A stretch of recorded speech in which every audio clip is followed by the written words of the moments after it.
Testing, testing.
right, so we're on the record in Commission Case 9715, the Energy Storage Program Review. One process issue I want to talk about. There was a fair amount of confidential information contained not only in the company's proposals, but also in OPC's comments and staff's comments. So we're going to hold off any questions that touch on confidential material until the very end of the presentation. So after staff gets done later on today. So I'm actually going to ask the companies to stick around to the end of the day. There may be questions on dealing with confidential information that may not be. So at worst, you'll waste an afternoon listening to everybody else. But I think it'll work better that way because I want to avoid a situation of either getting into confidential information or having to go through the process of moving people out of the room that haven't signed any non-disclosure agreements, and also turning off the YouTube channel. So that's how we're going to proceed going forward. And with that, let me turn it over to John Burkowski, the work group leader on the Energy Storage Program. Okay, good morning, Mr. Chair and Commissioners. I was already introduced, so in any case, the legislative intent to increase Maryland's energy storage comes primarily from two laws. First, the Maryland Energy Storage Program Act in 2023 established a state goal to deploy a cumulative 3,000 megawatts of energy storage by May 31st, 2034. Also, the Next Generation Energy Act, otherwise known as the NGEA, which was passed in 2025, established a new goal for investor-owned electric utilities to have plans for electric distribution connected energy storage devices, and also for the Commission to solicit front-of-the-meter transmission connected energy storage devices. Now, the NGEA requires the electric utility distribution plans or energy storage plans targeted at a cumulative 150 megawatts to be operational by November 1st, 2028, unless extended for good cause. And then the NGEA also requires the Commission's transmission solicitations targeted at a cumulative 1,600 megawatts to be operational by October 1st, 2029, also unless extended for good cause. Now, while these NGEA procurements or plans will make up over half of our 3,000 megawatt energy storage goal, we still need to fill the gap with other programs. And to that end, the Maryland Energy Storage Work Group is using a consultant to develop a recommendation to help us eventually establish retail incentives and also tariff frameworks, which some of the parties referenced in their filings. And we hope to be able to make a filing with the Commission by July 1st, 2026, with recommendations regarding tariffs and incentives. So with that, unless there are any questions from me, I'll just turn it over to the first panel to introduce themselves. So, any questions from any? Commissioner Sussman, I actually can't see you on the screen, so if you have a question, go ahead. All right, hearing none, I guess. All right. Oh, we can see her here. She's on mute. Is she asking a question? Okay, I She's think we're muted. good. So, Well, all right. we can see her on the screen. She's trying to talk. Okay. Yeah, I'm trying to figure out how we can do. We'll figure that out. Would you like us to? Yeah. So you go ahead. So. Thank you. Good morning, Chair Hoover and Commissioners. Crystal Barnett on behalf of BGE. I first want to thank the Commission for allowing BGE to present its energy storage proposal to you today. I have with me Sonia Harbaugh, who is BGE's Director of Strategy, and Christy Fleischman-Gronke, who is the Senior Manager of Strategic Planning, and they will provide the additional details about BGE's exciting energy storage proposal to you this morning. Okay. Sonia. Thank you, Crystal. And let me first start by saying good morning. Again, Happy New Year. It's great to see you all again. And I just wanted to start out by saying how genuinely exciting it is to be here today. Storage has been one of the most anticipated and talked about energy technologies for more than a decade, and now we're finally here talking about real programs and real proposals for deployment in the next couple of years. Before we dive into the slides, I recently heard storage compared as an analogy to the shift from ice to refrigeration, and how that really revolutionized food distribution, eliminated waste, and the first time you could store something like an electron that previously was use it or lose it. And so I think it's in that same spirit, right, that we think about how storage can play such a critical role in the energy transition, enabling bidirectional power flows, real-time monitoring and management of electrons, really helping solve specific system and local issues, and really enabling a cleaner, more reliable, and efficient grid. And so kind of, again, I wanted to start out with that as really applauding the state's goals to really push us forward, but also wanted to, and this is a first slide here, examine the goals a little bit through the lens of not just innovation, but with eyes wide open that there are some challenges that we're having to navigate here. This is a lot of new terrain, and we're really at the beginning. And so as we look at this goals, right, today we are really focused in on just the 29 megawatts from BGE's perspective of distribution connected, the first tranche of the Next Generation Energy Act. But it's part of this bigger portfolio and this goal to reach 3,000 megawatts by the end of 2034. And so just again, to level set some of the challenges so that we make sure that we're working towards constructive, collaborative, proactive solutions. We have to acknowledge, right, that this is a big undertaking and the timelines are tight. We have to reconcile the fact that longer term goals may outpace the immediate near-term needs, and the UBCA and some of the work groups are really grappling with that issue. I think we all agree that we have to start building these skills, whether it be DERMS or other things, so that we have these capabilities in the future, which is starting to become much sooner in time. And we have to just accept the fact that the energy transition is going to be expensive, right? There's no way to really avoid that reality, and storage is no different. So part of the challenge here, I think, that we're all trying to navigate is that cost effectiveness as our traditional measuring stick is challenging when we look at emerging technology, when we're looking for how that impacts affordability. And again, some of the work groups are really trying to figure out a way to quantify and consistently measure this. On the good news, as I mentioned, we have some bigger proposals out there. The transmission RFP that the Commission is leading. We have the DRIVE Act as a fast follow here in January.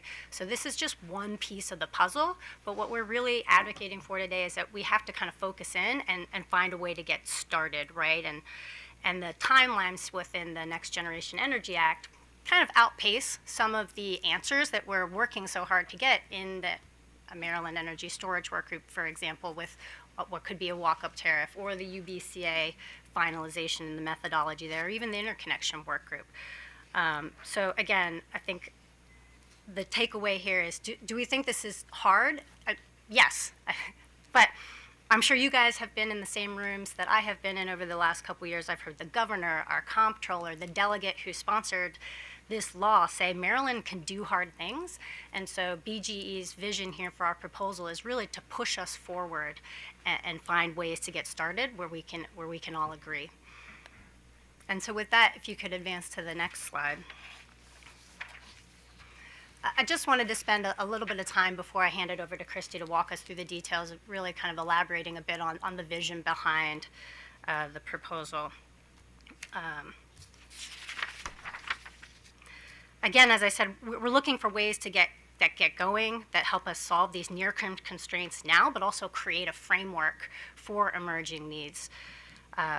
Again, these are the early days of storage, so we believe that a diverse set of use cases for batteries is a smart choice, right? That helps de-risk a portfolio of storage options. We're not putting all of our eggs in one basket. We're giving market participants and developers choices, and we're creating an opportunity here for ourselves, but as well as the Commission, to really evaluate and learn what's going to work best, cheapest, fastest, all of those things we're trying to achieve. We also want to build off of prior investments and learnings from our pilots, DERMS, and others, but really, again, kind of develop and challenge ourselves to build new capabilities and skills, and that includes market participation, and really optimizing these batteries to dispatch for multiple reasons in concert so that we can get the most value out of these dynamic assets. I think the last piece, underlying all of this, we know that education and community acceptance is one of the most critical pieces. If we get that wrong, that can not only have an impact on lost costs related to project by projects, but also the ramifications of broad-scale negative public perception, right, could be damaging for the broader storage market and getting that off the ground here in Maryland.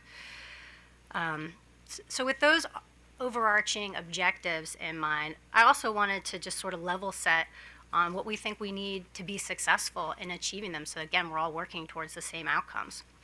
And firstly, we need to continue to have collaborative and constructive conversations and planning across utilities and developers.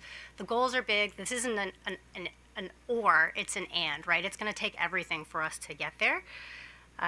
And number two, we need clear cost recovery and regulatory asset treatment in order to spread these costs over a longer time horizon, and really with the main purpose of trying to minimize the bill impacts. There were some stakeholder comments that suggested an expense model or a surcharge. We think this simply puts too much pressure on bills that are customers that are already facing high pressures because it front loads those costs. And we believe that a regulatory asset is in line with what you had in your order, talking about kind of the non-recurring, extraordinary nature of some of these programs. This is a limited scope procurement, right? What we're doing today is likely not what we'll do for the next 15 years. But most importantly, right, it's been a proven effective tool that helps us defer and amortize costs over multiple years, which just promotes more gradual and manageable rate changes for customers. And lastly, achievable timelines. We'll talk a little bit more about what these timelines really look like. And we heard a lot from the stakeholder comments, concerns about the timelines. Our proposal in our filing requested or suggested some flexibility from the Commission on the timelines with respect to how they're outlined in the Next Generation Energy Act. And I think we also wanted to note that the law does give the Commission the authority to extend those timelines for a good cause. So we're really looking for ways that we set ourselves up for success here. And with this framing, I will turn it over to my colleague, Christy, to walk us through the details of each of our three-part proposal. Thank you, Sonia. Good morning, Chair Hoover and Commissioners. Christy Fleischman-Gronke with BGE. Move to the next slide, please. Oh, this is perfect. So we believe our proposal is in alignment with the Next Generation Energy Act. To achieve the state's goals, we've filed 3 different programs, which I will walk through. As part of our plan for the first 29 megawatts, which would be 1/3 of the 87 megawatts BGE was allocated, we have at least 11 megawatts that will be for third-party procurement, which gets to the goal of having at least 30% of the devices owned by third party. Sonia mentioned the timeline. We have, we'll release RFPs upon Commission approval and determine the timelines of the projects. And we have also submitted a cost-benefit analysis, which shows a multitude of benefits that can be achieved through these batteries. Move to the next slide. So a few more details on the programs. To meet the goals with such a tight timeline, we have proposed different approaches, and these different approaches are necessary to align as much as we can with the tight timelines. We've categorized our proposals into 2 different categories. The first being to address identified system constraints. So BGE has identified a particular feeder and substation with upcoming grid constraints that are a perfect case for battery deployment. And then the other 2 programs in a more market-forming framework for areas where we have identified future congestion based on load studies, where we can perform peak shaving and PJM market participation. As you can note by the box at the bottom, we anticipate to use all three programs, the batteries in these three programs, in the same way. They will be for local distribution level peak shaving as well as PJM market participation to optimize the battery and give it as many use cases and functions as possible so it's not sitting idle for just distribution services. You can move it to the next slide. So going into more details on each of our three programs, BGE's DBEST program perfectly aligns with the goals of the Next Generation Energy Act. BGE will deploy 3 megawatts to support predicted overloads on the Hereford substation by 2027. These 3 megawatts will provide for a deferral of new transmission supplied 34 kV load side, almost 5 miles of new 34 kV feeders, a new 34 13 kV substation, and several miles of new 13 kV feeders. So, the perfect use case for a battery in this situation. Additionally, the batteries will be put into the PJM market to receive those revenues and provide them back to customers to offset costs. Move to the next slide. So our second program is still BGE-owned batteries, but sited on customer property. This helps alleviate real estate constraints. So as you can imagine, batteries take up a good amount of land. You need buffer. So being able to deploy the number of megawatts required under the Next Generation Energy Act, we need real estate. BGE has done a lot of outreach and received extensive customer interest in participating in this program, some of which of those customers have filed letters of support in this case. BGE will target locations of anticipated grid constraints to deploy these batteries and use them, again, in PJM markets for that revenue. We can move to the third program. This program is our third-party owned, where BGE will contract for grid services. BGE will not own these batteries. We will retain the rights to call on them for a limited number of dispatches, but the third party retains primary control to optimize the battery in the PJM market. This concept is more in-depth structure.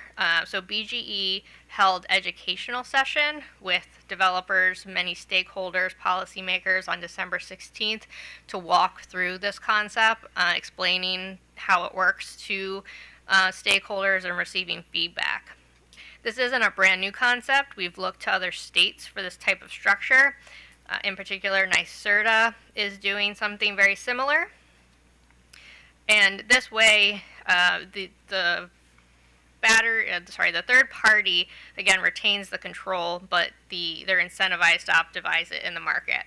So the process works as the developers would bid a strike price, and the strike price, BGE pays the difference between the strike price and a market-based reference price, and that leads to the payment that the customers will receive. And that is through the developer optimizing the battery in the PJM market. We can move to the next slide, which goes into a little bit more detail on how the calculation works. So again, the developer has index capacity price, which is based on the clearing price in the PJM market. Then we take the daily 4 highest and 4 lowest locational marginal prices in the PJM day-ahead market for the BGE zone, and then that is put together, the capacity value and the energy value. So it's a transparent calculation on how BGE will come up with the amount that the developer is incentivized for. The projects will be evaluated by price selection as the top criteria, so the bid strike price that the developers submit, as well as several non-price criteria, leading to experience, safety, cybersecurity, adherence to Exelon terms and conditions, and others. Okay, next slide is, so lastly, BG wanted to highlight that we are utilizing existing interconnection pathways for all three of these proposals. There's been a lot of conversation in the interconnection work group as well as the Maryland Energy Storage work group about the interconnection process. BG's been an active participant and looking forward to coming up with the walk-up tariff. Today, however, developers have three options for interconnecting batteries. There's the behind-the-meter battery storage that do not export, do not run parallel with the grid. There's the solar plus storage interconnection, as well as PJM market participation that developers can apply through. Okay. So, as mentioned, all these pathways exist today, and BG is accepting applications for interconnection of batteries through these existing pathways until an additional tariff is established. So now I'll turn it back to Sonia to talk about the benefits of this program. Thank you, Christy. So as you heard, we have kind of this portfolio approach, right, that are really trying to remove barriers and also solving for different outcomes, but we still need a way to evaluate them in a consistent manner. So how do we compare these programs? So our approach really builds from the work that is taking place in the UBCA work group, and it does take it a step further, really, to drive, one, knowing that work is not complete, and this on the timeline of this proposal, but really to drive further innovation, action, and start to build out these market-forming constructs. So the objectives that are embedded within our BCA, one, we're leveraging NSPM and UBCA methodology. We're leveraging public data sets as requested from NREL with respect to costs. We've worked extensively with Brattle and other industry experts to really vet and validate the different use cases that we're proposing here and the revenue and the benefit streams, knowing that they're forecasts, right, and there is some uncertainty inherent in all of that. And it's really built upon, again, kind of these two foundational principles. One, right, as I said at the beginning, we're really trying to challenge ourselves and everyone to maximize this asset for its full potential. And that's really, the use case is what the battery is going to go do, and then the value stream falls out of that. And that's the idea of value stacking.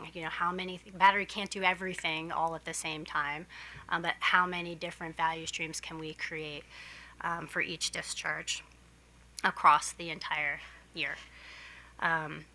So this concept of value stacking is really critical part of our proposal. And then, of course, the whole point of pursuing these different use cases is to create these market structures and really create a more robust market here in Maryland. It gives, again, the commission options. It gives developers choices. We heard some concerns with kind of, the readiness of participating in PJM markets. Some of those concerns were expressed in comments, but we also have had other developers reach out to us to get support to walk through the PJM interconnection process. And we have some letters of support as well indicating that, taking those first steps into market participation, they're ready for that.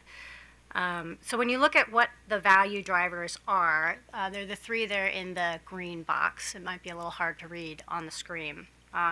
So value from deferred transmission and distribution benefits, which is a large purpose of the distribution connected storage procurement to create distribution level benefits.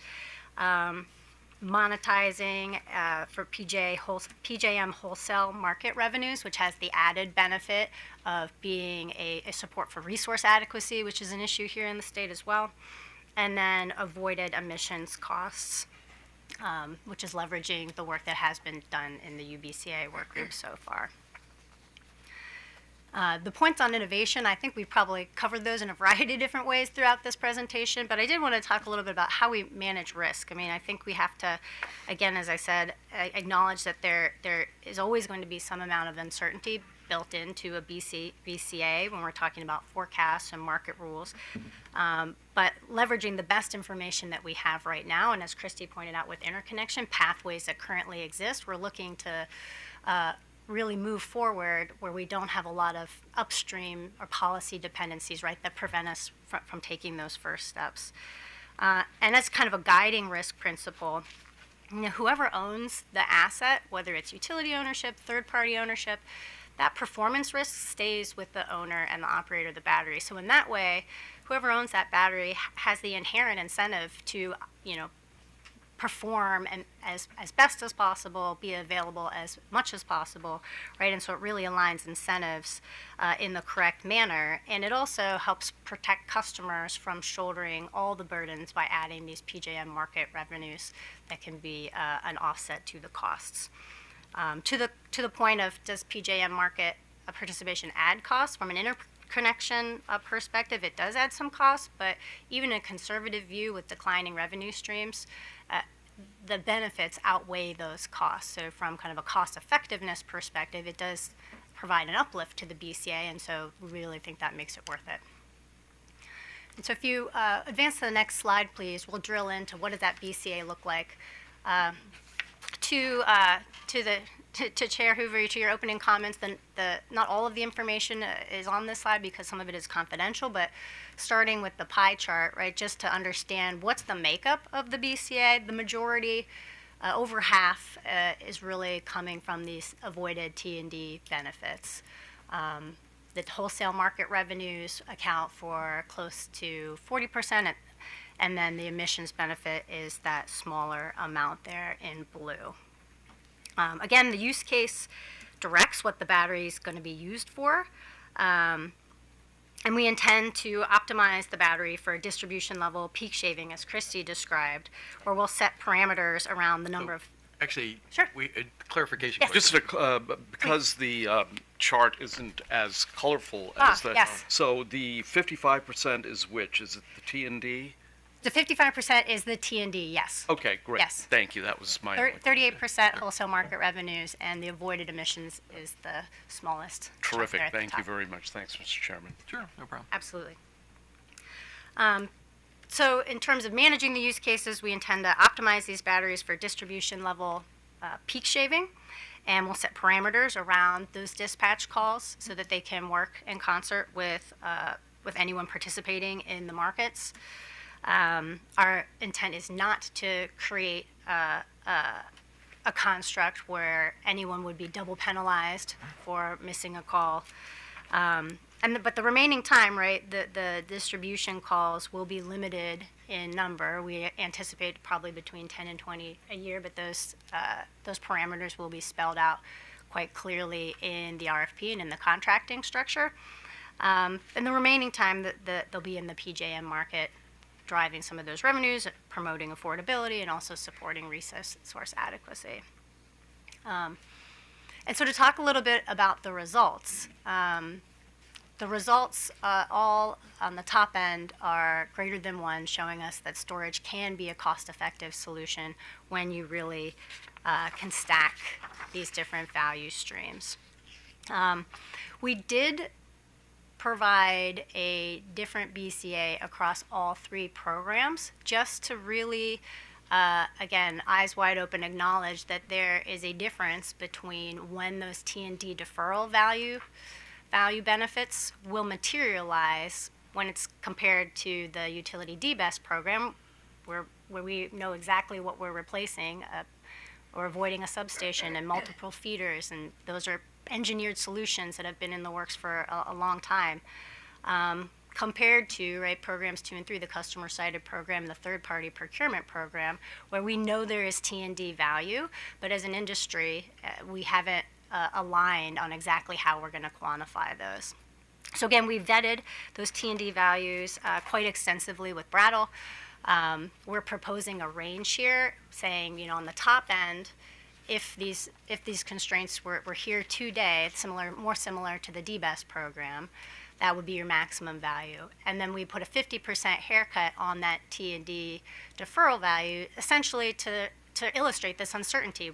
When they materialize, where these projects are going to be, what feeders they're going to be on, all of that's going to matter, and will impact the ultimate value that is realized there. So we're open to feedback on that methodology, but we do think it's a good starting point, and we would suggest that in terms of doing further analysis, it may be more beneficial to wait for the other side of the procurement. So then we have costs, we have project locations, right? We can start to narrow down some of the assumptions, right? And make them more based in project realities. So next, I guess one last point before, sorry about that.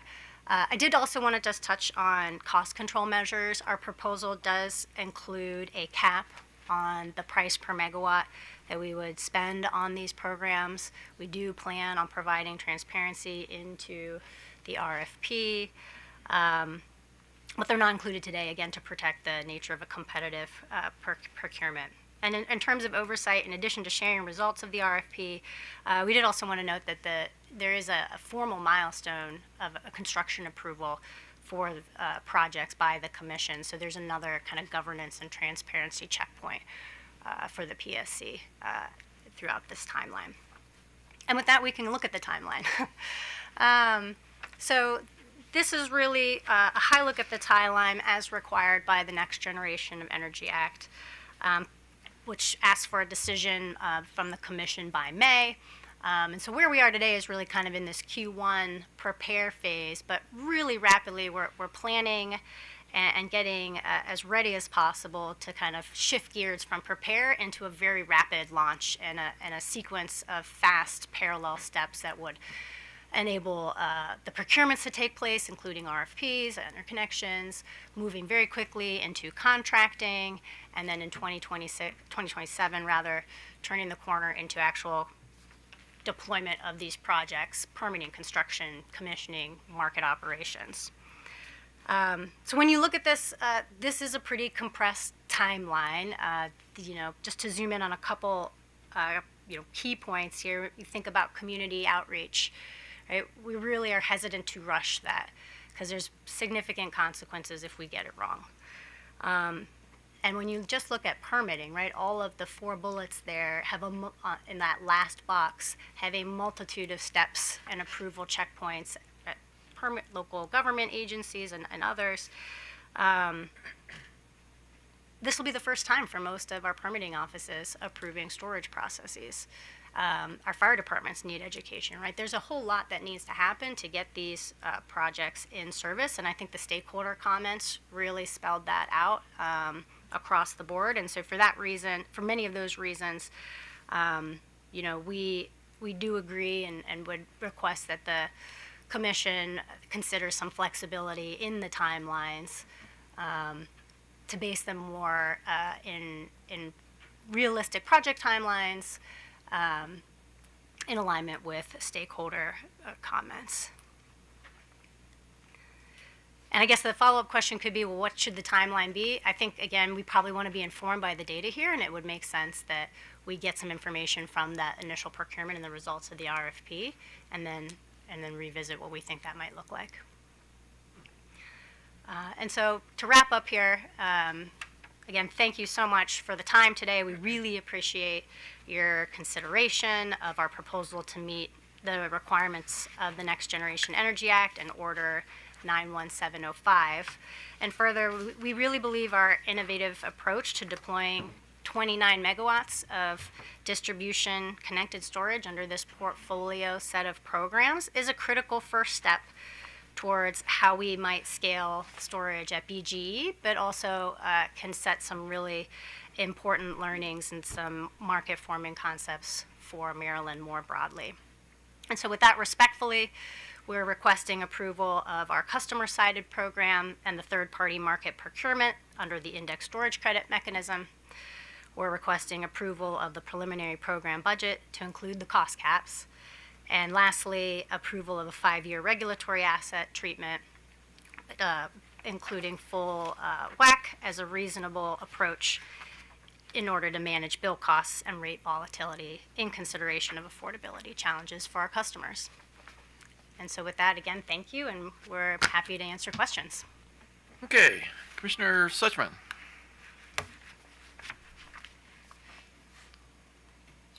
Talking, but we can't can't hear. Yeah, if you're saying, yeah, I can't hear you right now. So, yeah, we can't hear you. So. Nope. Wait, There you go. Yeah, now you got it. Okay. Yeah. Yay. All right, Okay. go ahead. Everybody. Okay. So this will be a bit of a challenge. I've got my full-on Brenda Vaccaro voice. I'll do the best I can. I first want to say that I actually really appreciate your efforts to be responsive to our energy storage order. And these 3 programs I think are sort of the beginnings of being responsive, and so I really actually do I appreciate that. I wanted to let you know that at first blush.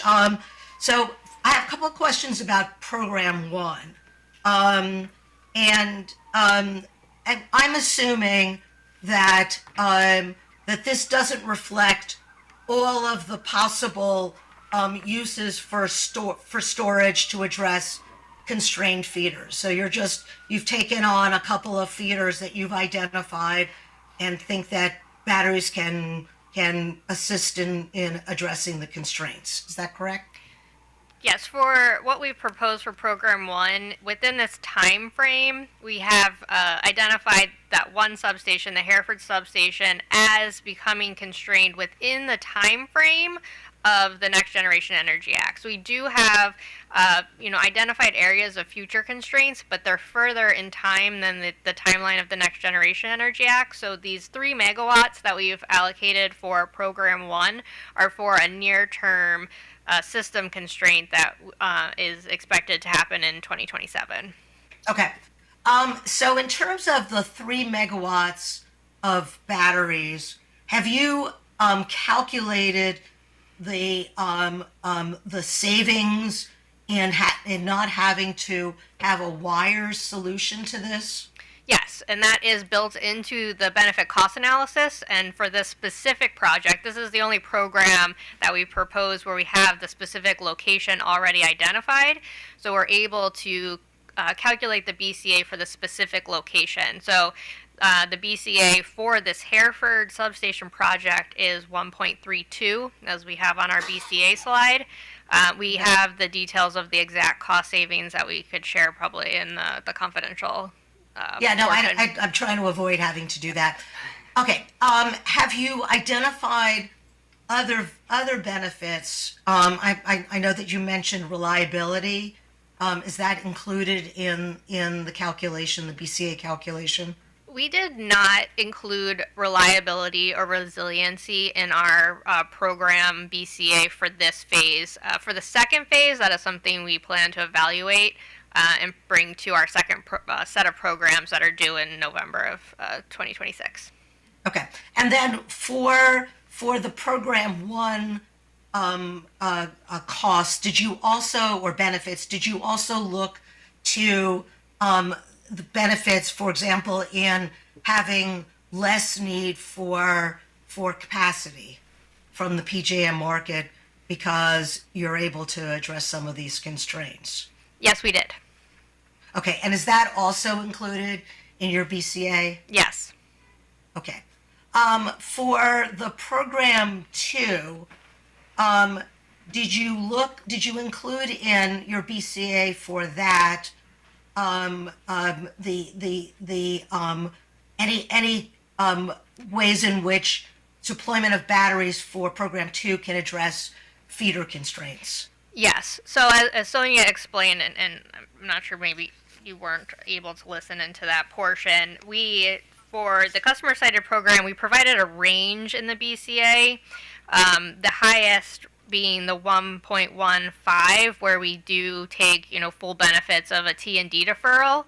Given that we don't have the locations identified, the customer commitments until we have the commission approval to proceed with this.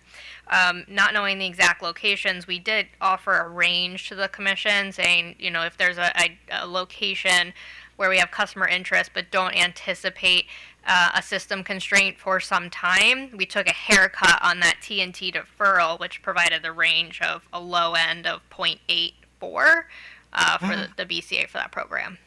Okay, but that will be actually in your identification of potential benefits is when you're reviewing the different projects, you look to see which projects actually can help you to address feeder constraints. Absolutely, yes.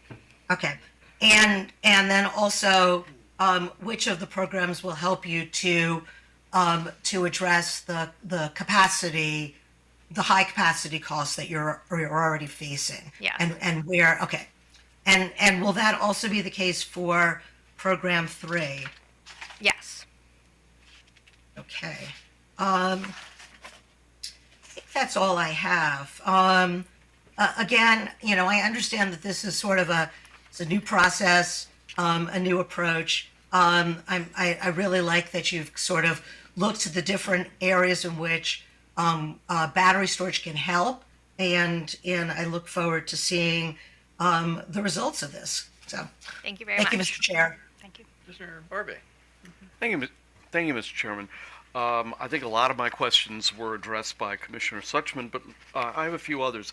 Just broadly speaking, we, of course, are being told that there are serious supply constraints and backlogs for example, natural gas turbines, 5 to 7 year wait times. I presume that in this area, there is no similar backlog, or is there? Can you just describe to me what the supply constraints are like in this part of the market? Yeah, so I don't have the exact timelines. It does vary on the size of the battery you're buying. There is, with the recent kind of downturn in EV purchases, a lot of the battery developers or battery manufacturers that were supporting EVs are turning to this market instead. So there is availability. There is, as many of the stakeholders filed comments, some uncertainty with the tariffs that are being put in place on purchasing batteries, but they're relatively available depending on the size that you're looking to purchase. I think larger ones like the transmission level batteries harder to come by than the smaller distribution level batteries. And that being said, we've run previously to this filing an RFI for interest in programs for the utility DBEST program, since that one again is further along in the engineering phase. We're running RFPs for materials. What we're really looking to figure out is, can we standardize what we're doing as much as possible to help make this easier, expedite timelines, and expedite deployment timeframes. But again, we're just at the beginning. Once we start issuing these RFPs, we'll have a lot more information on what that really looks like. Okay, good. By the way, I'm very happy to see that you're actively, and I knew this, but I just want to say this. I'm glad that you're actively contemplating bidding into the PJM market with these battery storage assets. Let me ask another question that's sort of on your slide number 7, the one that talks about customer-sited batteries. You have this lovely photograph of what appears to be downtown Baltimore City, and ordinarily I don't comment on photographs in these things, but it causes me to wonder. I mean, so you're talking about businesses located in dense urban areas. So talk to me about how this battery siting takes place, what kind of public interface you've had on these, because I can imagine pushback from local communities to have a big, ugly battery on their block. Talk to me about how this looks and what the reaction has been. Yeah, sure. I think, the picture aside, what we're really hoping to accomplish is really a kind of like diversity in geography with the. So I think having a battery installation, for example, in each and every single county is strategically important, because that's going to require the our local governments to get educated, the permitting offices to get educated. It kind of gives everybody that impetus to figure out how we get these projects installed and answer all the questions that need to be answered. I think the rulemaking out of RM85 really sets a nice checklist for everybody so that we do this consistently. But I think we've also heard from developers and who have done projects in other locations outside of Maryland that you really need to go above and beyond when it comes to community education. You have to start early, you have to be there often, and so I think some of this is going to be the customer acceptance will accelerate some projects where others may go slower, right, depending on what resistance. And the real goal here is to not be one, upsetting a community and have them react out of fear, but also not to have a project get further along where we've really spent real costs and then have it be rejected by the community so that, those become stranded costs. Okay, 2 more questions. These batteries, I always ask this question, and oftentimes people don't have the answer. So if you have to get back to us, that's fine. What chemistry are you using here? I know that automobile batteries are lithium-ion, and they tend to be more flammable. I don't want to overstate that, but are you using chemistries like lithium iron phosphate and the ones that tend to be heavier, not as, good for cars, but they are definitely less flammable? Yeah, so that's what we would target in our RFP. So depending on, what pricing we get back and the different battery chemistries, that would be part of our evaluation criteria. Okay. All right. Then finally, I noticed that you're asking for a 5-year regulatory asset. Just to put this all into context, what is the lifespan of these batteries? We're estimating 15 years. So 1/3 of the life is what? Okay. All right. Great. Thank you, Mr. Chairman. Thank you very much. Mr. McLean. Good morning. I have a few questions. You answered several of them during your presentation, but your request for regulatory asset treatment. I know you want to do it because it minimizes bill impacts, but in the long run, it will be more expensive for customers in all likelihood, correct?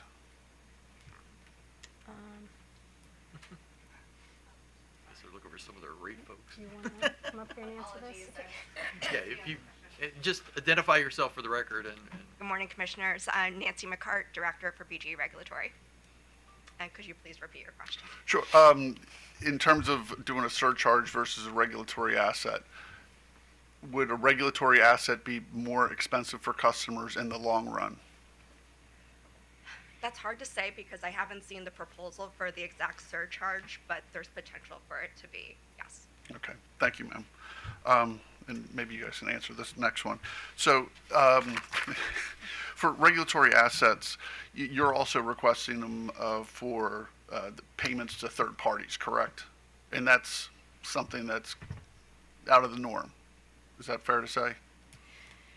Well, so the contract with third parties would be considered an expense because we don't own the asset. So we're just contracting it for services. So in that sense, we, the O&M costs with commission approval, we put into a regulatory asset. There are other costs and other programs that are an expense, payments to vendors for services that get treated as a regulatory asset. Sure, but O&M are typically not regulatory asset type items, correct?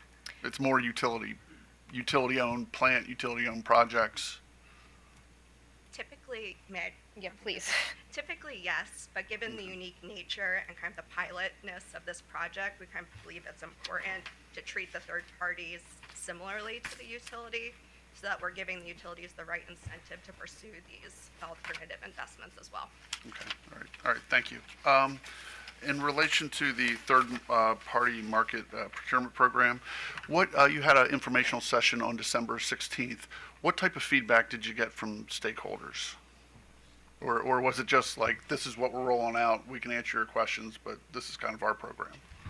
We received positive feedback, so we did get questions during the session and addressed those questions. But after the session concluded, received a lot of direct outreach from attendees of the session with interest in participating in the solicitation if approved by the Commission and released by BGE.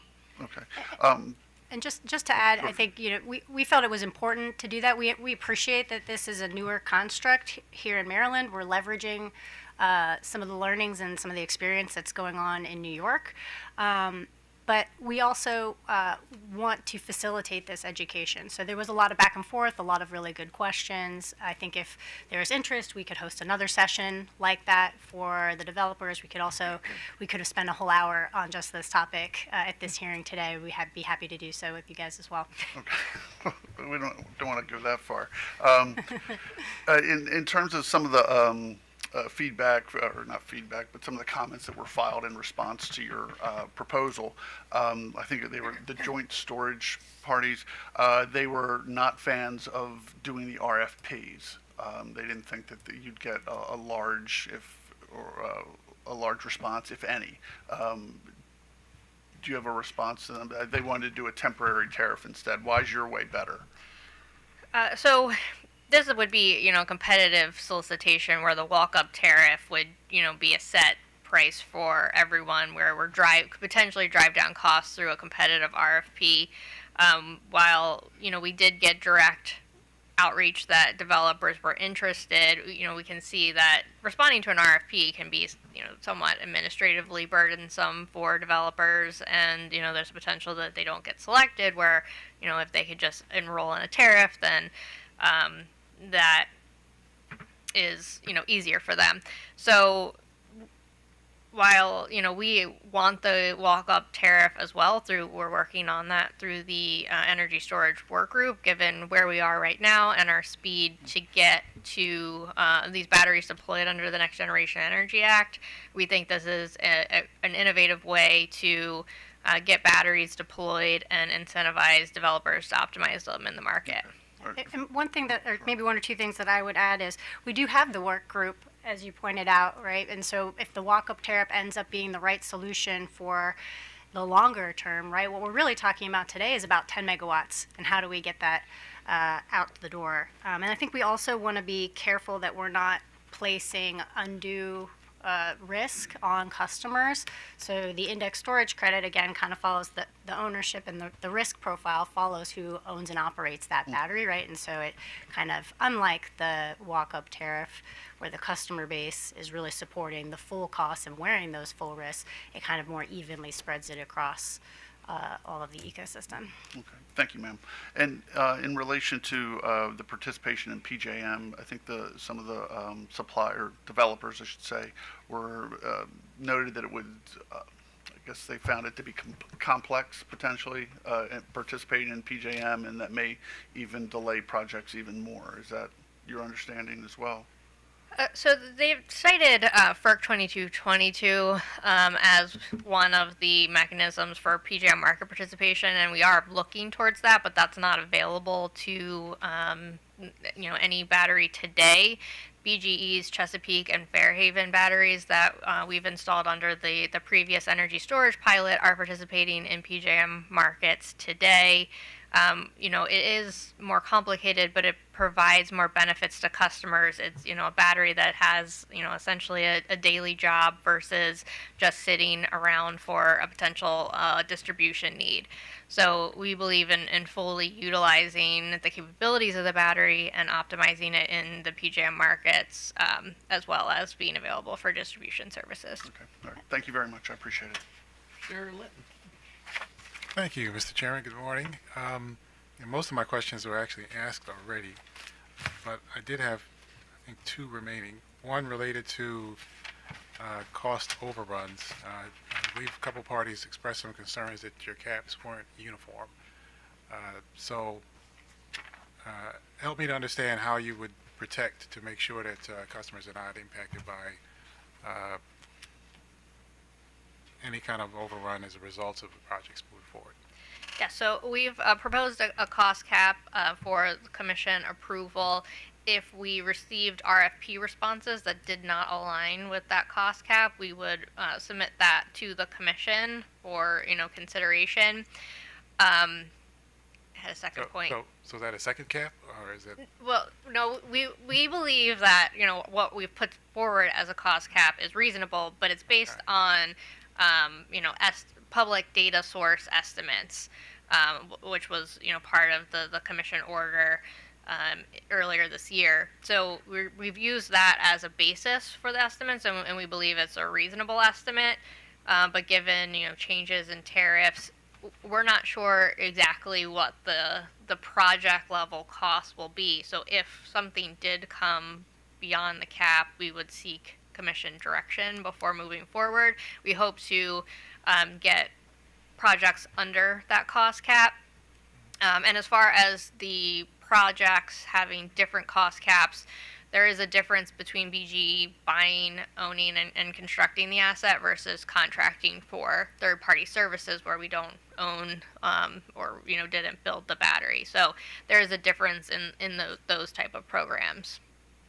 Okay, so you're suggesting then that your solution will be to move forward with it, see what comes in from the RFPs, and if it doesn't meet your caps that you've already proposed, then you'll come back to us for what effectively will be a new cap or Yes. a new solution. So that kind of sounds like I think it was our technical staff. That kind of sounds like what they were concerned about.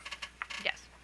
I say it is a fair point. It's a newer market. We have 3 megawatts of batteries today that we got through the pilot program. It is very site specific on costs. Interconnection costs can vary by location. We again believe we've provided a reasonable cap, but should we not be able to meet that, we would come back to the commission for direction.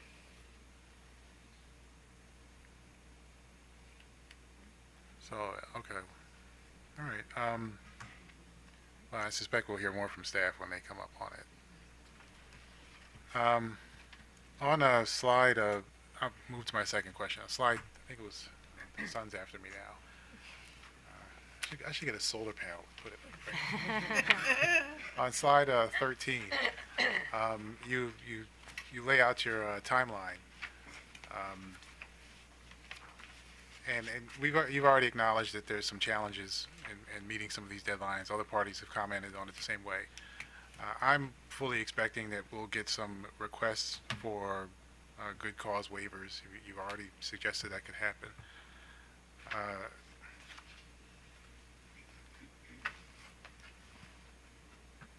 Help me to understand how the commission will be made aware of the circumstances that will require us to move forward with a good cause waiver.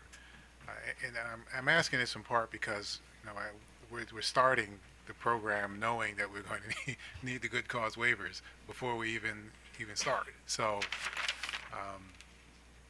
I guess there's two parts to my question. One is, what should we be doing now to make sure we know what the good cause will be when you come in for one? Mm-hmm. And I guess along those same lines, are there some things that we can do now to make sure maybe you don't need as many of them because the scheduling, I see a lot of things that have to happen concurrently, some that are not in your control. There's a lot of challenges here for a very important project. So Yes. Help me to understand how we make sure it efficiently moves forward. Yes. So I think the group of developers that submitted comment jointly had requested a year extension, so to November 2028. BG didn't want to put a specific time, request extension at this juncture because, we don't know either. This is again back to, similar to the cost conversation of when we understand where the projects will be, we'll have a better sense of the timing it will take to install them. It depends on those local jurisdictions, their permitting processes, they vary by county and amount of time that they take. So understanding really where the projects will be, we'll have a better feel for the actual time it will take to construct. We'll be pushing towards the November 2027 date wherever possible, but do expect there to be projects that will take longer than that. In terms of what can we do now, we are trying to be thoughtful about steps that we can get going on so that we are hitting the ground running. And one example is the proactive education that we did around that index storage credit for developers and stakeholders. We're working on the RFP that we would release and our selection criteria, right, and the terms that will actually go into the procurement, so that following a decision, right, releasing that RFP is a very fast follow. Interconnections is another example, right? There is some concern and some confusion about what interconnection pathways exist, and so we've been proactively working with developers to understand the 3 different existing pathways now, and we've actually helped support a developer just as recently as the last couple weeks to kind of walk them through how to get started on the PJ interconnection queue. So we can't get started with everything, but we are working hard where we can so that we hit the ground running. Okay, I think in response to one of my colleagues' questions, you noted that permitting and some of those issues for local governments was also a challenge. We know it certainly was for many years on the solar side. Is your efforts to educate also to stakeholders, including our local governments as well? Yes, yes. And I think that's something that we can get started on sooner in time as well, knowing that that's a long lead item. Okay. All right. Thank you. That's all I had. Thank you, Mr. Chair. Okay, so I want to go back to Commissioner Sletchman. She had a follow-up question. So. Yeah, I have a couple of follow-ups. In terms of the 3 programs, Program 3 you're proposing to expense. Programs 1 and 2, you'd like approval of a regulatory asset, and these programs are intended to defer wire solutions that would not afford you the ability to create a regulatory asset. So can you talk to us, the Commission, about why an alternative to a wires approach would warrant establishing a regulatory asset? So I think one quick clarification, then I'll ask Nancy to help add some color here. We are asking for regulatory asset treatment on Program 3, what would otherwise be O&M expense treatment for the grid services payments to the developers, given that this is new and kind of limited in scope, and again, to avoid and try and limit the bill impacts. Okay, so all 3 programs you're proposing creation of a regulatory asset. And maybe further clarification, Program 1, our distribution, our DBEST program, that program actually we're not requesting regulatory treatment for that one. And the reason being is that was actually, again, it takes a long time to develop these programs. It's been identified through our regular distribution system planning process. It was actually included already in the last MYP as one of our capital investments on the grid side. So that's just following kind of a regular capital process. So it's really programs 2 and 3 that we're talking about here. Okay. So talk about why regulatory asset treatment is appropriate for these 2 programs. So in your question, you had referenced like the T&D deferral, and earlier we had discussed that for some of the locations, not knowing where those locations are yet, we might not have a T&D deferral within the time frame of the regulatory asset. So there might not be actual T&D deferral that would be treated the same way. We view this as, a program that's helping to achieve Maryland's goals. In some cases, we can see a T&D deferral, but in other cases, we will not. We'll only have the PJM market revenue as the benefit for that particular project. So it wouldn't be treated the same way as the 3 megawatts of DBEST, where we are, identified a system constraint. We are, alleviating the need to do substation and feeder work. Given the speed of which we are deploying these megawatts in response to the Next Generation Energy Act and the Maryland Energy Storage goals, we don't always have the T&D deferral to claim. Okay, but if you did have that under Program 2, So you put it out for RFP, and you end up with program proposals that do fit within the T&D deferral category. Would you take those out of a regulatory asset and just treat them as you would normally treat T&D upgrades? Or would you still want them to be part of the regulatory asset? I think for this round of programs, we would want them to stay as part of the regulatory asset. You know, we believe the regulatory asset is appropriate given the size and the nature of the programs we're proposing. The regulatory asset best assigns costs to the customers who will benefit from these investments, and it best addresses affordability for the customers because it spreads the cost over the period that the batteries will serve those customers.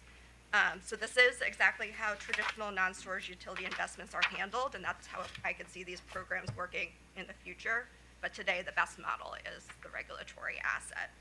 You know, we could consider other regulatory cost recovery structures like a PIM. The problem with a PIM is that, like in Empower, we can't seem to align on what the PIMs are to move forward with, and we're still talking about it after years and years and years. So given the aggressive timelines the General Assembly has for these programs, really the regulatory asset is the most affordable way that we can propose for our customers. Okay, that's all I have. Thank you. Mr. Barbie. I just want to be very clear about this. Your intention for these three projects is to put them in their rate base and depreciate and to amortize them over 5 years for programs 1, 2, and 3, correct? Okay. So Yeah. program 1 is actually in MYP and will work like any other capital program. So it's really programs 2 and 3 that will amortize over the 5-year regulatory asset. Right, but time. all three of them are going to be in base rate. Yes, yes. Okay, thank you. Okay, so regarding Program 2, the commercial and industrial customer proposals, what is the contractual arrangement that you're going to have with these customers so that, you know, if something happens to them, you don't have this situation where you've made this investment in this battery and the company, you know, gets sold or goes away or whatever, so.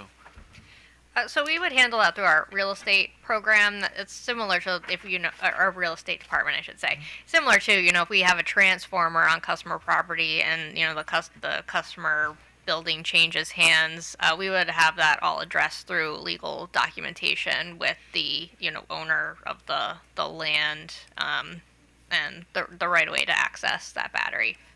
Okay. So in addition to the kind of the assignability clauses and things like that in a contract, remember that these are front of the meter assets, right? So they're not dependent on the load that's behind the meter. So even if it's a CVS today and a cement plant tomorrow, somehow really that's, you know, they're front of the meter providing distribution level services.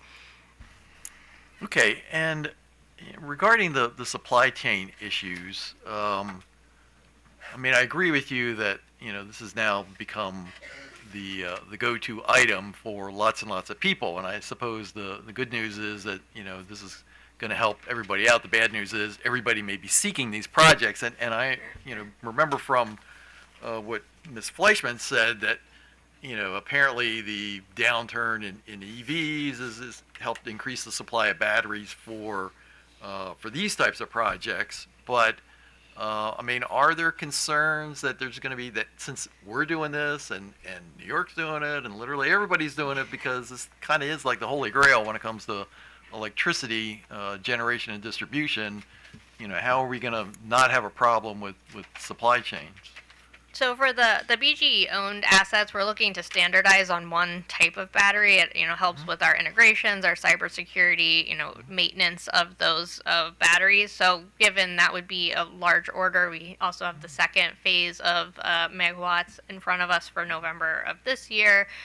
Putting in, you know, orders that are, well, you know, not just one battery, larger batteries. I mean, larger order of batteries, we believe will help with getting in the queue and getting delivery of the batteries timely. Okay. Now, regarding the referred to aggressive deadline that was set in the statute, you know, I'm sure that we and probably your folks, you know, expressed concerns to the legislature about, you know, how aggressive this timeline was. But I think part of the problem is that again, because people have focused on batteries as being an integral part of the solution, the idea is we really want these things and we need them now to help deal with these overarching problems we've had with supply and affordability and things like that.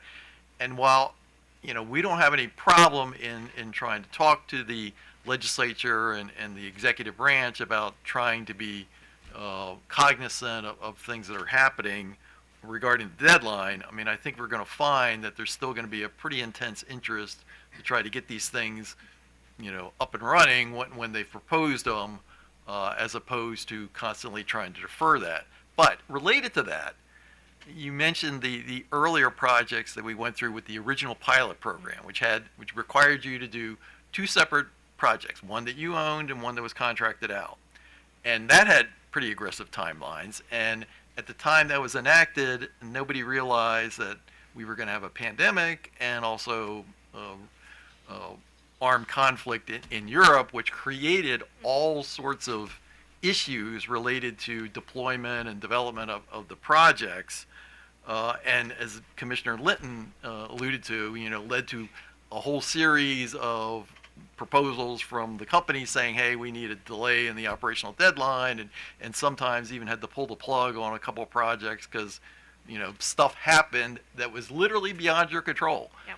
So I guess my question is, have you learned any lessons from what you went through in that experience that you think is going to help avoid that this time, even if you can't predict what the something happens could be?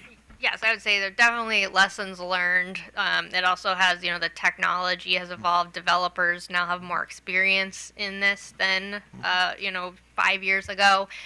So we're expecting, to partner with experience. That's one of our non-price selection criteria is experience in deploying these type of batteries. So we expect to have, more experienced construction, while permitting is still relatively new in our area. That's probably one of the biggest hurdles is getting through the community engagement and the permitting. But from availability of the equipment and the construction, we expect that to be a smoother process.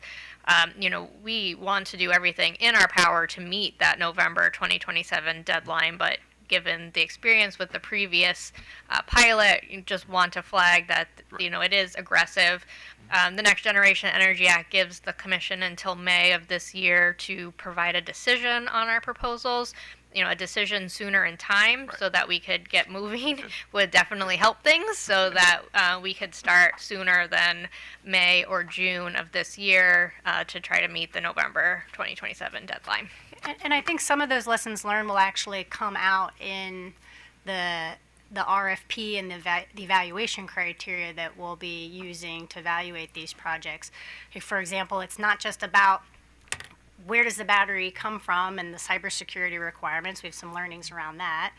And the costs and how fast our cost curve is coming down, but also about maintenance and services and having a local U.S. presence to be able to get them back online and back in the market if there's an issue. So there are a lot of lessons learned that I think will make this go round a lot stronger, but there are certain elements that you're describing, right, that are beyond anyone's control.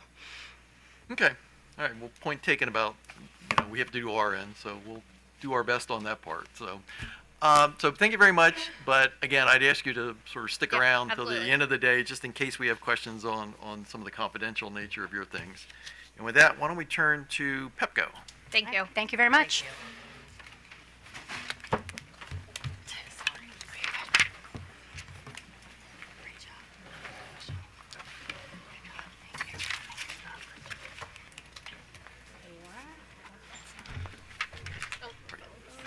Since I can see her, I'm probably going to start with you. Okay. Instead of, because before when I couldn't see her, I was just going to start with her because I couldn't see her, but now I can. Now you can see. Yeah, yeah.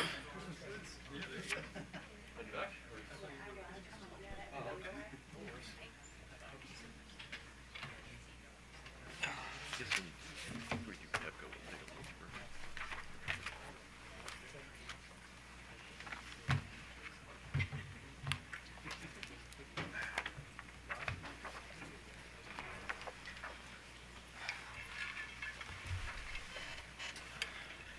Good morning, Mr. Chairman and Commissioners, and Happy New Year. For the record, I'm Matt Seegers, Assistant General Counsel, appearing on behalf of Pepco and Delmarva Power.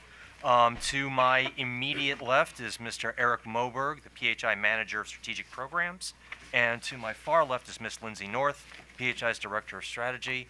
We're happy to give you this presentation about our storage procurement proposal and then answer any questions you may have. And with that, I'll turn it over to Eric and Lindsay. Thank you. And good morning and Happy New Year. I don't know when we can't say that anymore, but we should remind ourselves it's a good start. As you heard, my name is Lindsay North. I'm the Director of Strategy.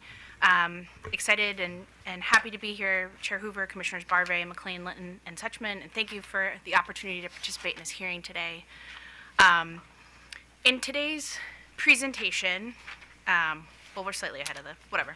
We can go back one. Thank you. So in today's presentation, we will provide an overview of the company's Maryland Energy Storage Procurement Proposal, which was structured to meet Maryland's energy storage targets under the Next Generation Act and the Energy Storage Program legislation, as well as be responsive to external stakeholders' feedback received via comments in this docket, in the MESP working group, and through informal discussions that we had leading up to our filing. Now we can go to the next slide.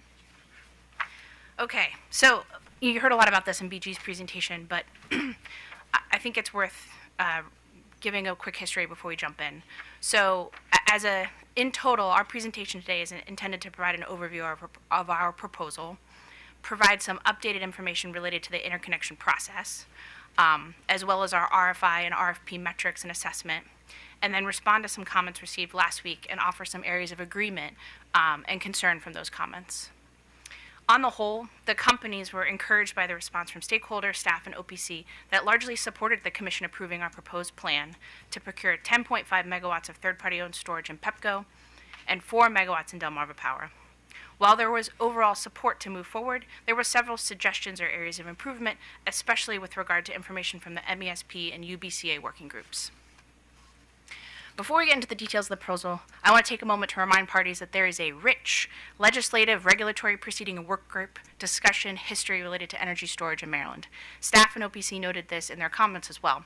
This included the storage targets, previously developed energy storage pilots, the jointly filed Exelon Utilities and Solar Energy Industry Association procurement proposal, and activity stemming from the passage of the Next Generation Act last spring. And in response to that legislation, this commission has issued a series of orders requiring the utilities to file plans to procure energy storage. Many of us have also been actively engaged in the working group for several years. So in addition to those requirements, there's significant attention on the broader issue of energy storage in the state of Maryland and the role it can play to provide value and reduce costs. We're also aware of direction from the Commission and interest from stakeholders to deploy storage to solve challenges or constraints on our system to make our system more efficient and flexible. None of this is new to parties, but it's worth repeating our understanding and recognition that this issue is complex. We had many requirements and expectations that informed our proposal today. Finally, one of the most important considerations related to our proposal is the rising cost of energy. We're aware and focused on building an energy storage program that is structured to provide value to our customers over the long lives of these assets and avoid front-loading the costs. This initial procurement will set a precedent for a broader deployment of energy storage in the state. Next slide, please. So, most people would agree that the distribution utilities have a core role in deploying distribution-level batteries intended to provide grid benefits. Distribution utilities have the responsibility to maintain a reliable system, which we do 24 hours a day, 7 days a week. And when it comes to integrating batteries, we can leverage those assets to perform many functions. With the infrastructure we have today, and to address more granular and localized activities once we have our utility DERMS in operation. Today, we leverage assets like demand response to address system peaks and bid those assets into PJM as load modifiers. We also have begun to leverage those assets for locational events through our locational DR pilots. We see the role in the deployment of energy storage as a continuation and further exploration of distribution system use cases. Therefore, we must also maintain the ability and flexibility to stack those use cases between the distribution system and the PJM market to maximize the benefits and reduce the costs needed to fund these investments from our customers. We would agree with comments from staff and OPC that this would undervalue the ability of these assets if we were to only look on one side. So depending on the contract structure, the utilities need to be able to generate grid benefits through distribution system activities and market-facing activities. As the utility, we also have an obligation to run an efficient interconnection process to support the deployment of storage assets, as well as work to bring together with our communities and our customers to educate them and help bring these technologies near our homes and businesses online. We recognize this critical piece and are the only entity that can lead these important processes. We're also a trusted partner of our customers and communities and need to educate and support our customers to gain their support in deploying these technologies in their neighborhoods. We are a constant in our communities and our role in bridging the gap so our customers can be supportive of these assets is going to be critical to large-scale deployment of storage across the state. So in sum, the utilities are the right party to lead the energy large-scale deployment of storage in Maryland, and we hope our proposal today demonstrates our commitment in leading the state forward on this issue in partnership with stakeholders in this room or listening online. Next slide, please. Okay, so getting more into the depth of our proposal. As a quick recap, the PHI company has proposed a plan to achieve its initial 1/3 of energy storage by contracting with third-party owned storage projects across the Maryland footprint. The focus on third-party ownership was for several reasons, but primarily to be able to slingshot projects that may already be in the planning and community engagement phases with potentially the quickest path to energization. There were many comments filed in this docket from developers eager to create a pathway to deploy batteries in the state. The companies plan to contract with proven developers that have a track record of timely delivery and strong financial backing. This focused approach will allow PHI more time to develop other use cases, such as location-specific or non-wires alternatives, and utility-owned opportunities for our Phase 2 plan filing. The companies hope to deploy different third-party structures, such as standalone storage and solar plus storage, to gain experience. The companies will focus on system peak benefits to reduce capacity obligations, addressing in part existing supply challenges that are driving higher bills. We propose to contract with down-selected developers for 10.5 megawatts in PEPCO and 4 in DPL through a distribution grid services contract for up to the proposed cost caps as a long-term clear payment structure.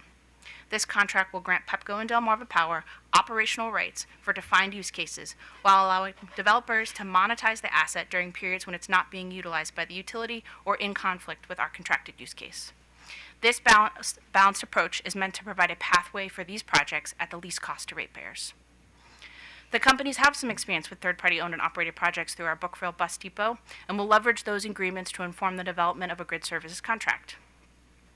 Importantly, this contract will put the maintenance and availability risk on the developers and the operation of the use cases on the companies. We heard in comments from the joint storage parties, Traverton, and other developers concerns about the procurement process as a mechanism to jumpstart the industry. As a reminder, the purpose of this limited scope procurement proposal put forward by the Exelon Utilities and SEIA filed in December 2024 was to fill a gap, to deploy storage quickly but limited in scale while more work was being done in the work groups to establish a unified benefit cost test and to create a grid services tariff and other structures to support a long-term program. Order 91495 stated that future proceedings in this docket will expand the scope to consider additional mechanisms. While I fully appreciate that work groups can sometimes move slowly, especially compared to the private sector expectations, the purpose of today's proceeding and our proposal is based on a procurement approach. We appreciate the feedback from TPE, the joint storage parties, 9DOT Energy, and others that provided examples of tariffs that are available in other jurisdictions. We remain committed to developing long-term tariffs to support the long-term goals that the state has, and recommend the Commission defer those suggestions back to the working groups. This important process, if it's done in a timely manner, can inform the utility's second plans due later this year, and importantly, the broader state targets.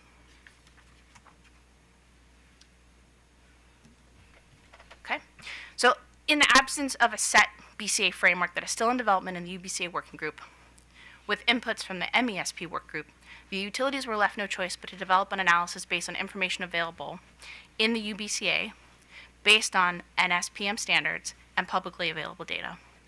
For PHI, we included an analysis of key market revenues and non-market utility system value streams, as well as non-energy impacts, where those could be identified and quantified.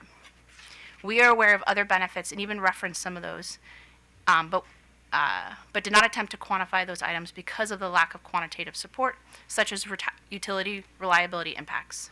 The companies modeled several use cases and found the most beneficial was distribution system peak shaving. The company's approach focused on distribution system benefits because of the verbiage in Order 91812, which notes that distribution-connected proposals should demonstrate grid benefits. While this current proposal does not include a use case for an NWA, and we note the potential for reliability impacts, but we did not quantify, our proposed use cases does demonstrate distribution system grid benefits. The company's proposal does account for value stacking of the battery assets, and we agree with many stakeholders that in order to maximize the benefits, there should be value stacking. We have proposed an approach to limit the scope of the distribution grid services contract to the distribution side use cases to reduce the cost of the contract. In this way, we are seeking operational control of the assets for the most beneficial use case and will allow the third-party owner the ability to control the battery during other times and monetize those assets through other use cases, such as PJM market programs. This should still result in the batteries to be deployed for stackable use cases. This blended approach for third-party ownership will allow the companies to focus on distribution system benefits and also limits the cost to our customers and allow the third parties the ability to monetize monetize the assets outside of our contract. We chose distribution system peak shaving because it was the most beneficial and because it was similar to our current practices in demand response. Given the similarities and the lack of commission-approved BCA, the companies incorporated several inputs from the Empower independent consultant. We agree with staff that these values may not be appropriate for long-term valuation of energy storage, but these values are well vetted in Maryland and provide a helpful interim value until the UBCA work is done. As noted by OPC and others, there have been significant changes to the PJM market that could impact the valuation of certain use cases. Current price conditions are unlikely to go down. In fact, unless a new price cap is negotiated, the capacity prices will continue to rise. Similarly, based on 2025 PJM actuals to date, the values in the energy arbitrage, frequency regulation, and synchronized reserves markets are all higher than the 2024 actuals that were used in our original analysis. So with this in mind, we intend to award the use case or use cases that are the most beneficial to our customers and can be delivered in a reasonable time frame. While our modeling shows the most beneficial is distribution system peaking, and we read that as the primary intent of the program, we're open to focusing on a contract on one or more PJM market programs. We're also committed to continuing to engage with PJM to evolve or better understand how they value system peak shaking and how that may factor into the costs that get allocated to our customers.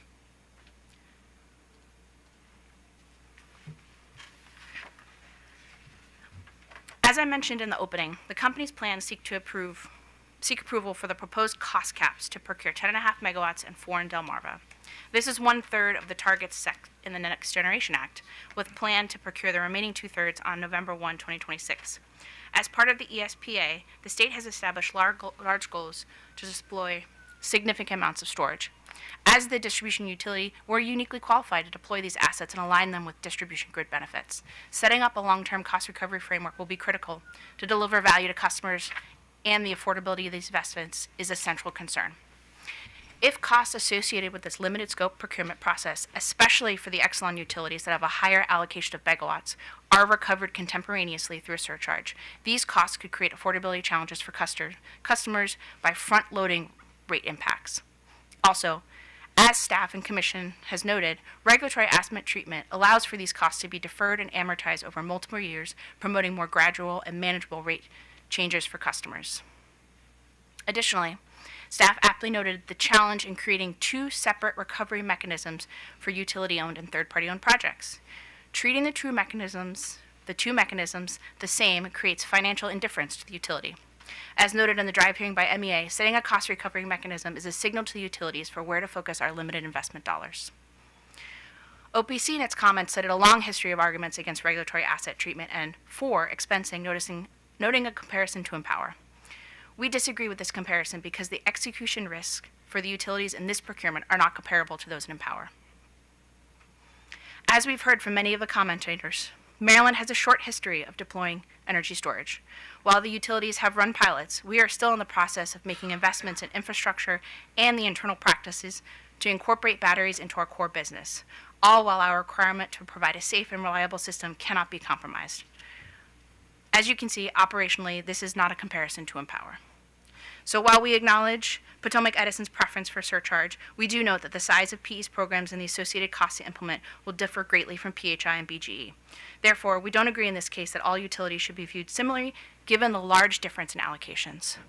So in sum, regulatory asset treatment with full WACC return is a reasonable and balanced approach to support the NGEA's goal while protecting customers from rate volatility, ensuring third-party and utility projects are treated equally, and promoting an efficient investment in battery storage infrastructure to generate the distribution grid benefits that we are all seeking.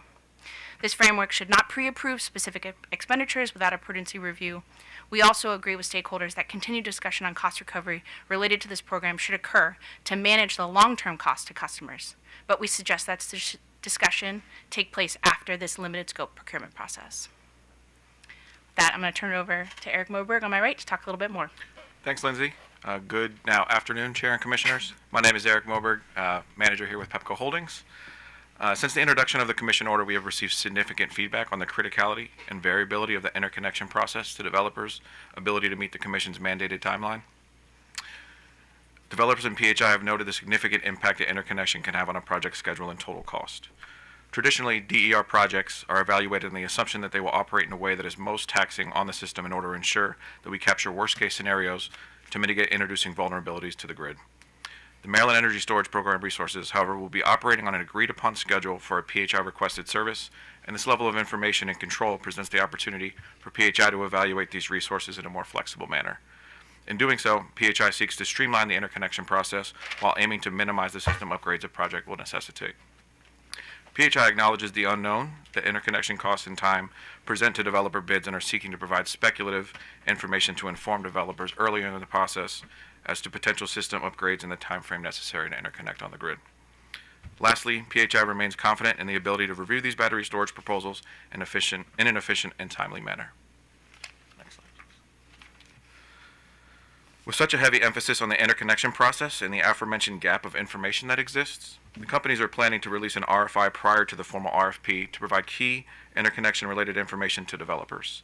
This RFI will solicit high-level information from the developers about the location and size of the proposals. The companies will then perform a high-level analysis of the projects and provide the developers with a rough estimate of the interconnection upgrading cost, as well as timeline information. With these inputs in hand, the developers will be able to produce a more informed package in response to the company's then formal RFP. With a level of certainty around the distribution service agreement approach, PHI intends to release an RFI in the first quarter and hopes to receive Commission approval to release an RFP in the second quarter. The companies anticipate proposals from a wide array of developers whose experience with storage projects may vary. Based on pilot storage projects elsewhere in the company's service territory, and feedback from other utilities, it is difficult to understate the importance of vendor selection to successful project execution. Best projects to date have shown that success is strongly correlated with selection of a vendor partner that has proven market technology, a healthy business model, and a track record of already implementing its technology with a utility. Early and active community engagement is also strongly correlated with project success. Throughout the past pilot programs, the companies have evaluated the approach in these areas and others, including enhanced design criteria and internal standards specific to best fire safety, considerations for effective siting, realistic durations for long lead materials, and the evaluation and application of suitable cybersecurity requirements. These lessons will inform the company's procurement strategy and guide the execution of future best projects outlined in this filing. With consideration to those lessons learned, the companies have developed a number of criteria for bid evaluation as part of the RFP and would like to highlight some of these. A strong safety track record is critical when considering which vendors to work with. From the perspective of storage projects in particular, key areas of focus include the developer's experience with utility storage projects, their siting and permitting experience in Maryland, their community engagement strategy and how that promotes equity, and the financial strength, again, of the developer. The companies highlight these due to the outsized influence these factors have on project success. Uncertainty in one or more of these areas presents risk to the company's ability to meet the deadline and storage targets. The companies have firsthand experience with these risks, as mentioned in the company's report to the Commission as part of Case 9619. In addition to the above areas of focus, the companies have noted the need to evaluate the robustness of these developers' project schedule, their overall system design, and their ability to comply with the company's cybersecurity requirements. Next slide, please. This slide depicts the shared responsibilities and milestones all converging on a November 2027 energization. illustrative and not meant to reflect the timeline of events that occur in parallel. With confidence around the program approach, PHI anticipates releasing an RFI prior to a commission order to initiate interconnection review. This would be followed by a formal RFP, and then 1 month after the close of the RFP, a review with the commission prior to vendor selection. Contracts will then be drawn, followed by utility site construction. Subsequently, developers will be acquiring permitting while fulfilling procurement and executing construction. Many stakeholders have pointed to challenges in meeting the November 2027 timeline, including the joint storage stakeholders, who suggest the in-service date be pushed back to November of 2028.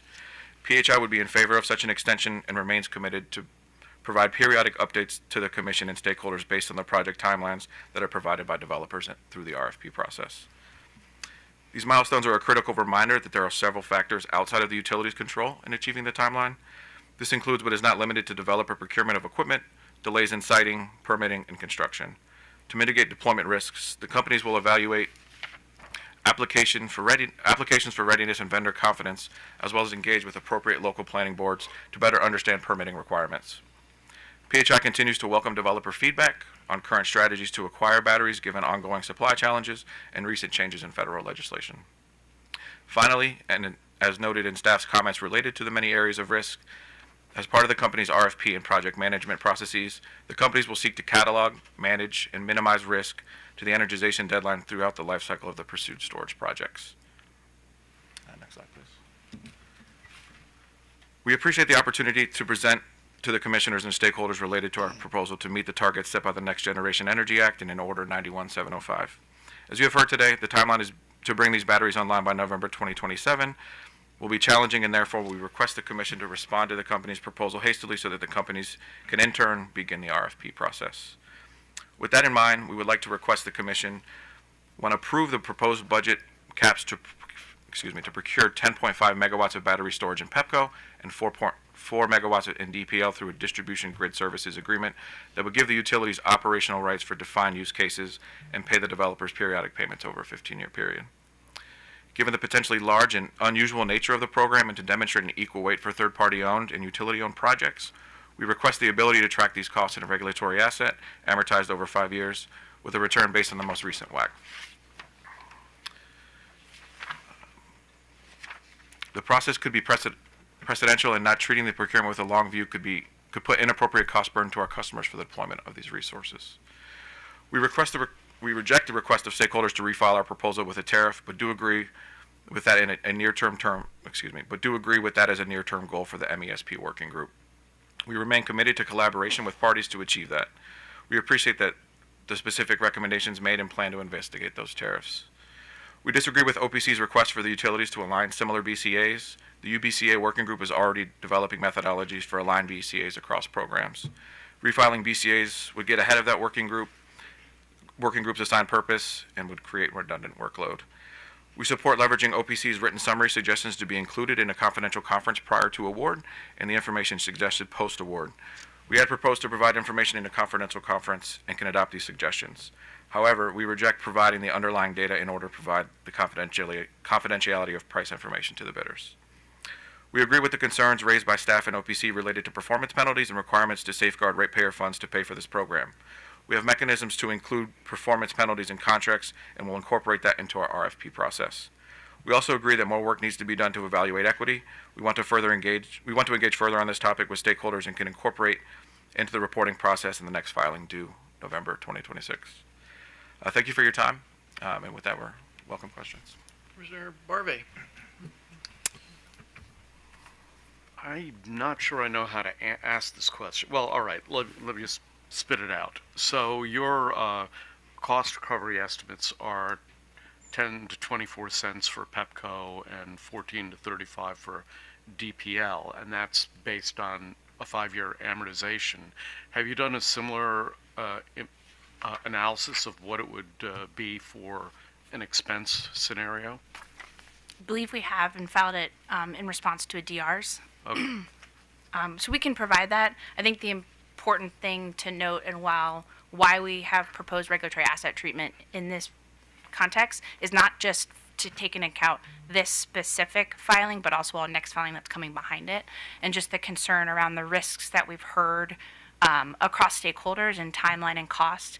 And if we don't have an ability to smooth those costs over a longer time period, those risks could be immediately passed on to customers.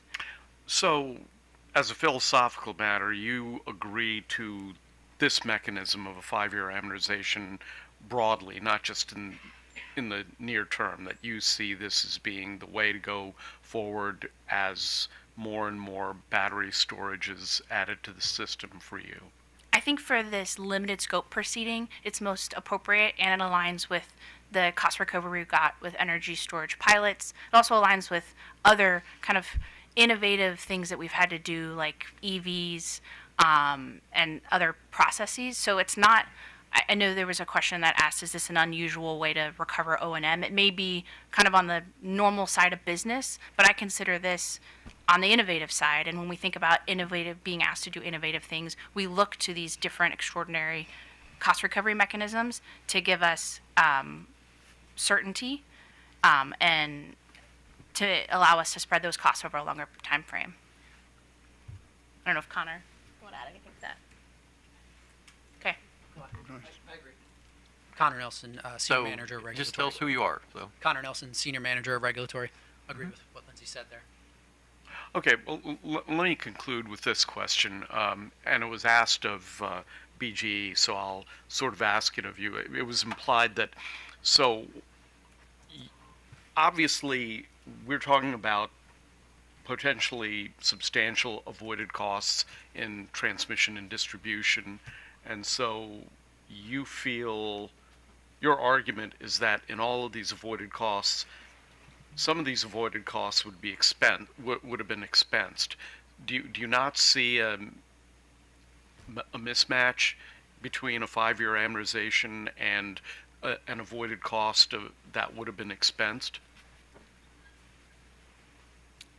I'm having a hard time understanding how those costs would be expensed. No, I'm just saying that, for example, I see, because you're saying that the transmission distribution assets would have been the base rate to begin with. Okay, I understand. Okay, thank you. That's it. Commissioner McLean. Good afternoon. Just to follow up on Commissioner Barbay's question, I guess one of the disadvantages of a surcharge from your perspective is, as we go forward, you're going to be stacking the surcharges one on top of the other. Yep. Yeah, and Okay. I think that's in particular when you think about the Empower surcharge, the Drive surcharge that's now going to be coming. So we have a lot of surcharges that are currently in activity that are active. And so our recommendation for this in the limited scope process is for regulatory asset treatment to allow us to smooth those costs over a longer time period. Sure, but just in terms of the battery, what we're talking about here today, so you come in with your next plan, you would just, in theory, put another surcharge on top of, a surcharge. If we gave you a surcharge instead of a regulatory asset, next time you come in, there'd be another surcharge on top of that, and kind of, so, okay. In addition to all the other surcharges. Yeah, I think we would need to see what that looks like. Sure. Theoretically, if you approved a surcharge, that would be how we would approach Right. it going forward, and it continues to To add stack up it, as these right. uncertainty of costs get higher and Okay. higher. Yeah. Impacted customers gets higher and higher. Okay. Yeah, and that's where in our comments we said we think this is the appropriate thing for right now. Very open, and I'm sure we will continue to talk about things as things evolve, but kind of given the unprecedented nature of what we're trying to do here, and somewhat, while we have proposed cost caps that we feel confident in, somewhat the risks that exist out there, we think regulatory asset treatment provides certainty to us and allows us to smooth those costs over a longer time period. And I think the important point is having these two mechanisms at a level playing field is an important signal for us as the utilities. All right, thank you, ma'am. Appreciate it. Thank you. Okay, Commissioner Sussman, but actually, can we close out the presentations I can see here?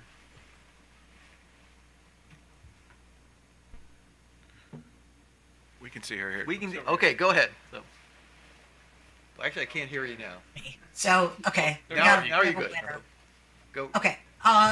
So when the commission issued our order back in June, we identified multiple functions that energy storage can provide, including balancing intermittent resources, peak shaving, resource adequacy, backup power, load management, frequency regulation, and non-wire solutions to avoid T&D infrastructure expenses. It seems that your notwithstanding all of these opportunities for energy storage that actually have benefits, and when we do our sort of benefit cost analysis, it sounds like you're focusing just on peak shaving. Is that correct? For this initial procurement, that is the focus, and that's in part because of the timing of this plan. So we didn't have any near-term constraints that we could solve for with batteries in the time that this has to be energized.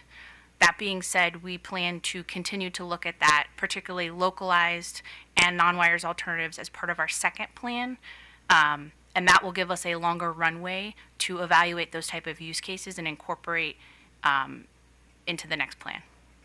Okay, so the concern I have, I mean, I specifically mentioned to BGE that I appreciated their pretty comprehensive plan, in part because I was pretty disappointed in what you've proposed and when we talked to Potomac Edison, what they've proposed. Because I feel like you're missing huge opportunities and huge benefits for the system, and yet you're still imposing costs on ratepayers, and you're not giving the full value of that. And that's very troubling. I understand that you have some time constraints. It's just really hard for me to imagine a big utility like Pepco that's been involved in all kinds of proceedings that we've been dealing with in terms of system planning, that you have not identified feeder constraints that could benefit from storage. That's what you're telling me now. Is that correct? In the time frame for this plan filing, we have not. But that being said, I mean, system peak shaving is a well-known and important value. I mean, it is the crux of the Empower program, particularly on the demand response side. So there is significant value, and in fact, that was the highest value that came out of our BCA methodology. So I completely agree, and we, trust me, Commissioner Suchman, we have heard you say this, and we are actively trying to incorporate this just in the time frame that we had to file this plan. Batteries could not solve any, and we did not have any near-term constraints that batteries could solve those near-term constraints. Well, but peak shaving is not a standalone concept. Peak shaving could have benefit to the system in terms of having to avoid having to build out transmission and or distribution. It can have benefit in terms of reducing the need to pay very high capacity prices.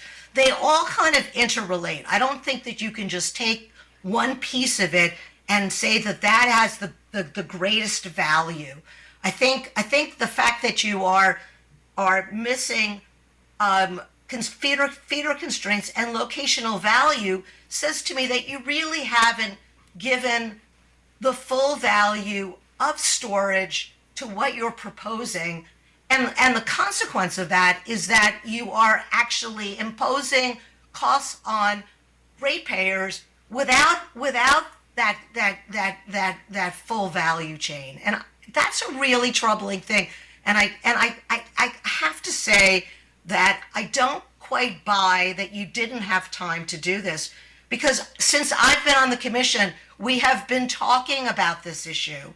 And this issue comes up in a lot of different contexts. It comes up in the distribution system planning process. It comes up in Empower. I just find it hard to believe that there are no constraints on existing feeders within the Pepco service territory that could not benefit from battery storage.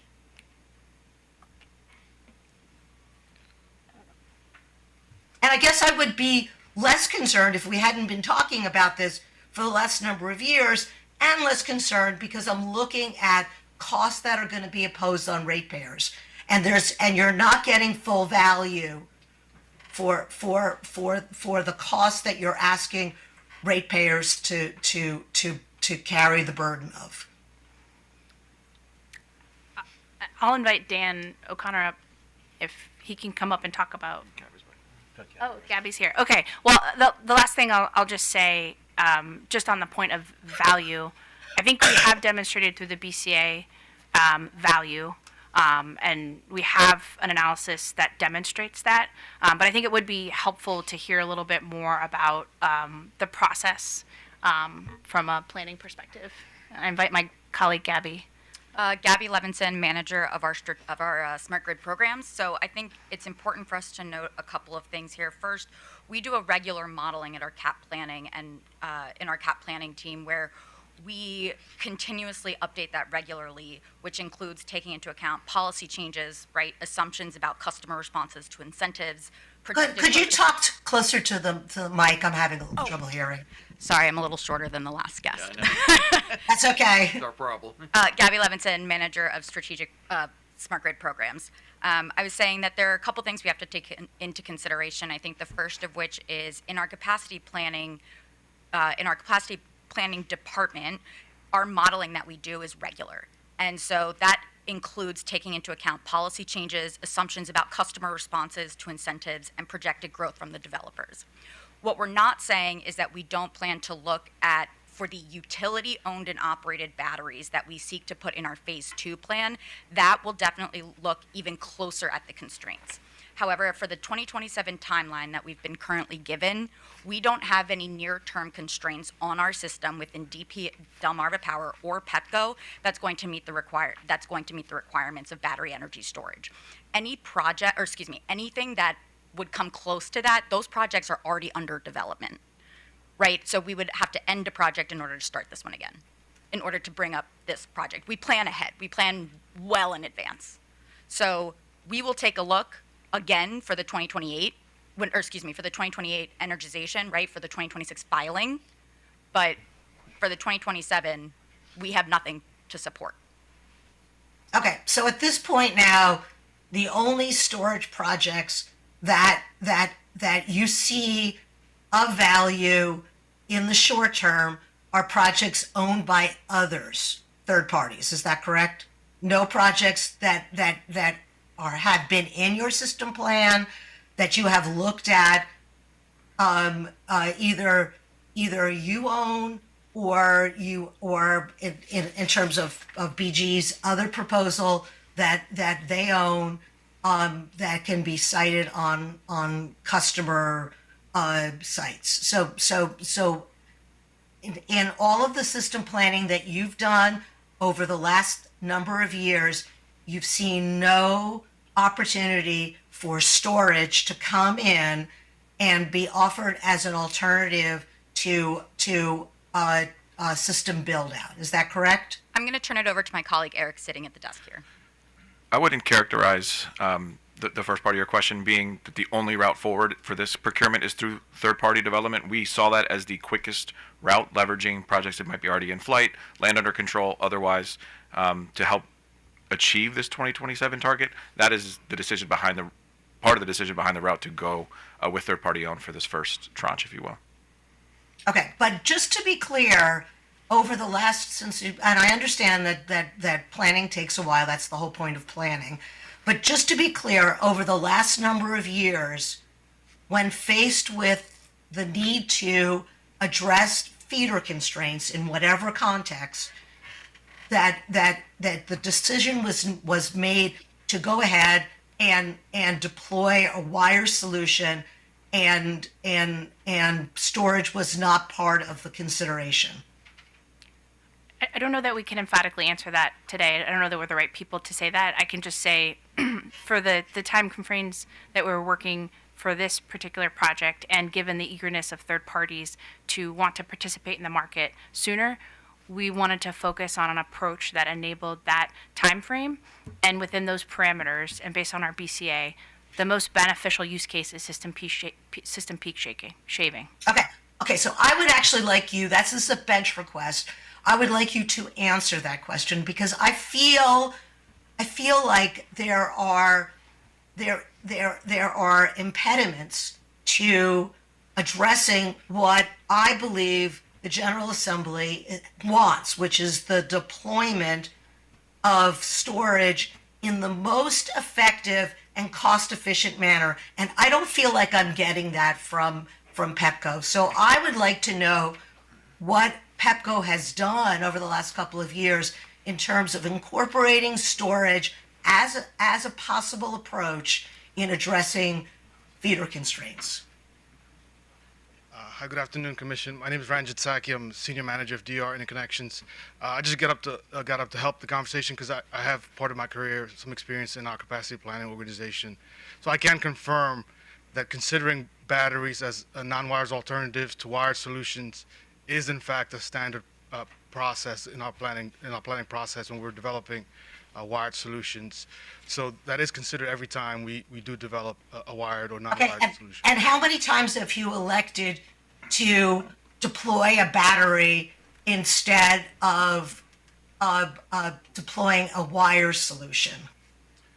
So unfortunately, I'm not able to answer that question. I just wanted to help out because I'm familiar with the process, but I personally don't have experience in the Maryland jurisdiction. Okay, I'd like the answer to that question too. Okay, that's all I have, Mr. Chair.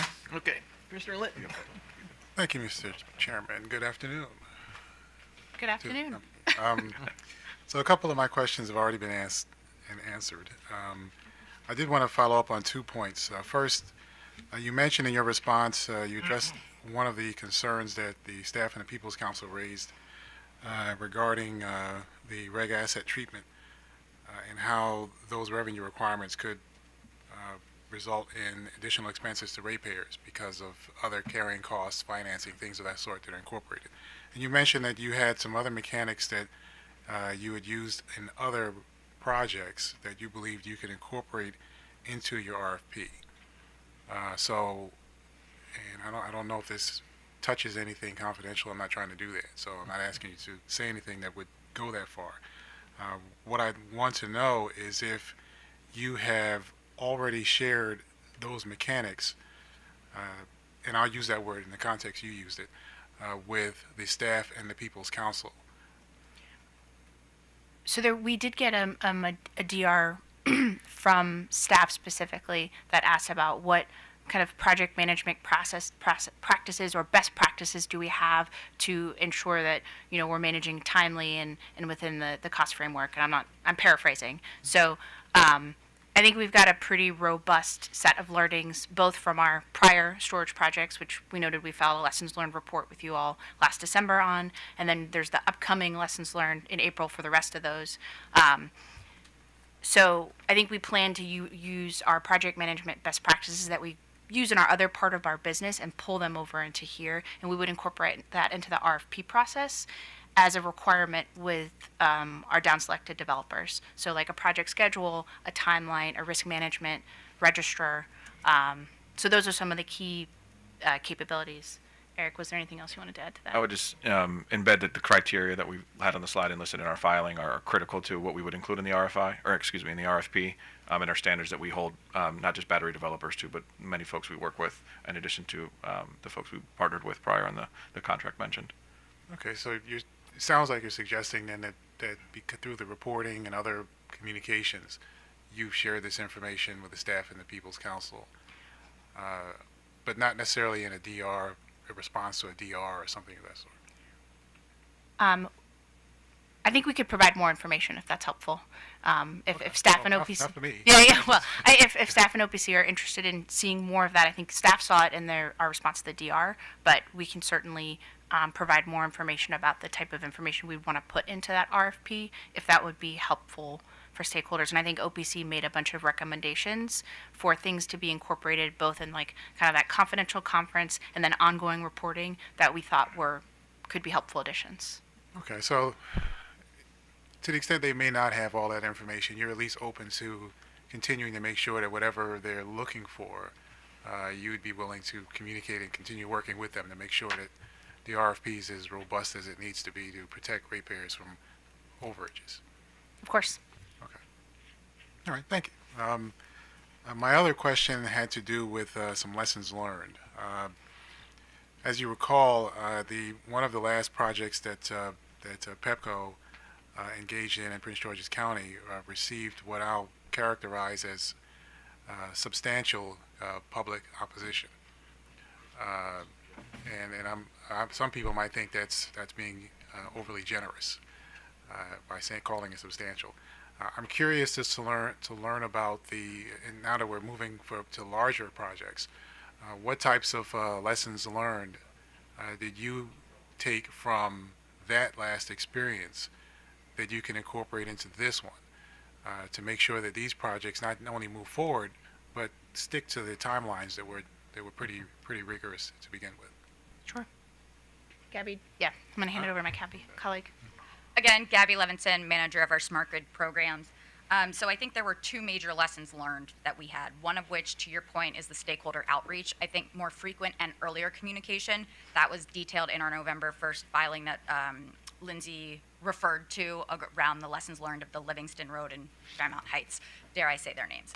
And then the second thing that we particularly learned about, and this was specifically what Eric was talking about earlier, is the choosing the right vendor, right? Recognizing that we need to go with established vendors, and BGE harped on this too, and I agree with them. We need to make sure that we have a very rigorous and strict RFP process, because we do have that. It was a matter of understanding and choosing the right vendor who has the most experience in this area, long-term experience, who has a proven track record, not just, the technology today. So I think those are the two biggest lessons learned that we have from those two projects. Okay, so is it fair to say that as a result of those lessons learned, the RFPs that you're looking to issue for this project and the procedures that you're going to use going forward will incorporate enough, I'll just call it public outreach generally, and educational outreach to interested stakeholders to make sure that while they still may disagree, at least they are fully informed by the utility company about the value of these projects going forward? Absolutely. I think it's safe to say that there is an educational approach to this that we're going to have to take as well. Yeah. To your point. And I'll just add, and this is part of kind of my opening comments of like the role that we have to establish a robust energy storage market as the distribution utility. One of those core roles is we are a constant in those communities, and so we need to show up and educate and bring them along and make sure they are comfortable and confident that we can deploy these assets. We, or third parties, can deploy them in those communities, and that is an important part of our role in this process and a part of our learnings if we're going to succeed. Okay, so thank you. I appreciate that. I guess the only thing I would suggest is that having the third party with the expertise and experience in the industry is going to be very valuable. But for better or worse, the utility company is the entity that the consumers there is going to know. And so don't try and send them out there by themselves. That's not going to work. I think we learned that lesson. So, yeah. All right. All right. Thank you, Mr. Chairman. That's all I have. Thank you. Okay. Given the fact that you have almost polar opposite service territories between Pepco and Delmarva, one highly urbanized and a fairly engaged customer clientele, and then the second one more rural and maybe less engaged customers. Why don't you give me some more details on how you're going to go about seeking battery storage projects within the two different service territories? So I think we would be using an RFP process, as we've kind of talked about. Are you referencing like seeking developers or engaging with the communities? Sort of, kind of all the above. All the above. Yeah. Yep. I mean, to be honest, we've been already having lots of conversations with the developers, both, and I mentioned the rich history here. There's been lots of discussions within the working groups. We met with the developers multiple times before we put our plan in. So I feel like we have we even ran an RFI, if you recall, before we submitted the joint Exelon and the SIA proposal. So we know that there is interest, particularly from the community solar developers that are looking to either add on storage or build standalone storage. So we know there's an appetite out there. I feel like we have established relationships. And as we just mentioned with Commissioner Linton, our role, importantly, will be to engage the community and to make sure that they are educated and feel brought along in this process. And then, of course, bringing to bear our project management practices that we deploy in other parts of our business. I think that kind of trifecta is the way that we plan to approach this RFP process, to hopefully find projects that developers are already working on, and we can kind of get into service as fast as possible. Okay.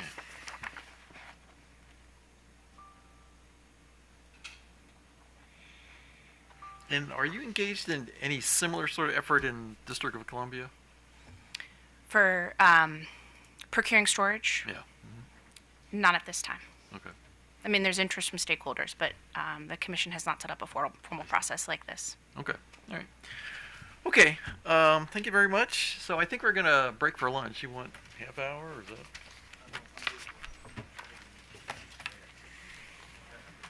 So, all right. So actually, we'll come back at 1:15.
Good.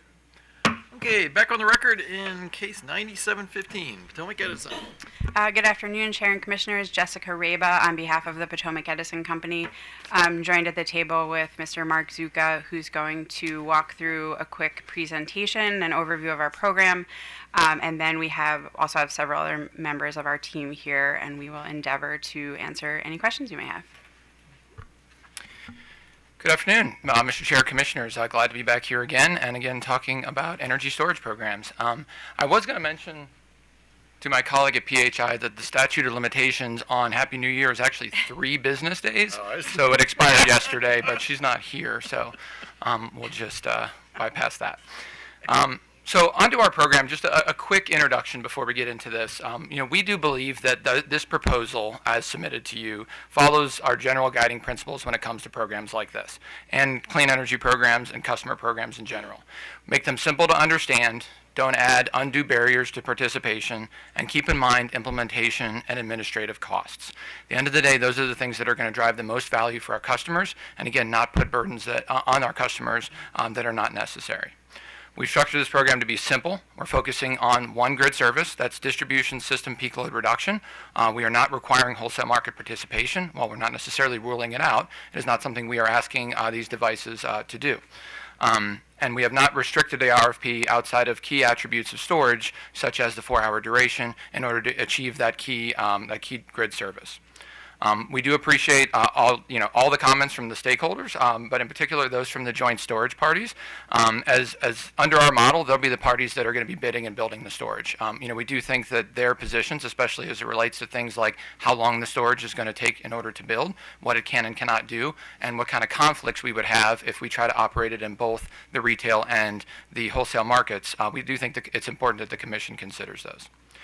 We have collaborated with that group, as well as the other stakeholders within the energy storage work group and outside of it. And we definitely intend to continue that collaboration here today and going forward on this program to make sure that we build a program that best serves Potomac Edison's customers, as well as helping to Maryland achieve its policy goals in this area. Another thing I want to mention is that our proposal today is informed by our pilot projects. I know the Commission is familiar, but I will remind everyone here that we do have 2 energy storage projects in service at Potomac Edison in Maryland. The first is a battery storage system that is owned by Potomac Edison, co-located with electric vehicle charging stations, including DC fast charging stations at the Myersville Park and Ride. The intent of that project is to reduce the amount those chargers draw from the grid when they're charging cars. So the total capacity for charging at that site is about 160 kW. We drop that way down by using the battery to serve the EV chargers for the most part while they're there, and then while we're waiting for the next driver to show up, the battery slowly draws from the grid. We've proven that is an effective use on our system today. The other project is our Town Hill project. So that's a much larger battery that sits right on the border of Washington and Allegheny counties in a very mountainous and difficult to reach territory for our responders when we have outages. It is an area in which we saw a significant amount of outages in the past, and as part of our worst performing circuit remediation program, poorest performing feeder remediation program, we would have had a project to do to improve reliability, and we chose to use the battery as essentially a non-wired solution, in lieu of doing that upgrade. That project has been in service. It has operated to restore those customers some of the time. We've had some challenges and we continue to work through those. But we've used that experience to help educate us on where we're at for this program going forward. With that, if you don't mind, we'll head into the slides. So just as a basic overview of what we are proposing. Our allocation for this program is 19.5 megawatts over the 2 years of distribution connected front of the meter energy storage projects. Our proposal, the 6.5, the first third, this proposal meets that requirement to be submitted by November 1st of last year.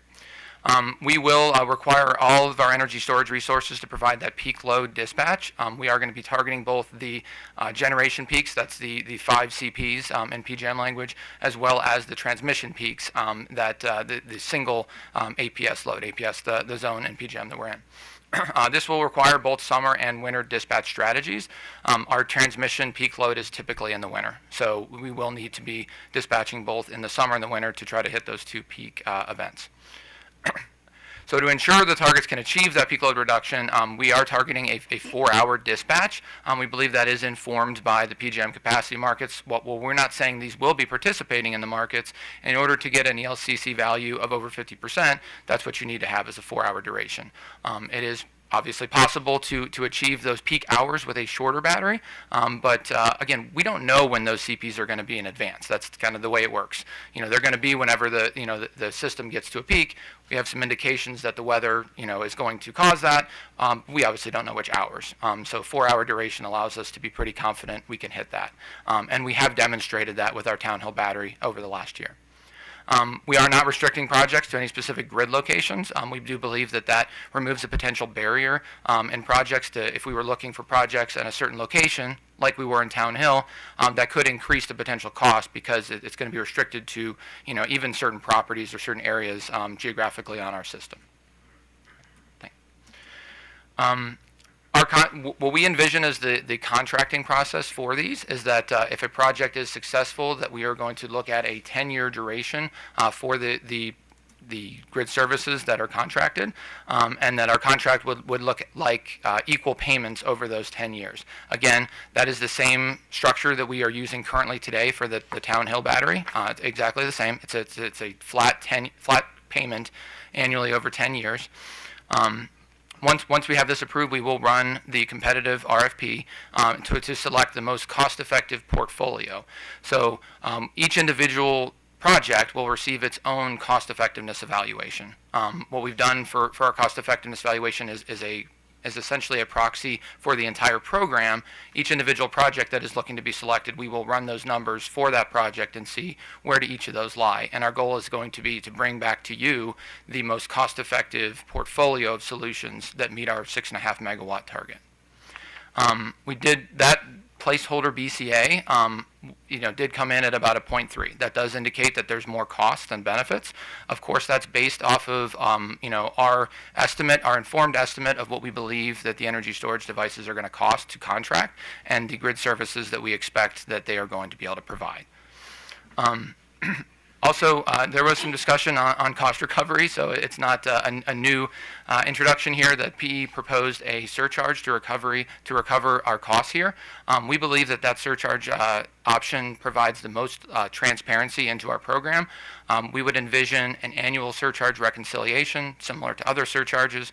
We would come in here, make a filing that would tell you not only where we're at in the program, such as, here are how the projects are progressing, here are the ones that are in service, here's the services they provided, but also itemize the costs that have been incurred and our projected costs for the next year as well as for the balance of the program, and then it would reconcile any under or over collection in the current year and allow those to go and going forward. That would allow the Commission and other stakeholders full transparency into the status of our projects as well as the costs that are being passed on to ratepayers. I did want to go into a little bit on the non-peak grid services, and we are not including them in this program as a requirement. So the identification of the non-peak grid services that could be available mostly lies within distribution system planning. We've had this discussion within that context, but what our planners do is they will look forward on the system, what are the constraints today? What are the constraints over the next time periods? And they'll look out as far as 10 years. They're estimating load growth. They're incorporating anything they know, such as DER that's been installed on the system, such as large loads that are coming into the future. They'll make their best evaluation of what constraints exist, and then they will do an evaluation of how we can best address those constraints. The primary things that we would come up with when we look at that, where energy storage could be a benefit, are reliability and resiliency improvements, similar to how we are using the Town Hill battery, as well as capacity constraint solutions. So when we go through that process, again, we'll look at, could we build a new substation transformer? Could we build a new line? Would a battery make the most sense? I can confirm that we've had those discussions, long before this program was a requirement of whether a battery placed at a substation is an appropriate solution to certain concerns we've had, such as voltage regulation or power or lines or transformers being overloaded. Other than the projects I mentioned, we have not selected anything to this point. But just to give a little idea of kind of the way that analysis works is that if we're looking at trying to deal with a capacity constraint, let's say, a 5 megawatt, increase in load at a certain substation, the typical solution is going to be something like put in a new substation class transformer that has 12 or 15 MVA of capacity. And then, so not only is it going to solve that constraint, it's going to be able to have additional headroom for the future. Additionally, that resource is going to be expected to live on our system for 30, 40, 50 years or longer, and provide those same benefits over time.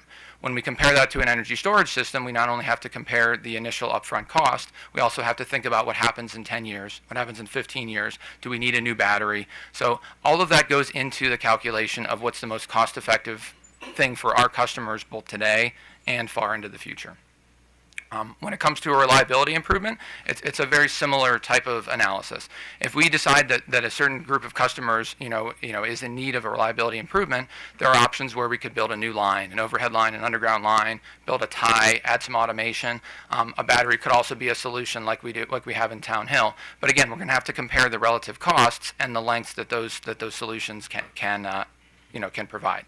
So when we had said in our filing and again in discovery that we had not identified any solutions such that battery storage would be the most cost-effective solution, we don't mean that it wouldn't provide benefits. We do know that energy storage can provide benefits to the grid as a reliability resilience improvement because we've proven that. We know that it can provide capacity relief. Other utilities in the state have shown that as well. What we haven't found is that based off of the current portfolio of constraints that we're looking at over the next 5 to 10 years, there isn't a solution where energy storage is going to be the most cost-effective solution for our customers. Where we are open is that when we do this solicitation here, if we get projects back that perhaps are being funded through this program, but with some slight modification or addition of additional equipment, could result in an additional benefit, such as a reliability resilience benefit, we're open to looking to add that in, and very likely coming back to this commission to ask for approval in order to add that in, because there'd be an increased budget.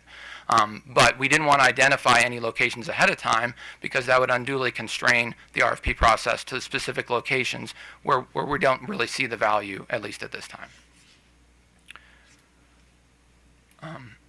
Last thing just to mention is that when we talk about potential wholesale market participation, we do recognize that there are some conflicts potentially with the dispatch schedules. As we were here earlier today talking about time of use rates, and part of the discussion there is that with staff and OPC is that the PJM generation peaks don't necessarily match the PE customer distribution peaks. Typically in the summer, the generation peaks are a little bit earlier in the day than a lot of our residential feeders peak. So if we're trying to both hit peaks for distribution and generation, you may actually need a longer duration battery, or you may have to reserve some, or otherwise there's going to be some kind of a conflict. The peak times don't always line up between different parts of the system. Quickly on our equity assessment, we provided an assessment as part of this plan. We focus mostly on how energy storage and energy storage installations could affect overburdened and underserved communities. We feel like that's the main focus here. We want to make sure that we are not, for the most part, putting additional burdens on communities that have already seen that. And if we're not providing a local benefit to a community, having that battery in their community may not be a positive for them. If we are able to provide some kind of localized benefit, it could be, but we also have to think about what the alternative is. If the alternative is to provide a potentially more reliable wire solution to that community, perhaps that's what we should do, and reserve a newer solution that we're still working on the reliability and uptime, for a community that has not typically had the burdens of all the infrastructure. And then finally, there was some discussion in the comments on the bill impact and trying to avoid the impact for low and moderate income customers. We do feel like that's best addressed in PC 59 and feel like it is wholly contained there. The best thing we can do in this program to help those customers is try to reduce costs of the program overall, because they're all going to have to be borne by ratepayers at some point. All right. So I do want to go through a few things that were in the comments.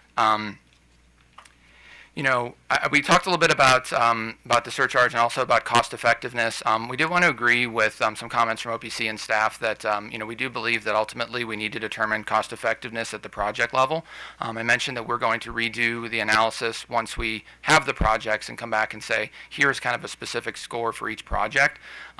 We do plan, and this is a typical course of business for us if we are doing an RFP, is to create a matrix of sorts ahead of time to say, well, how is each factor going to be weighted? Cost may be weighted at a certain percentage. These other factors, non-cost factors, will be weighted. That's not something we have complete as of today, but that will provide us a rubric essentially to determine which projects make the most sense. But we do think that the financial cost effectiveness part of it is the biggest key here. We definitely don't want to create burdens for communities or to create problems, but the biggest thing here is going to be how much does this cost and how much benefit can it provide directly to our customers. There are also some comments on the 10-year flat contract structure, and I believe staff had some suggestions that we could maybe add in some assumptions for degradation of batteries or other changes. We feel like that flat structure makes the most sense. We can't forecast where those type of things are going to go in the future. How much a battery is going to be able to produce at some future time. We really think that this allows the simplest contract structure for bidders, as well as what we believe will be a pretty consistent surcharge rate for our customers. We did only provide a 1-year analysis of what the rate impact was, but it is expected to be very similar for years 2 through 10, because we're not purchasing a lot of equipment up front that we're then trying to either depreciate or amortize over a long period of time. We're going to be paying essentially the same thing every year and then asking our customers to return that same value to us in real time. In response to some of the comments from the joint storage parties, specifically on the, first there was a comment that they believe that we place too much emphasis on co-located projects, so projects that are co-located with community solar projects. I will note that, as we've mentioned here at the commission before, we do have a lot of community solar projects in our territory for our size and for our load. We are not trying to advantage projects for that reason. We do believe it's a consideration. It is a consideration the commission asked us to look into. But specifically, we believe that a co-located project may be able to provide a lower price because they're able to provide benefits on their side, that our ratepayers aren't seeing or paying for. It would allow them potentially to provide a lower bid, for the services they're providing for us. We also feel that a project that already has secured land, a community solar project may have land that is already suitable to add energy storage. They may also already have interconnection rights with us or are on their way to getting that, and that will allow them to interconnect quicker. We do believe it's a key outline of this program is to get in service by the dates that are required by the law. And so if a project is able to show us a more clear path to get there, we do feel like it's right to favor them. And then finally, just one more thing. The joint solar party suggested a walk-up grid services tariff as an alternative to this. We're fully ready to implement this program upon approval from the commission, whether that comes today or into the future.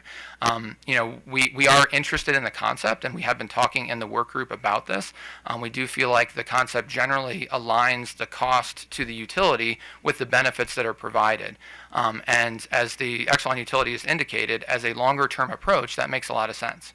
To say if the storage can provide X dollars of benefit, they should get something that is based off of that, as far as their compensation, and that ensures cost effectiveness and ensures that our customers aren't paying anything extra for something they're not getting. So hopefully I addressed a few questions that you all might have, but with that, turn it over for any questions you have for us. Okay, Commissioner Clinton. Thank you, Mr. Chairman. Good afternoon. So I guess since I go first, I get the chance to take the easiest question first. In your presentation, you noted that you didn't see the projects that have been proposed currently dealing with any of the constraints that you have over the next 5 to 10 years. BCA is 0.307. So that's a pretty big low fruit right there. Help me to understand what protections exist to ensure that ratepayers aren't overpaying for this project. So I believe our responsibility is to present the program that we believe is the most cost-effective for our customers to the commission. We've identified what we believe are the achievable grid services in our program. We've also identified what we believe, based off of market analysis, are the costs that we would expect it's going to take. And we well recognize that the BCA score results in less than 1. Adding additional grid services in our analysis would only make that score worse. The incremental cost to achieve those additional grid services would be more than the financial benefit they would provide. And I say that, with not complete certainty, because we are, as we mentioned, fully expecting to look into specific projects to see if there's a way we can squeeze something else out of it. But, based off of our analysis today, additional, like I'll give the Town Hill as a good example. We procured a battery through the contract, but additionally we had to install a bunch of equipment on our side. The integrator had to install equipment on their side, and there's a lot of back and forth. Our engineers talk all the time to make sure this works. There's additional costs that wouldn't be there if it wasn't for a reliability solution. So not only do we have to look at, we have to look at both those costs and the benefits. As far as the protections, we believe that the budget cap we provided offers the commission that protection. We don't believe that we're asking for authority to accept a bid that is higher than that cap price. Okay. So if again, the other utilities kind of mentioned the same thing, we feel like we're asking for authority to spend up to that amount. Okay, that was going to be one of my next questions. Is are you expecting to return if you receive bids that took you beyond that cap? Or are you suggesting that those are going to be rejected, or do you think you're still going to request that we consider those? I think Potomac Edison would have to determine whether we're going to come back to you regardless, whether we're coming back to you and saying, hey, we don't think that these make sense to do, or we're going to say, hey, they didn't meet, they're over the threshold, but we still think you should approve them. And until we have the costs, it's hard to determine which of those options we're going to take. Okay, so I've been to one of your facilities before, so I know that you can build battery storage. I mean, everything was clean, it was working. The electric vehicle chargers were working, which we've had challenges with that before. I am curious, though, as to what I would determine or would state as a bit more fluid approach, in the sense that you haven't really identified locations. So we know some of the other proposals and experience we've had in other parts of the state have suggested that there needed to be a lot of work done in advance before you even began the process of building out the infrastructure. And you're kind of in a different position here. So are you thinking that your RFP presentate your responses to your RFPs are going to be, they're going to identify the locations for you, or are you going to work with them to help them do that? We intend that they're going to identify the locations for us. They're going to across the whole service area. Correct. They're going to tell us. So with our targeted grid service being distribution peak load reduction, it doesn't make a difference whether it's connected out in the western edge of Garrett County or in Germantown. Okay. And we believe that being open to that allows us the best opportunity to see those projects. We see that in community solar. The developers pick the areas where they're able to get land, where they're able to get permitting, and we kind of see the result of that. Is there certain areas that are preferred, not by us, but by developers, and we would want them to be able to do the same thing here. I don't know where a storage developer should best site their storage as far as local permitting and those type of things. The one challenge is interconnection, and that has been brought up here. What we expect is that will then come back to us right away as an interconnection review, and when we get those proposals in, we're going to have to turn that around to say, this can be connected on this line without upgrades, this is going to need such upgrades. That will then be on us to identify what it's going to take to connect to the grid at that location. So it almost sounds as if when you return to us, you're going to return even with a new BCA. I expect we're going to return to you with a handful of new BCAs Okay. that roll up to a program overall. Okay.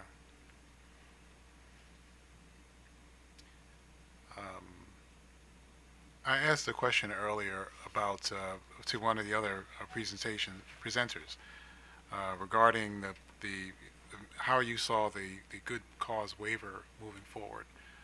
It almost sounds like it's a bit more important for your proposals, in the sense that there's still so many components of it that you still have to get some information on.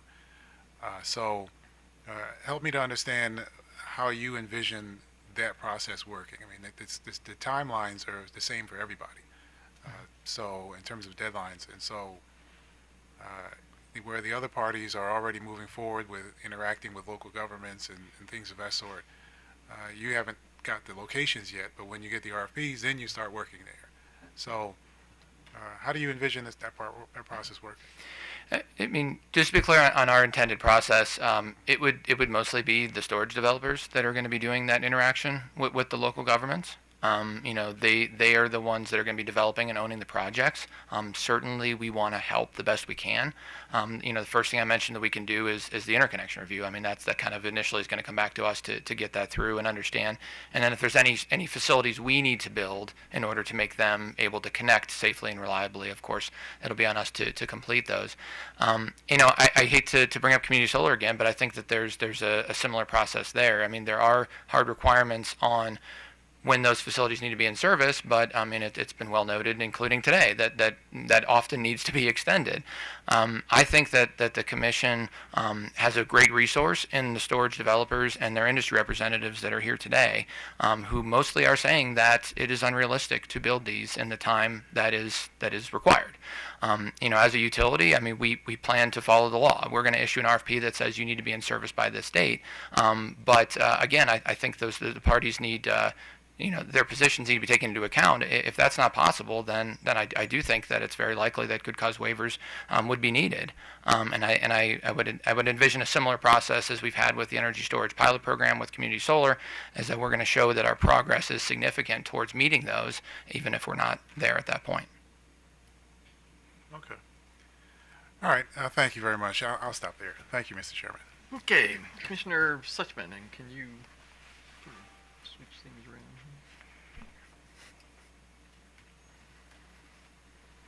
Actually, can't. No, go ahead. So now you're good. Wait, so can you guys hear me? Yes, we can. Yes. Okay, I'm not sure how far in I was to my question. Good afternoon, Mr. Zuka. I'm assuming you can hear me. Absolutely. Good afternoon, Chairman. Okay, and I won't wish you a Happy New Year because you've been No. not to. I'm glad you raised the Town Hill project because you and I have had conversations about the fact that you have actually deployed storage in your system to address a reliability issue. So that's a good thing. So in your proposal now, your focus is just on peak reduction. Is it expected that the full 19.5 megawatts will be peak reduction projects? Is that what you anticipate? So we have not yet developed what the second portion of this is going to be. We are absolutely open to additional grid services, and I would say that the main ones are the ones I discussed. It's a capacity relief, a local capacity relief, or a local reliability resilience improvement. Part of it, is really to let this process go through and understand the feedback we get and the proposals from the other utilities. But again, we're going to really do the same analysis. I mean, we update that analysis annually, sometimes more than annually, and as those new constraints come up, we continue to evaluate whether storage could be an additional solution. Okay, but you mentioned that in your distribution system planning process, storage is already considered in making wires decisions. Is that correct? Yeah, I can remember at least one specific time, when I was responsible for managing our distribution planning group, where we did consider that. We had a specific constraint that was based off of overloads and voltage degradation, and that was an option we looked at seriously. And again, it just came down to how quickly can we implement it, how reliable do we expect it to be, and what are the benefits it provides. Okay, but you do look at benefits, and what you mentioned is that that other than the Town Hill project, there wasn't a situation where deployment was cost effective, correct? In relationship to kind of business as usual. So It is true. The only battery systems that Potomac Edison has installed are the two I mentioned. I do have to note, as per our filings, the Town Hill project was not deemed to be cost effective. It had a similar score as the program we've proposed here today. Okay. Now, when you're looking at benefits, and you're looking at addressing constraints, do you also look at the other multiple functions that that storage can provide? That, for example, wires can't. I'll answer that we do now.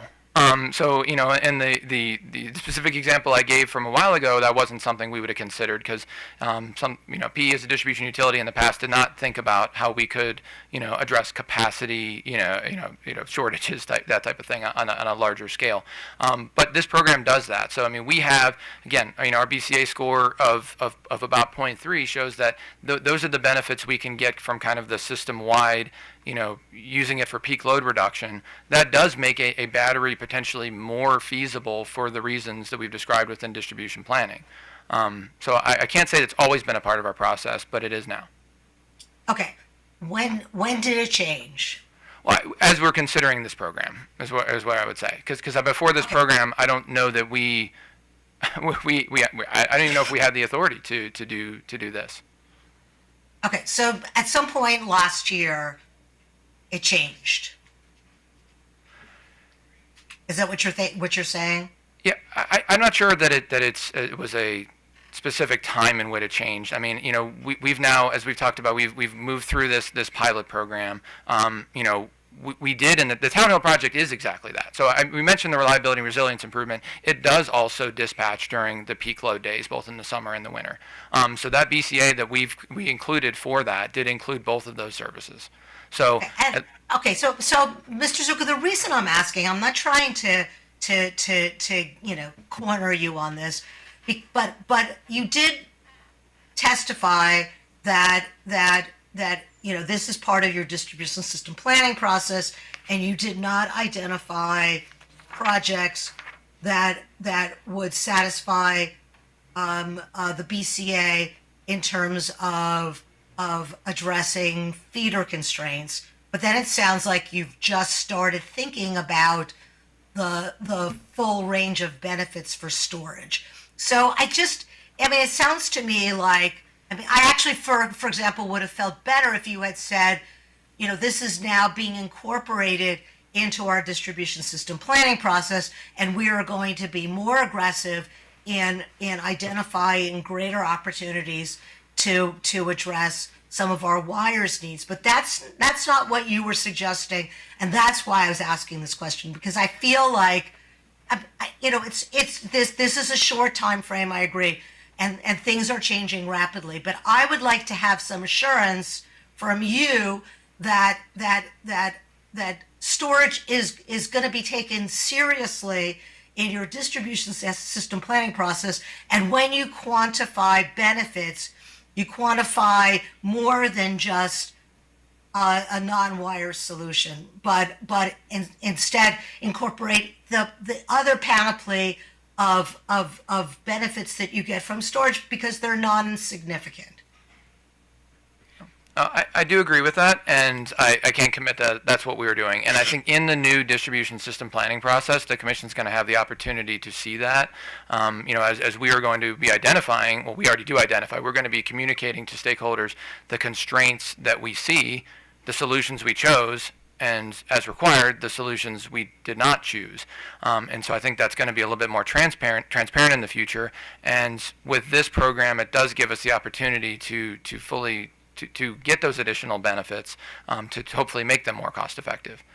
Okay, because Mr. Zucca, we're still seeing CPCNs for your service territory for wire solutions, and I would like to see less of those and more of a battery approach, or perhaps some other approach that doesn't necessitate wires. So I'm hoping in the next round that we're going to see something more than what you're proposing today.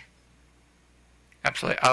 We will take that back to the planning team, again, as we're working within the revamped distribution planning process, and as informed by this program, by our electric school bus program, by our EDSSS program, and others. We want to make sure that's all incorporated and we get the right holistic solutions to our constraints. We do as well. Okay, thank you. That's all I have, Mr. Chair.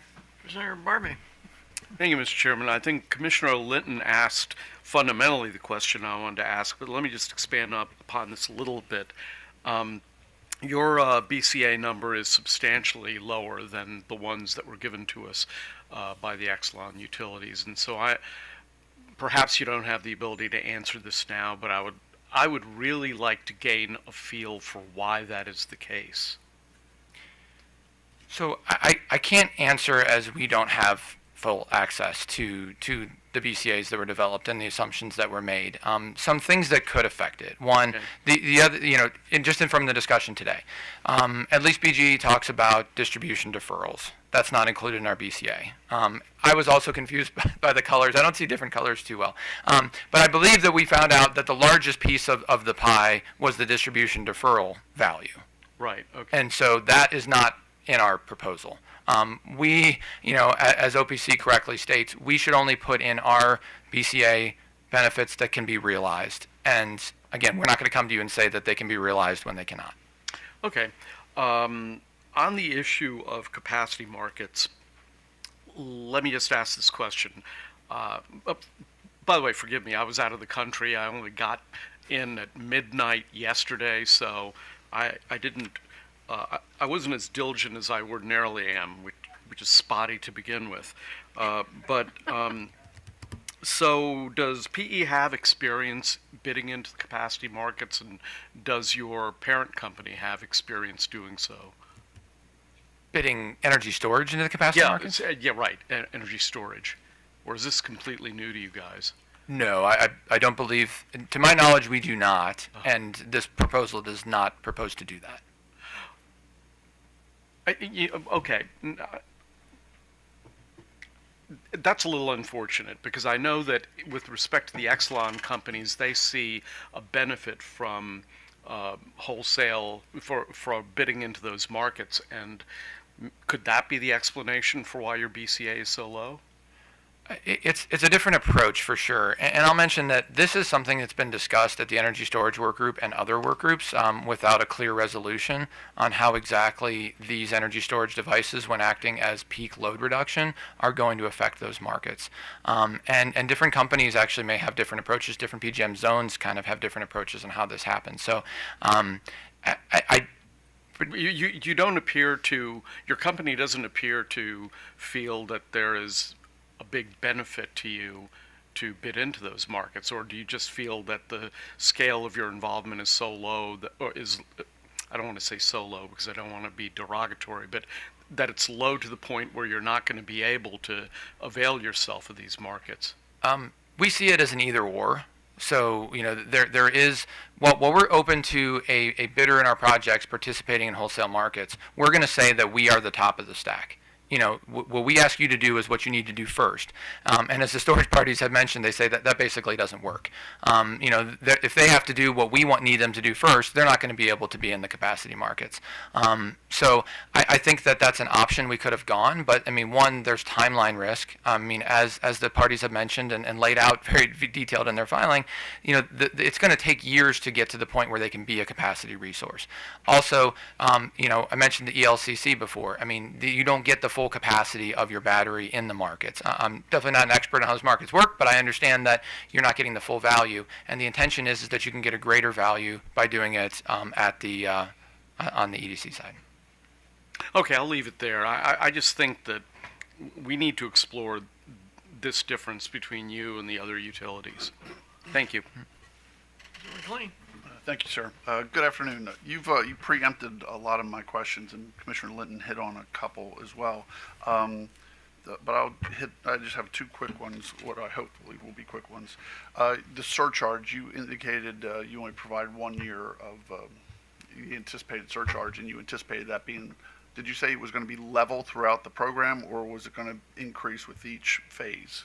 relatively level is our intention. So there may be an initial ramp up as, we're only going to start paying these contracts once the projects go into service. So initially there might be kind of a like a step up type thing. But once they're in service, they should be very similar. Okay, so you don't anticipate just pancaking the surcharges? I did also neglect to mention that our proposal is actually to include this on our grid program surcharge, which currently would also have the EDSS program as previously approved by this commission. So our customers would see a single line item, but the commission and stakeholders would see a detailed reconciliation of each individual program that leads to that overall cost. Sure, but that surcharge, however you want to include it on the bill, isn't going to go up incrementally each year with each phase of this. Once they're ramped up, no, we do not expect that. In terms of the co-location, the developers noted that they wanted to see if storage was added to an existing program or existing project, that it wouldn't trigger another interconnection study or kicking them out of the queue. Does that sound familiar to you? And I may not be phrasing that correctly. We've had various discussions on this in multiple commission work groups on how to deal with the interconnection of storage. Our position is that the addition of storage to an existing interconnection application does not constitute a change that pulls them out of the queue, as long as it does not increase their overall capacity, their generation capacity, or their load capacity. So the assumption then would be, as long as it's charging only from solar, and as long as it's not dispatching in such a way that increases the overall rated capacity of the solar facility, then yes. But if it does either of those things, then no. Right, okay, because that gets into a reliability issue. Mm-hmm. Exactly. All right, and the question I thought Commissioner Linton was going to lead with the easy question was, and you reference this frequently when you're here, is you still don't have AMI, or that wasn't under the tree this year for Potomac Edison, is that right? Correct. Maybe next year. Okay, all right. Thank you, sir, that's all I have. So, do you envision having discussions with the potential data center developers that might be coming in your way relative to this program? We don't have any plans to engage that class of customers specifically, no. And as this program is intended to be a standalone front-of-the-meter program, we don't believe that is necessary to implement this program. Okay. And are there other First Energy companies that you're aware of that are involved with battery storage promotional activities or mandates like this? I'm not aware. I mean, Potomac Edison, and our other territories has not. I'm not personally aware. I don't know if anybody else here, but I don't think there's a whole lot of significant development elsewhere. Okay. All right. Thank you very much. All right. So why don't we move to the joint storage parties?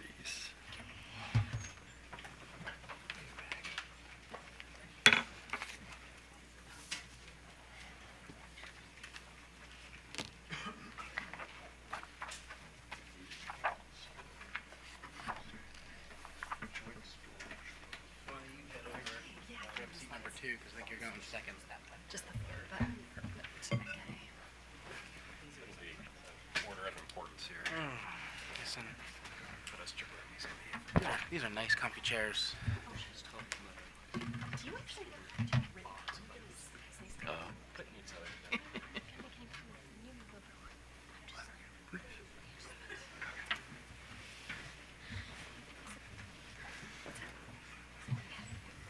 I hope that's nice and warm. It really got me into this one.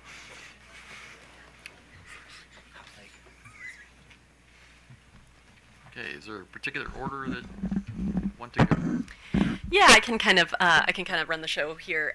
Thank you so much for the opportunity to comment. And I know it's late in the afternoon. We're all flagging a little bit. Maybe could use some coffee. So we are gonna, hopefully keep it tight. We've filed the comments, but recognizing the filing timeline made it hard for people to really have time to dig in and digest. So we're hopefully going to provide an overview and a summary.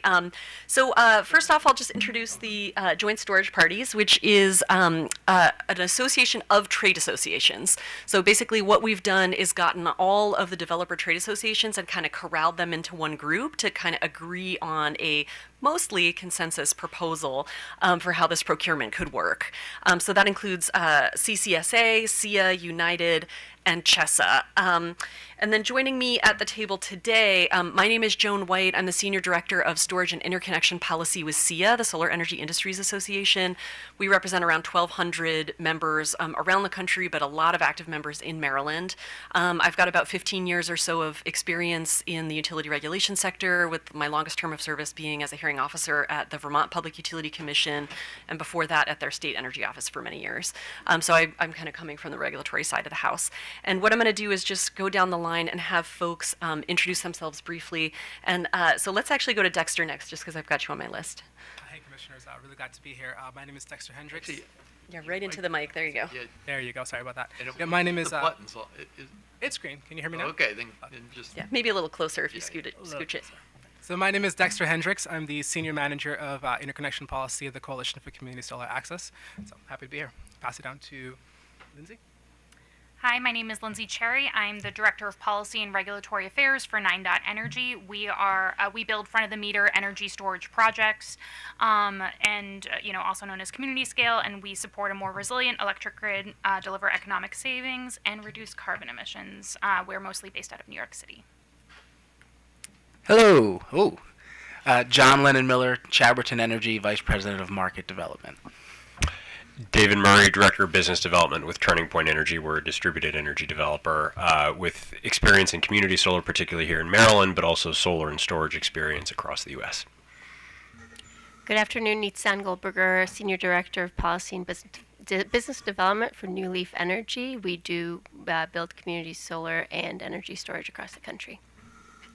And just to clarify, so Dexter and I work with trade associations, so we're kind of representing umbrella groups, and then we've brought our developer friends along because they can often answer really specific questions about development timelines, et cetera. So we just wanted to have that deep bench available for questions. So just to provide a little bit of background and context, and other people referenced this, so SIA came in hand with the PHI utilities last fall. It would have been about November, December timeframe, asking the commission to authorize like a very short-term procurement program. We proposed an RFP style process. And when we first came in with that proposal, we were envisioning a very compressed timeline for that program so that we would, get a commission decision by, say, March or April. They would be able to roll out the RFP by the following summer. That timeline has now really, really stretched. So we were thinking we would get 150 quick megawatts on the grid, mostly to offset the PJM capacity crisis in short order. In the interim, things have really changed. First off, at the federal level, we've had some major changes to the way that the investment tax credit works for storage. And the main change is that an increasing percentage of our installed systems need to come from either domestic or friendly countries. They can't come from what's called foreign entities of concern.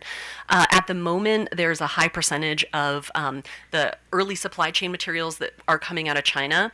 We're very confident that the domestic supply chain is ramping up, partially because those EV manufacturing facilities have changed. And I'll just briefly address Commissioner Barvet. You had a question earlier about the chemistry. Although most EVs have NMC, which is a nickel manganese cobalt chemistry, the factory revamps that we're seeing, which take about 6 months or so, it's quicker to kind of change an EV factory than spin up an LFP from scratch. They are using LFP technology, and NMC and LFP can be equally safe in terms of fire protection. The older NMC is considered an older technology. That's not entirely accurate. It's just that more NMC was rolling out prior to the advent of some of our most rigorous fire codes. So since the implementation of NFPA 855 as well as standard UL 9040, we've seen a really uptick in the safety performance of both chemistries. Okay, that was a little bit of a little rabbit trail, but I just wanted to hit that while we were on the topic. Okay, so back to FEOC. All right, so the federal situation has really changed in the last year and a half. And as a result of that, it's been harder for our groups to craft their bid prices, which is why we're asking for this slight change to the programs that the utilities have proposed. I mean, we have other objections, but one of our primary asks is that we move in the direction of, rather than an RFP bid style pricing mechanism, we would be offered kind of a standard price for performance. And that's what a walk-up grid service tariff would essentially be. So you would be called upon during peaking events, you'd respond to those calls, and each time you respond, you're basically racking up a standardized payment, so that each system would be on a level playing field. The other development that's happened, so we've had the federal changes, and then we've also had a lot of state changes during that time frame. The working group has done incredible work under the direction of John Burkowski and EPDI, putting together the concept of what a walk-up grid services tariff could look like. They've kind of gone through all of the potential grid services and identified which ones storage could provide, how those might be compensated. We're just really waiting on numbers to come back from a consultant that we're hoping is going to come back at the end of Q1.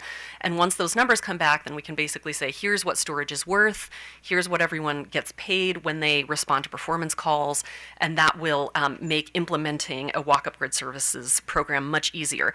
The other development is we now have the BCAs from the utilities. We have some nits with the way the BCAs were conducted. Of course, we don't have access to any of that data or methodology. I would love to be able to get in there and scrub it down and tell you, oh, they got this number wrong, they could have done better here, but we don't have access to any of that data. And I believe that data transparency would really help facilitate the process of the development of a walk-up grid services tariff. So we've got the federal FEOC requirements for ITC that make bidding really challenging. We just don't know how much our supply is going to cost. We've got an almost ready to launch program through the MESP, and we've got these utility BCA analyses. So those three components really can come together and make us ready for a walk-up grid services tariff. So that's what we're hoping to achieve. We're asking the commission to just direct the utilities to kind of do a follow-on filing. We think this could be done on short order. That would be structured pay for performance style contracts or a tariff. So it's essentially the same program that like PHI is proposing, we could potentially, in response to Commissioner Suchman's concerns around locational value and maximizing the number of grid services that ESS is providing, we could see a PHI style program, but rather than a free bid in, there's a set price, and then we're layering on top of that locational values. And that's very similar to how the VDER program in New York is done, which Lindsay can speak to. She's got a lot of experience with that program. So the other piece we want to emphasize is that we can still impose rigorous project maturity requirements. I think there's some concern that if you have a walk-up program, just any old Joe Schmo can come and say, I'm enrolling my megawatts. Not how it works. So you basically have an opening date, people look at the applications, they say, here's who is in a location where we could potentially do a non-wires alternative. These people are very far along in their interconnection process. They've done land acquisition. They've got, some kind of CPCN application in or local permitting application in. So you can have rigorous project maturity requirements, equity requirements. A walk-up program can offer a lot that these programs that are being proposed already do. Okay, so here's something this is another issue we've gone back and forth about a bunch today, which is the wholesale market participation issue. And again, this is Commissioner Barvey, partially to address some of your concerns. I want to take a minute to flesh out the difference between avoided costs and wholesale market revenue. So what we're proposing, you would still be having an potential impact on the overall strike price for forward capacity in the PJM market, but you're just on the distribution side of the equation. So what we're proposing to do is lower the billing determinants that the utilities have to pay their forward capacity to PJM on the basis of. So the question is, do you look like a load reducer or do you look like a generator? And we would rather look like a load reducer. And there are a few compelling but somewhat technical reasons for that Lindsay's going to get into in a minute. But I wanted to make sure that that concept was understood. So for both what Potomac Edison is proposing and what we are proposing, as well as what I think PHI is proposing, even though we're not registering and participating in wholesale markets, all of those benefits, including forward capacity value, reduction in the strike price of forward capacity, or DRIPE as it's sometimes called, transmission values, all of those values would be accruing to customers and reducing customer bills. And it's just because when PJM assigns payments to the load serving entities, they use those 5 CP or those 5 coincident peaks, and we can hit those peaks more effectively and bigger bang for the buck than if we were actually enrolled in the market. And Lindsay's going to explain why and how that works. Okay, so for those reasons, we feel a walk-up program really would provide the maximum certainty and savings for ratepayers, as well as the ease of securing finance for us. So some of the other programs that are being pitched here, we've had trouble going out to financiers to get the capital that we need to make the initial investment because they're not sure that they're going to get the megawatts that we bid in for. So we don't feel confident crafting bids right now for lots of reasons. There's FIOC, there's also, we haven't been able to be studied at interconnection levels. And then finally, financiers are like, do I really want to put money into this project when I don't know whether you're going to get megawatts? So it's maximum financeable, very steady, which means that we can get a better cost of capital and therefore offer a better price to consumers. So again, here are some of the benefits. We feel that this is going to be a seamless integration from the work of the working group. So we can create a stepstone program now that kind of has some of those initial values that have been fleshed out. And then the work group is going to come in Q1 and Q2 with their numbers, and we can kind of continue iterating on this. So think of it as almost a pilot program for a walk-up grid services program that the MESP, John Borkowski's group, is working to develop. There are a few existing examples, and the Community Solar Program in Maryland is one of those examples. There's a set number of megawatts, you know what the compensation is going to be, it's a walk-up program, you enroll. The Empower program, demand response, this isn't that different than demand response. Again, batteries can do more things. They're a Swiss Army knife, and what we want to do is take that concept of the demand response program and add all the other things that batteries can do on top of it, you know, when those uses don't conflict. But we have a really strong example, which is Empower. And again, that's not necessarily a PJM enrolled program, it's a load reducer. So that's how it helps on the customer bill side. And then again, the kind of best in show on this, I have a few nits with the way they do their calculations, but the VDER program in New York has been tremendously successful in deploying batteries in congested areas. So we would point to that as you know, a spot where we could kind of easily pull some program design principles and tariffs from that program. So here's our proposed process. You know, we would love to, we don't have a lot of transparency, as I stated, into the BCAs of the utilities, but the commission staff made some suggestions in relationship to those BCAs. It's clear to us from looking at the top line numbers, like the 1.3, that there's some missing money there. But, you know, we feel we can deliver more value. And Lindsay North, whom I just tremendously respect and adore, we've worked together really well throughout this process, alluded to the fact that some of the PJM costs are much higher this year than they were last year, and that's true. We saw the PJM strike price for forward capacity at $333 per megawatt year last year, which is just astonishing. So the BCAs, I think, could be reformed, and then we can use those BCAs to develop a standardized compensation mechanism. And again, it's a pay-for-performance framework. And then we also would love it if the commission would direct utilities to kind of file either standard offer kind of style contracts or tariffs that would spell out the terms of this program. And we are happy to work hand in hand to develop those. There are examples from around the country that we can refer to. Okay, the next topic I wanted to address, and this is the last one on my list, and we're going to kind of go down the row, is the concept of utility ownership. And this primarily applies to the BG&E, their second program, which was the customer-sited distribution assets that would be at like CNI customers' locations. They're proposing to actually own utility assets that would be installed there, and then those assets, which would be batteries basically, would be used, you know, potentially to reduce the customer's demand charge, which is an excellent application of batteries, and then also would be used to respond to market conditions in PJM. So again, kind of acting as a load reducer for PJM cost drivers. I have huge heartburn about utility ownership of this nature. And the reason is, you know, utilities are monopolies because they're kind of in a natural monopoly state, like poles and wires, that you wouldn't want to build that out twice to homes and businesses. When it comes to customer-sited assets, this is almost like utilities getting in the game of selling refrigerators or something like that. These would be very small-scale batteries at commercial sites for commercial applications, but they're getting rate-based. And so the utility is deploying its monopoly power, its access to data, its access to low-cost capital. They would be rate-basing all of those assets, essentially to provide a service that maybe the private sector could provide at a more affordable rate.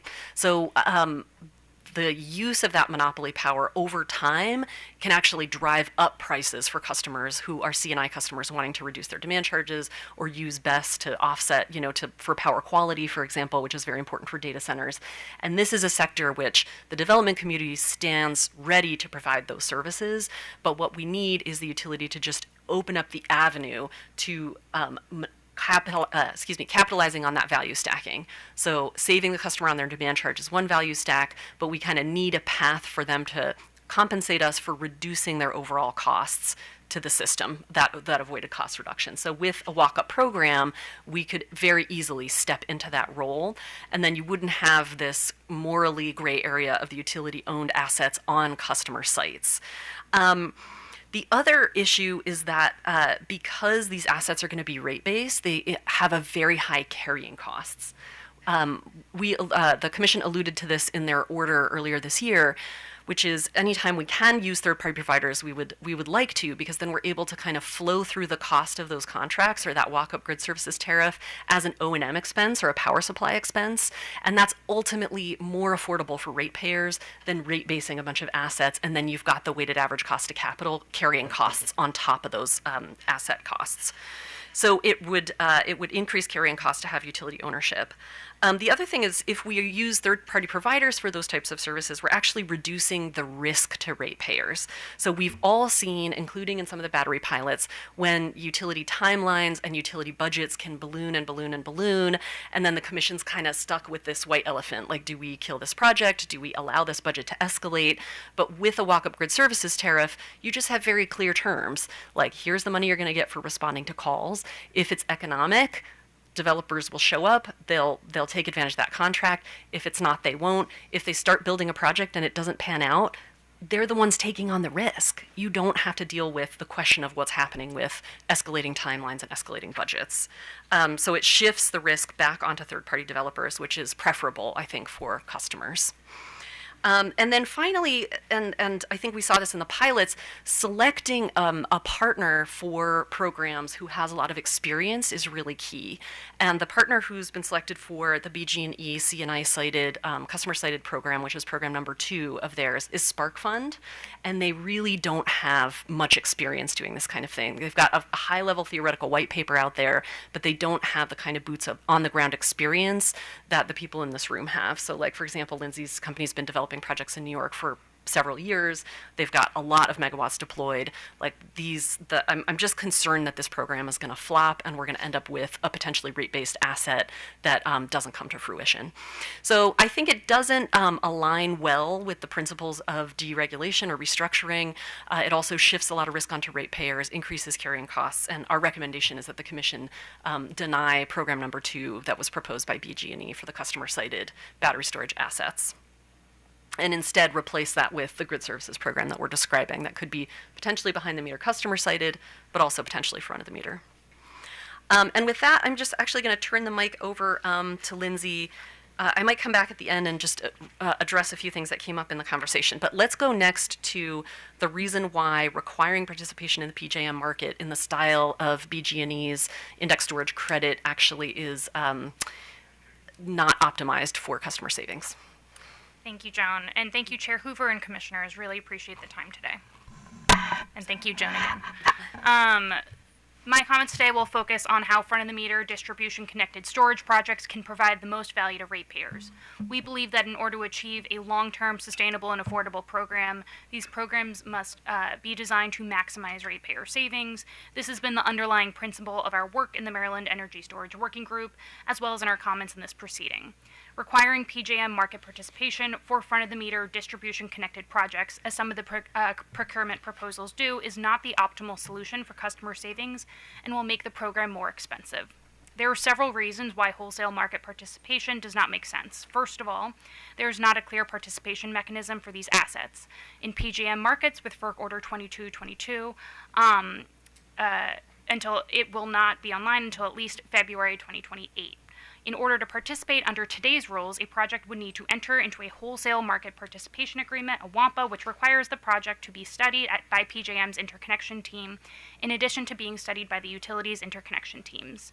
That study process can take up to a year and a half, meaning that even if a project were to enter into the next cycle process in April 2026, it could be in the PJM queue until mid-2027. Even if the market participation were allowed, it is not the right solution given that it introduces unnecessary complexity, risk, and cost for developers while delivering fewer consumer benefits for resource adequacy and wholesale market services. This is because, 1, PJM will derate energy storage supply resources by close to 50% through the effective load carrying capacity, ELCC. 2, a megawatt of new supply is not equivalent to a megawatt of demand reduction, as Joan explained previously. And 3, there are additional costs associated with interconnecting to and operating with another entity like PJM. So, to the first point, projects that participate as supply in PJM's capacity market are subject to an effective load carrying capacity adjustment, ELCC adjustment. These ELCC values determine what fraction of a resource installed capacity is counted towards meeting resource adequacy needs in the region and can be offered into auction. These values change year over year and by technology, but currently the PJM ELCC accreditation is such that a 4-hour energy storage asset will only be able to contribute about half of their nameplate capacity in the auction. This is expected to decline below 25% of nameplate capacity by 2035-2036. To just give this example, 5 megawatt system, 20 megawatt hour resource participating in the auction would only be able to contribute 2.5 megawatts of supply. On the second point, reductions in demand have a larger impact on the supply-demand balance in the capacity market than increase in supply. This is because PJM applies a reserve margin to demand. For every 1 megawatt of load in the auction, PJM will procure 1 plus the reserve margin of supply. This means that reducing the load forecast by 1 megawatt will reduce the amount of capacity that PJM needs to procure by more than 1. On the other hand, increasing supply by 1 megawatt would serve an additional 1 megawatt of load, but requires the reserve margin to be supplied by a different resource. On the third point, participation in PJM requires added layers of cost and complexity that do not exist with participation with a single utility. This includes significant time risk for interconnection study, as I outlined at the top of my comments, 2, added interconnection costs, such as additional studies, study deposits, 3, performance risks, 4, metering costs, 5, PJM membership costs, and 6, additional operational costs.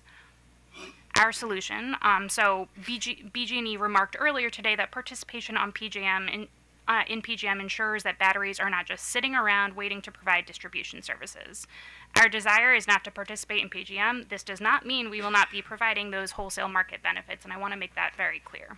The most cost-effective way for a distributed storage asset to contribute to resource adequacy is not through PJM market participation, but by acting as a load modifier, allowing utilities to reduce their capacity obligation to PJM, and most importantly, the associated costs passed through to customers.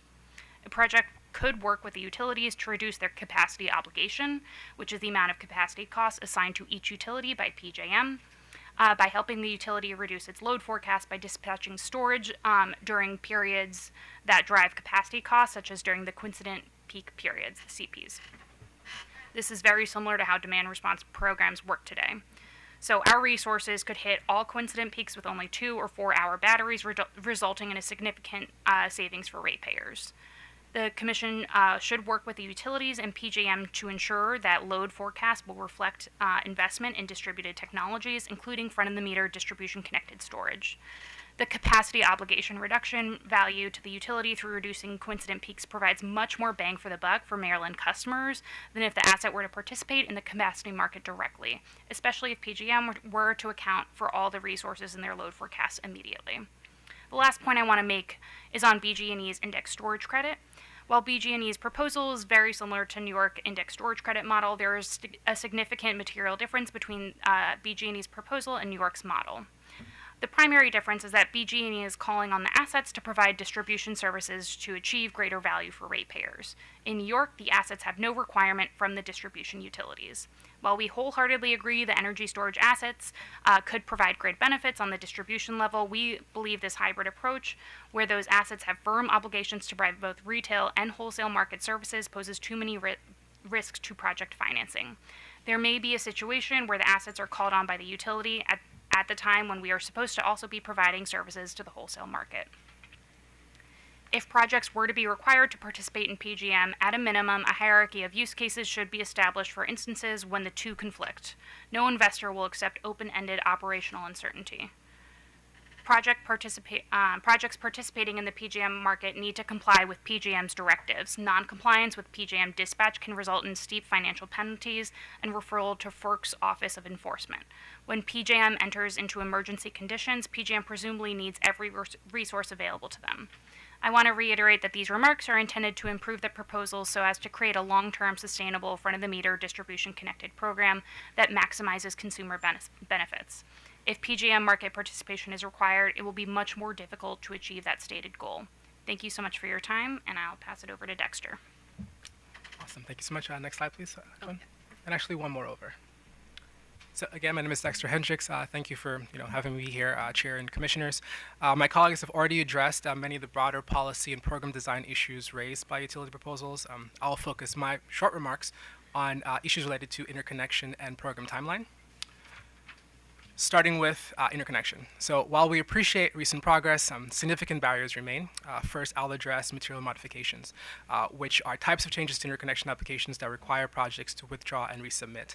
BG&E has recently communicated ad hoc to some of our members that adding energy storage to an existing community solar project under study will not impact queue position or study outcomes. We applaud that step and urge the Commission to ensure this guidance is clearly documented and adopted uniformly by all utilities. Adding storage to an existing solar project should not be treated as a material modification that jeopardizes queue position or delays study timelines. Second, the interconnection pathway for standalone storage remains unclear.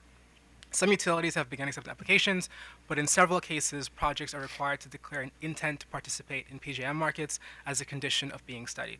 We strongly oppose that requirement. We maintain that PJM participation is not appropriate for front-of-the-meter distribution storage under this procurement and should not be prerequisite for interconnection review. Third, utilities have suggested they need finalized tariffs for program structures before studying storage, but that approach creates avoidable delay. Interim study solutions are both feasible and necessary. The Commission should direct utilities to immediately study storage projects using established methodologies from other jurisdictions, modeling storage projects based on intended operating behavior rather than worst-case assumptions, and to employ interim tools such as dispatch limiting schedules until DERMS are deployed. Finally, utilities must commit to meeting existing COMAR study timelines, which, particularly for solar, have not been consistently met as highlighted in the PC73 proceeding. Without prompt and consistent interconnection reform, even well-designed storage programs will fail to deliver projects on the ground. This brings me to development timelines. Next slide. Projects are unlikely to meet the requirement to be in service by November 1st, 2027. I think that's been the prevailing sentiment here by all the utilities, and we definitely share that. The hearings are occurring right now. Solicitations are unlikely before mid-2026, and project selection may not occur until late 2026, leaving roughly 1 year for permitting, construction, and interconnection, which is just not realistic. We recognize that the Commission and the utilities are trying to work within the requirements of the law, but the NGEA likely did not envision that project selection for the procurement programs would not occur until November 2026, when they drafted the legislation a year ago. Yet that is the realistic timeline as we understand it from the proposals. We support BG&E's acknowledgement that flexibility is necessary, and we do sort of get that sentiment from the other utilities, which is fantastic. And we recommend, as we put in our comments, a default 1-year extension of the commercial operation deadline to November 1st, 2028, with additional extensions for good cause where delays are driven by interconnection processes or wholesale market requirements. Notably, requiring PJM market participation only exacerbates these timing challenges. As Lindsay outlined just now eloquently, viable PJM pathways are not fully available until 2028, whereas projects operating solely on the distribution system remain under Commission control timelines and can be deployed more efficiently. My remarks are concluded. Thank you. Great. I will pass it now to Thank you, Honorable Chair Hoover. Equally honorable members of the Maryland Public Service Commission. My name is John Lennon Miller, Vice President of Market Development for Chaberton Energy. Chaberton Energy was founded and is headquartered in Maryland. We're one of the largest developers of the Community Solar Energy Generating Systems, CSEGS program, you guys got a long one in there, and have a pipeline of both standalone and solar-connected storage in Maryland. Thank you for your consideration in this case number 9715 and the procurement program under the Next Generation Act. I also want to thank the electric companies for their participation in the Energy Storage Working Group, as well as their direct communication with us, other developers, and stakeholders.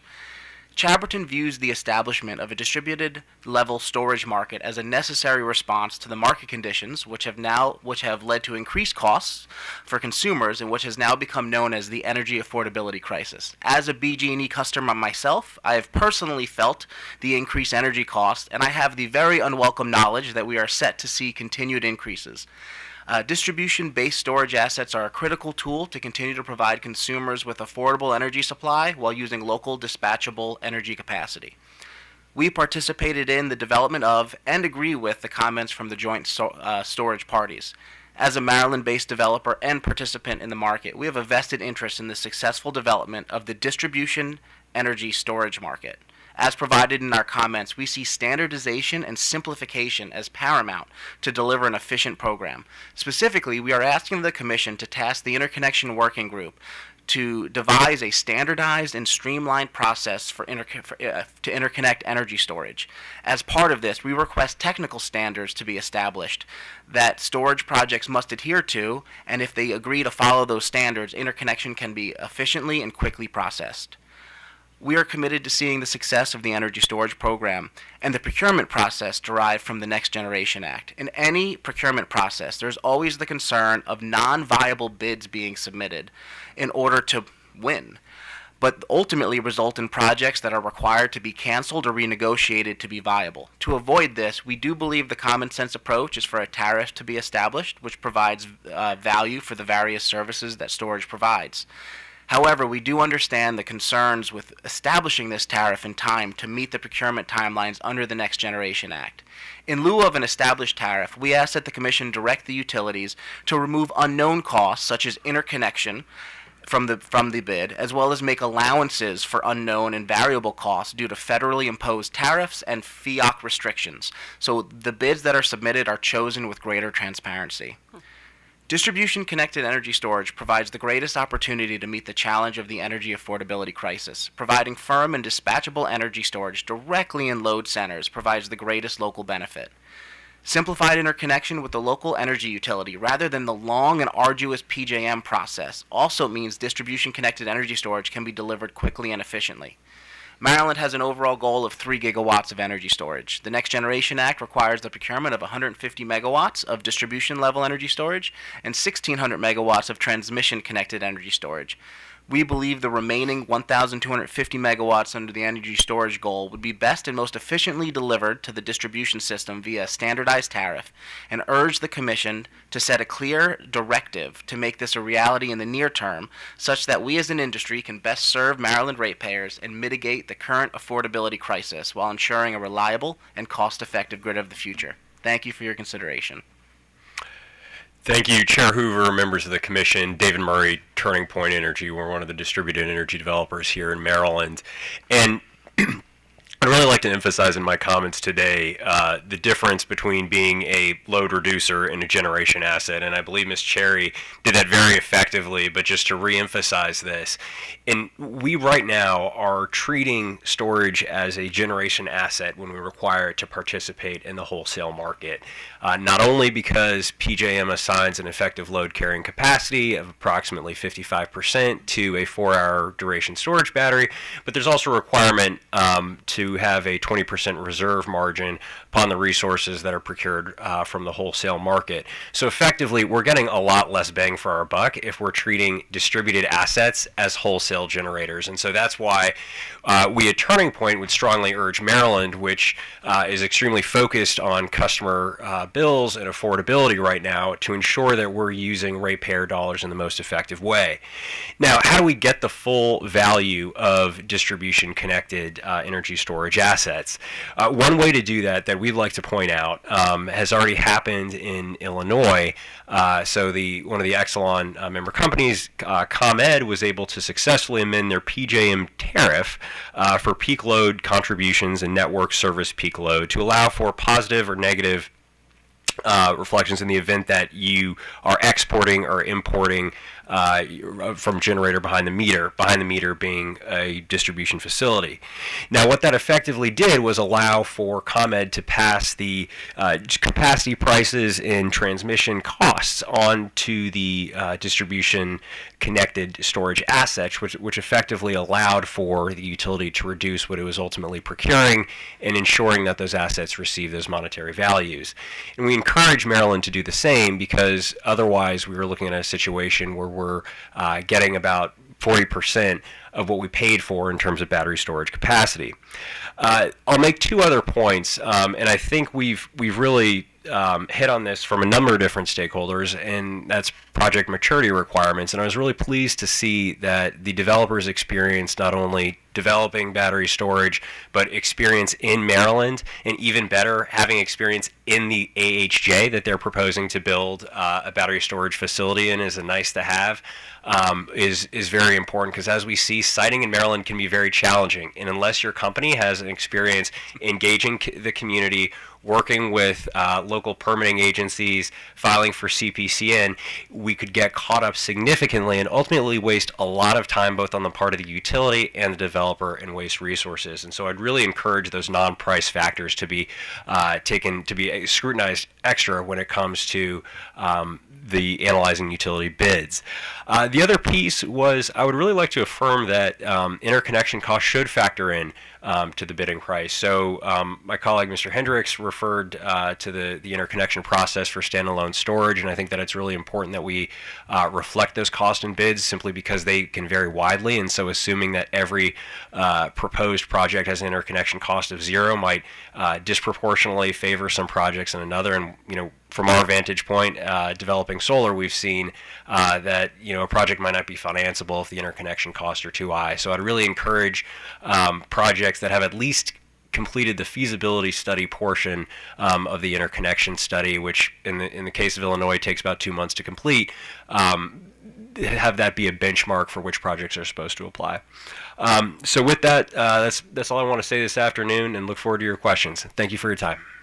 And then I believe, Nitsan, I don't know if you had comments. You have any? We're having Ms. Goldberger is batting cleanup for us. Yeah, no, I think I will forgo formal comments and look forward to the discussion. I guess the only thing I would add, Joan, just to complement your comments earlier, is we believe that the NGEA provides the Commission with the flexibility to move away from an RFP structure and go towards something that is more akin to a walk-up program. Specifically, the language in the legislation around transmission-connected storage was very clear about competitive solicitations, whereas it is intentionally procure and bit construct language that around the distribution connected energy storage. So we do believe that legislatively there is the flexibility.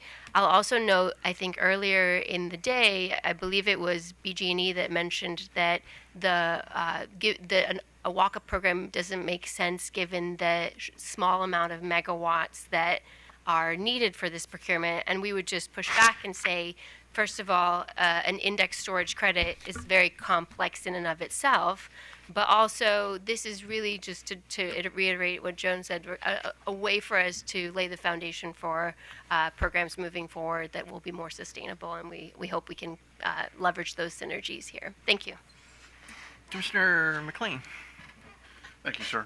Mr. Hendricks, you referenced the interconnection, and that BGE was now kind of in your camp, so to speak, that you're not going to get kicked out of the queue. Was PE's response to my questioning, was that similar? That was very encouraging. From our perspective, we would love to have that written down somewhere, or just to make sure that everyone's has the same information. I'm sure he'd be happy to put it on a Post-it note for you. That would be sufficient. And in terms of the walk-up tariff, now the work group is currently kind of rounding third on that tariff, right? That's our hope. The timeline has stretched over the years, and it's a little unclear when that's going to happen. So I believe the final, and John Berkowski's sitting directly behind me last I checked, so he can correct me, but I believe the final report is due at the end of Q2 2026. Right. Oh, he's actually standing now. Oh, great. Yes. Again, John Borkowski for the Maryland Energy Storage Work Group. We have selected the contractor. We actually have a signed contract, countersigned by us. All we are waiting for is approval from DGS, and we will be able to complete this work. And just the contractor is going to be providing basically a type of cost-benefit analysis that says what are each of these grid services worth and what could the actual dollars look like. And then after that, the final report would need to be approved by the commission with some kind of subsequent commission order. So in terms of actual implementation, it may be imminent. Sure, but would it be it may be a minute to get something done quickly for this first tranche? Is that fair to say? Because I know you said it would probably be a quick turnaround for the utilities. My guess is getting them all on the same page and getting something acceptable to everyone would be quite difficult as well. Yeah, it might be a little bit onerous. I mean, I think the timeline we're envisioning is if we could have some conversations, sidebars with utilities over the next couple of months, that we could get something filed in relative short order, and the basis for that would be the existing BCAs that the utilities have already done. So we've got some numbers to work with. Mm-hmm. All right. So it sounds like the walk-up. I mean, that would solve many of the issues. Yes. Yes. Okay. Yes. Right. That's all I have. Thank you very much. Great. Thank you so much. Okay, first of all, I want to compliment you for doing such a succinct job in explaining the difference between being a generator and a load reducer. I'd never really heard it said in that fashion, and it's very compelling the way you make that argument. But so basically with this walk-up design, really you're writing market rules and then inviting people to participate. So it's basically really very much more a market-oriented type solution, in effect. Yeah, that's a great way of thinking about it. Like, it's standardized terms, and anyone who is able to provide the service can provide it. They would still have to go through all of the PJM requirements for connection, wouldn't they? Well, in this case, you would be connecting to the distribution grid, and they wouldn't require. So you don't have to go through PJM unless you're participating as a PJM registered asset. But we would be behind the PJM meter. The services that we would provide would be to the distribution utility, and then they would be able to capitalize on those services that we're providing directly with PJM. So rather than having us partially contract with the utility and partially contract with PJM and having these two out there, we would be looking to contract just with the utility. Then they would capitalize on the value that we would deliver. And essentially, rather than us delivering our storage asset and the services it provides partially to the utility, and when they don't need it, the rest to PJM, we would just always deliver it to the utility, and then they would kind of figure out what to do with it. Right. Okay, this is a new concept to me, so I'm just going to let it sit there, Mr. Chairman. If I might want another bite at the apple, though. Okay, all right.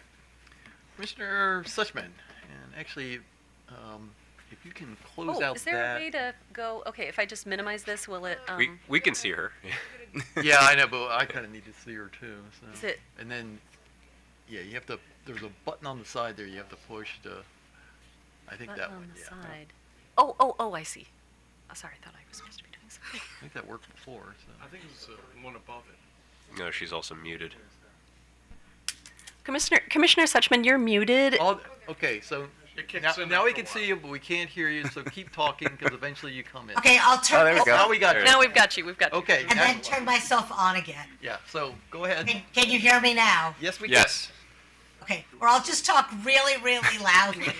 Of course, I'll really lose my voice then. Okay, so I'm gonna follow up on Commissioner Barvey's apple, and drill a little more down into the value of, because sometimes I think we get confused about what it is we're trying to do, and I do like the idea of not being sort of wedded to to the PJM market if we're trying to solve a distribution problem.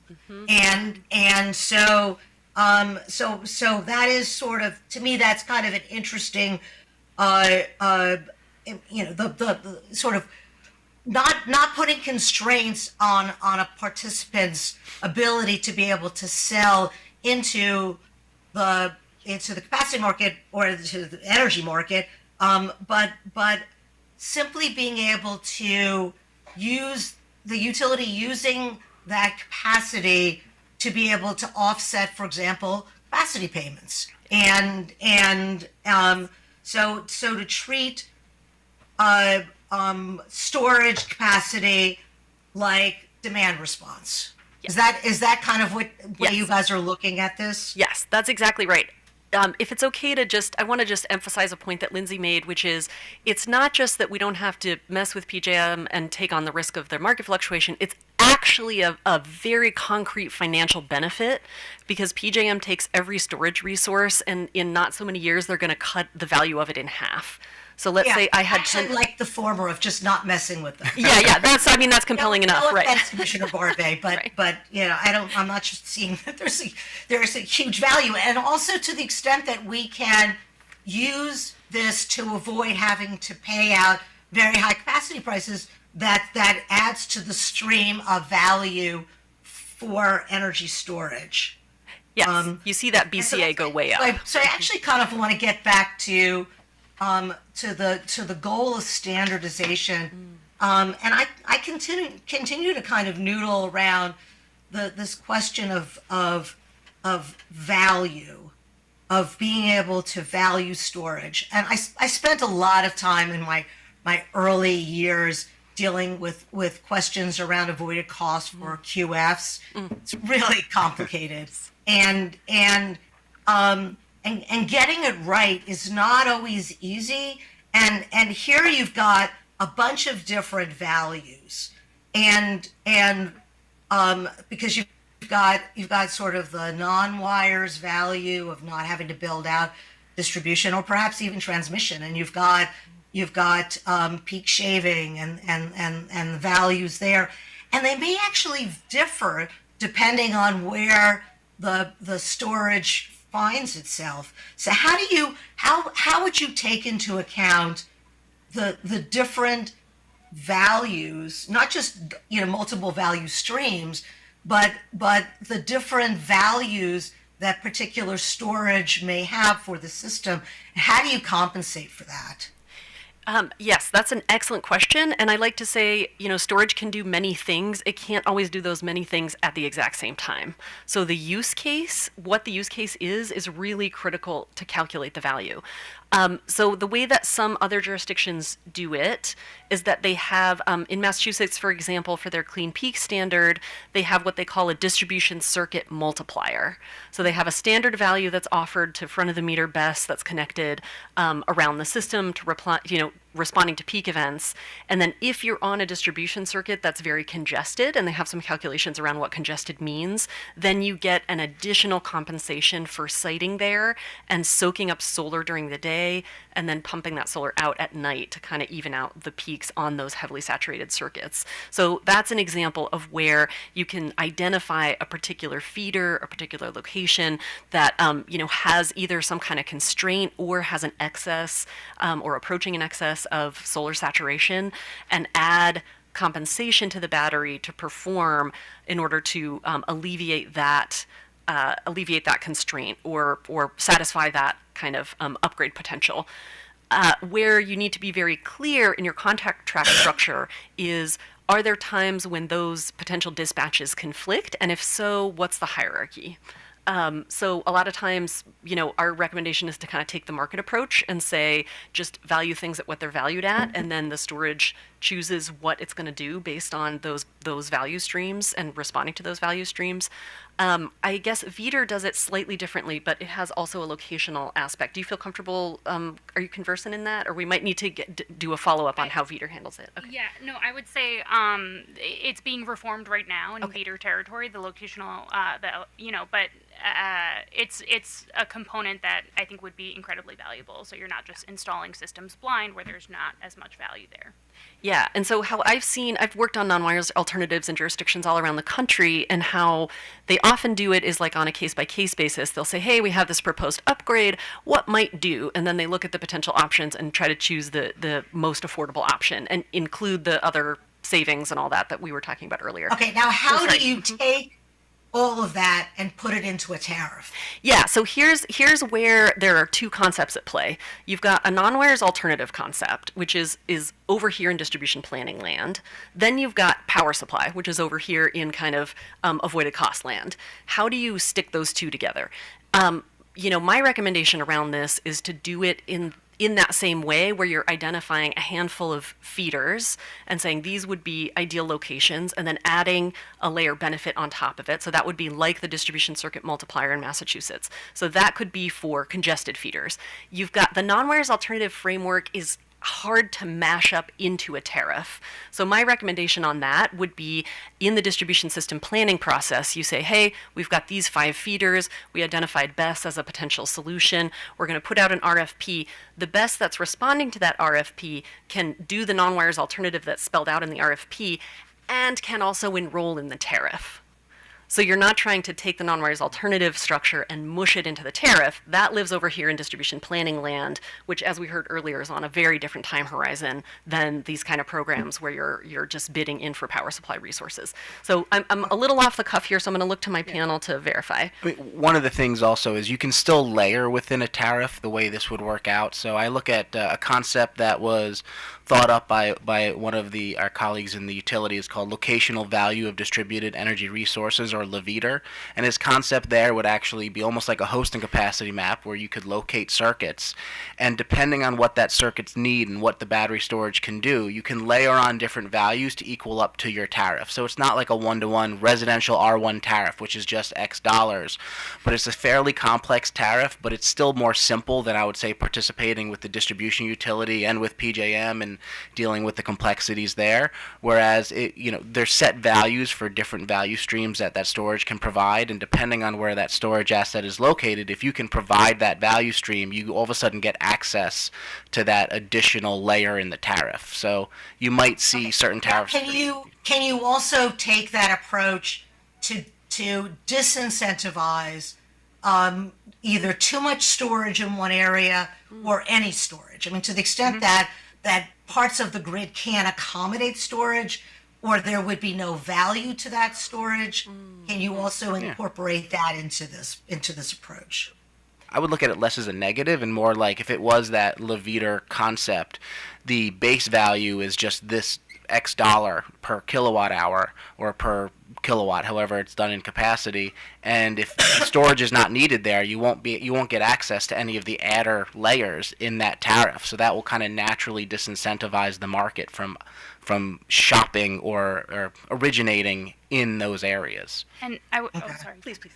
I just wanted, I agree with John. I just also wanted to add there's, an element of interconnection where you could, do either a bonus adder or a penalty. So, for example, if there's a feeder that's incredibly constrained, it could be like, 1.2 of the interconnection value, or subtract that. So, it's plus or minus, good value, bad value.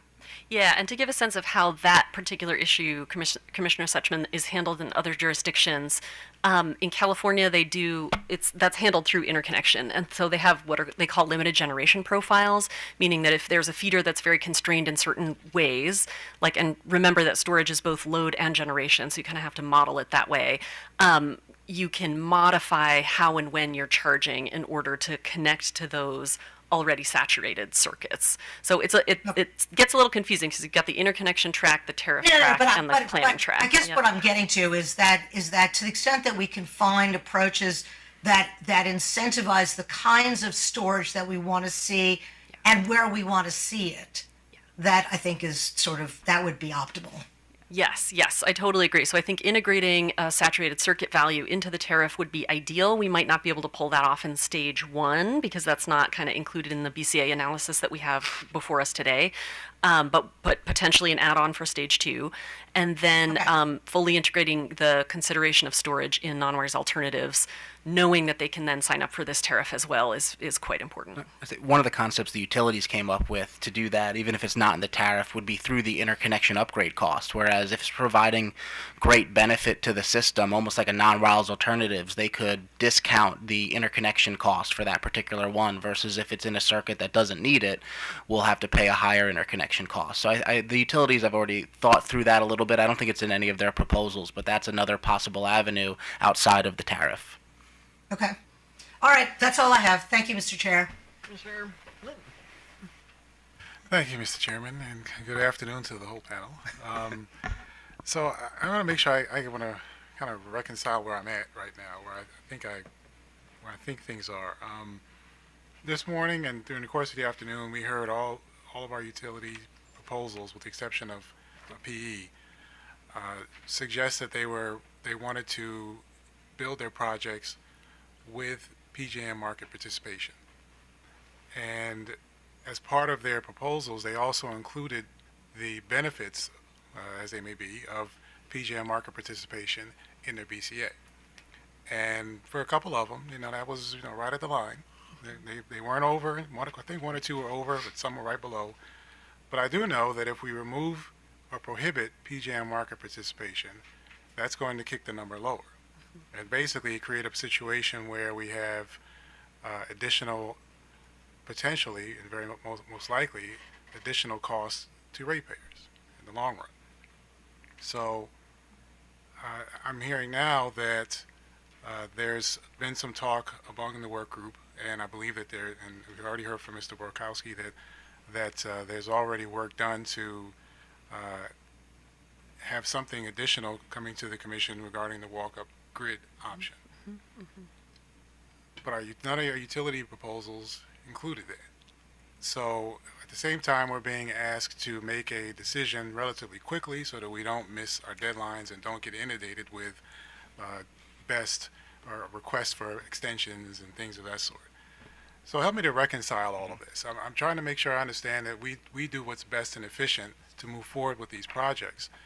But I'm assuming everybody's in the same work group meetings, and so the utilities at least knew about the walk-up grid option, and everybody else who supports the walk-up grid option understood about the impacts of including PJM market participation with the BCA, and of course we all want to make sure ratepayers aren't paying far more for this than they should for the benefits. So help me to reconcile what am I supposed to look at? Yeah, I can take a crack at that first, which is I'm sorry. No, you go for it. Okay, sure. So I'll address the BCA question first, and then go to the timeline question. So we can imagine that BG&E pie that it was like 3/4 was T&D benefits, and then 38% was the PJM revenue. So the question is, what happens when that piece of pie just drops off the face of the earth? The actual benefit that we're offering would be larger than that 38%. So instead of projects going to PJM to participate and then getting the revenue back and basically flowing it back to ratepayers, what would happen is we would be avoiding costs. So every utility pays for forward capacity on the basis of their load during the 5 coincident peaks throughout the year.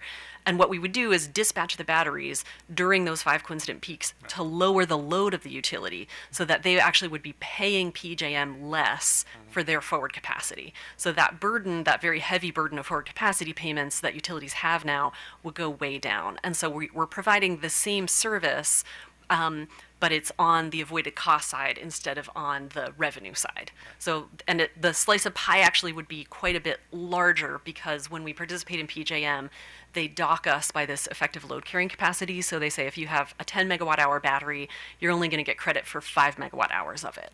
But we would actually get credit for the whole 10 because we would look like a load reducer. So we avoid that. ELCC is the acronym for it. We avoid being docked for that. And then we also would avoid the additional 20% reserve requirement. So when PJM is billing the utilities, they bill for the megawatts that they use during 5CP. Then they tack on another 20%. So you can imagine that we're saving that additional slice of 20% plus the full value of the energy storage asset. So that 38% slice of the pie, I mean, the whole pie gets bigger in terms of the benefits, and then the proportion of that, like what right now look like forward capacity revenues would be avoided costs, that slice gets larger as a proportion. So, so that's the first question. And then the second question was on timeline, which is, what do? We have a 2027 timeline. We believe the statute provides some flexibility to the commission to make a determination that projects don't necessarily need to be in service on November 1st, 2027.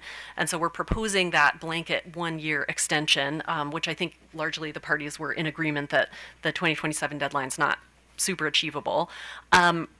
And as to why the utilities didn't come in with just a walk-up tariff in the first place, the history here is that we had filed this proposal about a year ago thinking, oh, we'll just get something quick off the ground. It'll take 6 or 8 months to issue an RFP and just get a few things back. We can do some non-wires alternatives, some locational stuff. We were kind of imagining a much quicker timeline. But in the interim, we've gotten so close in the MESP to getting the grid services program launched that, you know, we thought we can just kind of get this over the line, and that's going to save us some time waiting for the final MESP report to be filed. And it also gives us some learnings so that we can start out with a grid services program, see what's working, see what's not working, come back around once we have that final MESP report to the grid services program. So we think this is can be implemented in short order given the BCAs that we have from the utilities, and then we can come back and refine it with the findings of the MESP and the consultant who's going to give us some more concrete BCA numbers at the end of Q1. So that's our proposal. Did anything that I'm missing there, Nitsan? Well, I just really wanted to drive home the message on capacity obligation reduction at PJM. Any storage asset that is in Maryland connected to the distribution system today already has the potential of impacting and modifying the way load in the service territory looks to PJM. And over time, organically, particularly if it's in coordination with the utilities trying to hit the 5 CPs for PJM, that battery is going to reduce the obligation of the utilities in PJM because it'll funnel into the load forecast at PJM. The issue that the working group and that we need to be continuing to think about is what mechanism to realize that capacity obligation reduction quicker than that natural organic flow into the load forecast. We have a couple of ideas. There's a couple of existing PJM programs that we could potentially use. There are some other mechanisms that we have thought about that we plan on talking about in the working group. But there's a way to bring those values forward, but that's still a value that's coming to ratepayers today, even if a storage asset is not even in this program. And so it is part of the value. Whether or not it's incorporated into BCA is a question mark. The reason I assume that BG&E opted for direct market participation is that is the quickest way to get to circumvent this like question of what PJM program or what PJM mechanism to adjust the load forecast with.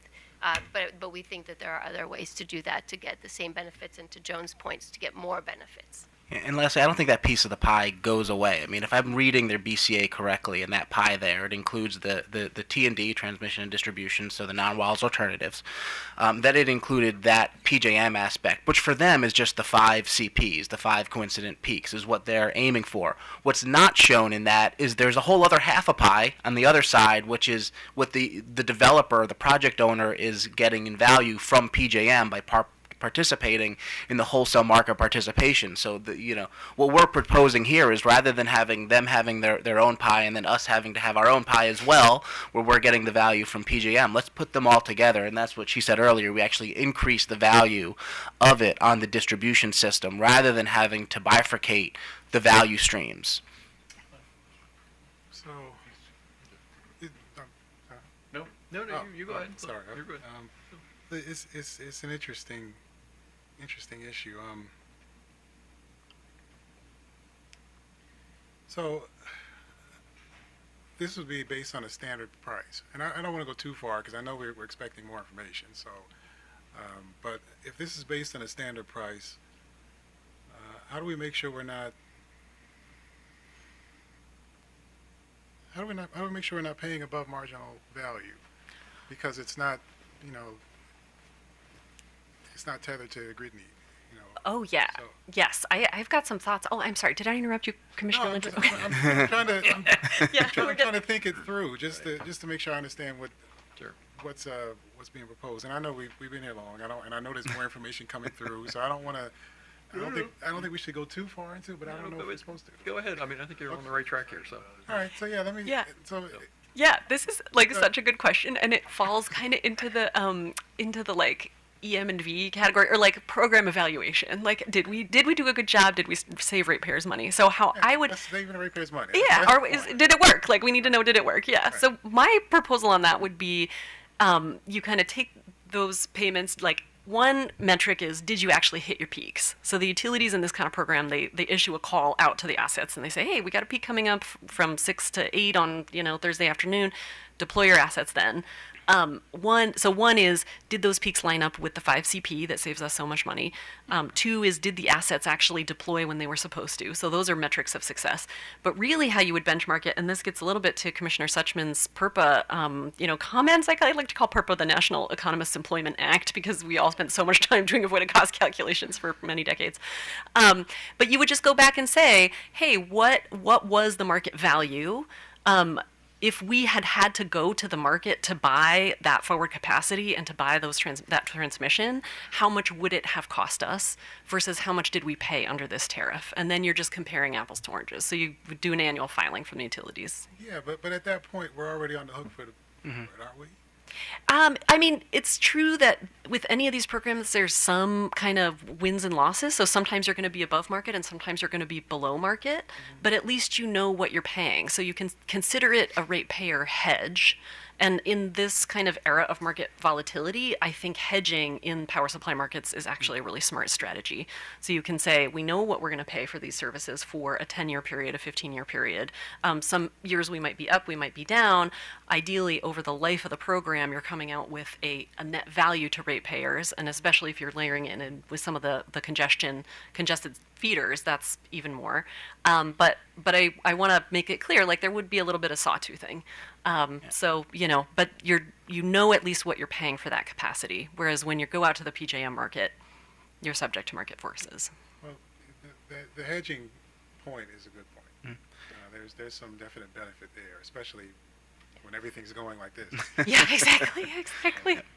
Yeah, and then we take on the risk that some years we would have done better in the PJM markets, Yep. And Commissioner, it's also, just like any tariff, you guys have the opportunity and the ability to go back and ensure those tariffs are proper year after year. One of the, on the full opposite end of the concerns is if we continue with a procurement bid process, what if, as happens often in the open market, participants make bids that are just not viable because they're hoping to win the business, and then we're here in 2028 going, wow, none of these projects actually came online because everyone severely underbid so we could get that win, but it was actually not viable. So I think there's challenges both ways. At least if there is that tariff, it would be based on the fact that there was some empirical and numerical analysis to say, what does storage value does it provide? And then conceptually that tariff would provide a portion of that value to the project owner, and then a portion of the of that value would then flow to ratepayers. So I still think you're protected there, as long as your tariff that you come up with and that you're delivering to projects is not greater than what you ultimately find the value of storage to be. So even if it's, I'm paying you 90% and maybe I could have paid you 80%, well, they still saved 10, even though maybe they could have gotten it a little bit cheaper. And then year over year, as we continue to refine it, you can continue to refine the tariff. But I think we'd want some kind of legacy protection, because if you're building a project based on tariff terms, you just want to make sure you have some certainty. It's not the rate's not going to change every 2 or 3 years or something like that. Well, I mean, it's the retroactive element. Right. Yeah. You wouldn't want retroactive regulation. Yeah. Okay. Well, I won't go any further. It's been fun. Thank you. Thank you, Mr. Chairman. Mr. Barbie. Thank you, Mr. Chairman. I think you may have answered my question, but first of all, how many other states are doing this? New York, California, who else? So Massachusetts, Connecticut, Rhode Island. There are a bunch of projects throughout New England that are behind the ISO meter with this load reduction concept, but they don't have the standard walk-up tariff. So I know of a bunch in Vermont. Well, actually, no, there is. There's a bring your own device program in Vermont. That's a little bit more behind the meter, but there are some front of the meter projects on it. So these tariffs, I mean, typically, how often are they relooked at? Because I can see the argument that if I'm a developer, I'm going to want to have some sort of price certainty for more than 12 months. So what is the experience right now? Yeah, I would say, my recommendation would be that you get the tariff that you enroll under for some kind of guaranteed period of time, like say 10 years or something like that, enough to recoup the value of the asset. But then the commission could reevaluate the tariffs for new enrolling devices. And I threw that number 10 years out. I'm looking to the panel here to see if that's like a financeable number. Generally finance on 10 to 15 years at least.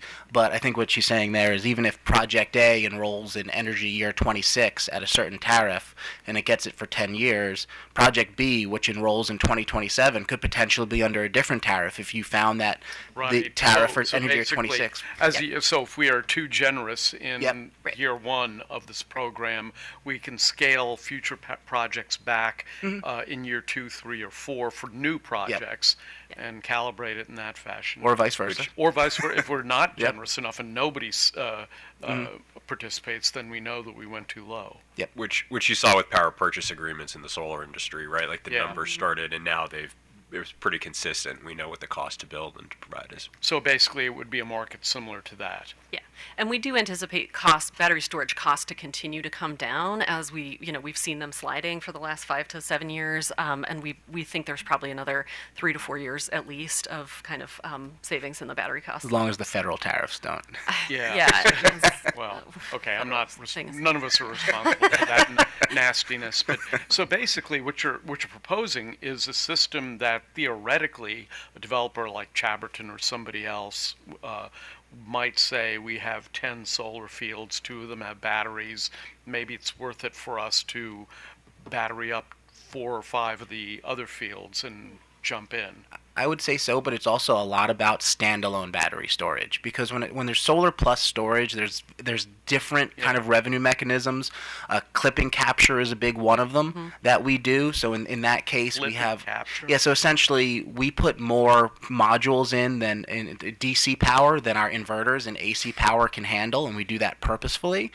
And if we're able to put storage on those assets, we're able to capture. That's called clipping. That energy that dies, that the inverters can't invert. So we're able to do that. We're actually able to be really efficient in that way. But I think it's really important that we establish a robust standalone storage market as well, and that's where that tariff is really important. No, the reason I asked the question in the way in which I did is the impression I get is that current players in this market, even standalone battery players, might seem, if we price it right, would have an incentive to just get moving. And of course. Yes. Okay, thank you. Commissioner Suchman. Okay, so now I have a follow-up question. If we were not to require that storage developers be able to sell into the PJM grid, would you need to have a tariff in place that requires the utility, kind of like avoided cost for QFs, requires the utility to buy your capacity at whenever they need it? Yeah, that's essentially what this is similar to a QF. The terms in the tariffs are generally spelled out, so it'll be like, okay, we're going to call on you, we can potentially call on you, say 30 times during the summer season with 24-hour notice, something like that. So then you get the call the day before. And then you'd also have to spell out what they would be buying it at. Yes, that's exactly right. On a per megawatt hour basis, like what that. Right. Yep. Because I'm assuming that that's the only way that you're going to be able to develop the project is if you have those known quantities. Yes, that's exactly right. So you have Okay. You know the quantity and the price and the terms and conditions. Okay, that's all I have. Thank you. So At the beginning of your presentation, you mentioned that one of the concerns with the RFP process was that the banks were hesitant to finance projects based on that. So I guess I want to find out just how big a factor is that in this idea of us using a tariff instead. Oh, yeah. So I think our financiers really prefer like a known, they can actually just look at what the numbers are, do the math, and decide whether they want to finance the project. In order for me to put a bid in and feel confident that that bid is real, I have to line up financing before I've even won the megawatts. And financiers don't love the idea of signing off on a project when you don't have a guaranteed megawatt allocation. So I wouldn't want to portray financing as the biggest barrier. Like there definitely are companies that will finance projects that are bidding into an RFP, and then you just build in terms and say, hey, if we don't win the RFP, we're not going to take your money and it's fine.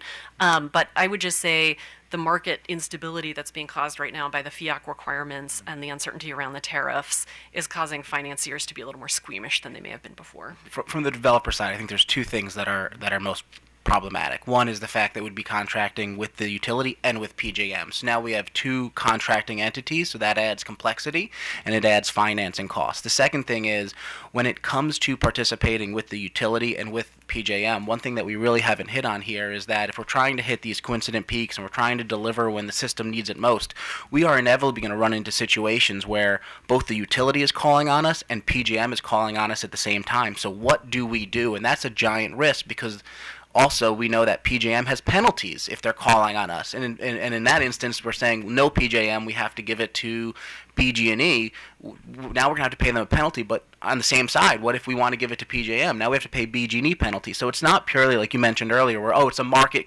decision. I'm getting more from BG&E than PJM, and that's kind of an easier market decision. One of the problems that we're tasked with now is not only do we have to determine who's giving us more money, we have to do this cost-benefit analysis of who's going to penalize us least and all these things. So it adds a significant layer of financial complication that when we're running our models, I mean, our finance guys are just running in circles trying to figure out how all that works. That's why we want to simplify to rather than having two entities, which will also have two load requirement profiles, to just one, just the utility rather than the utility and PJM.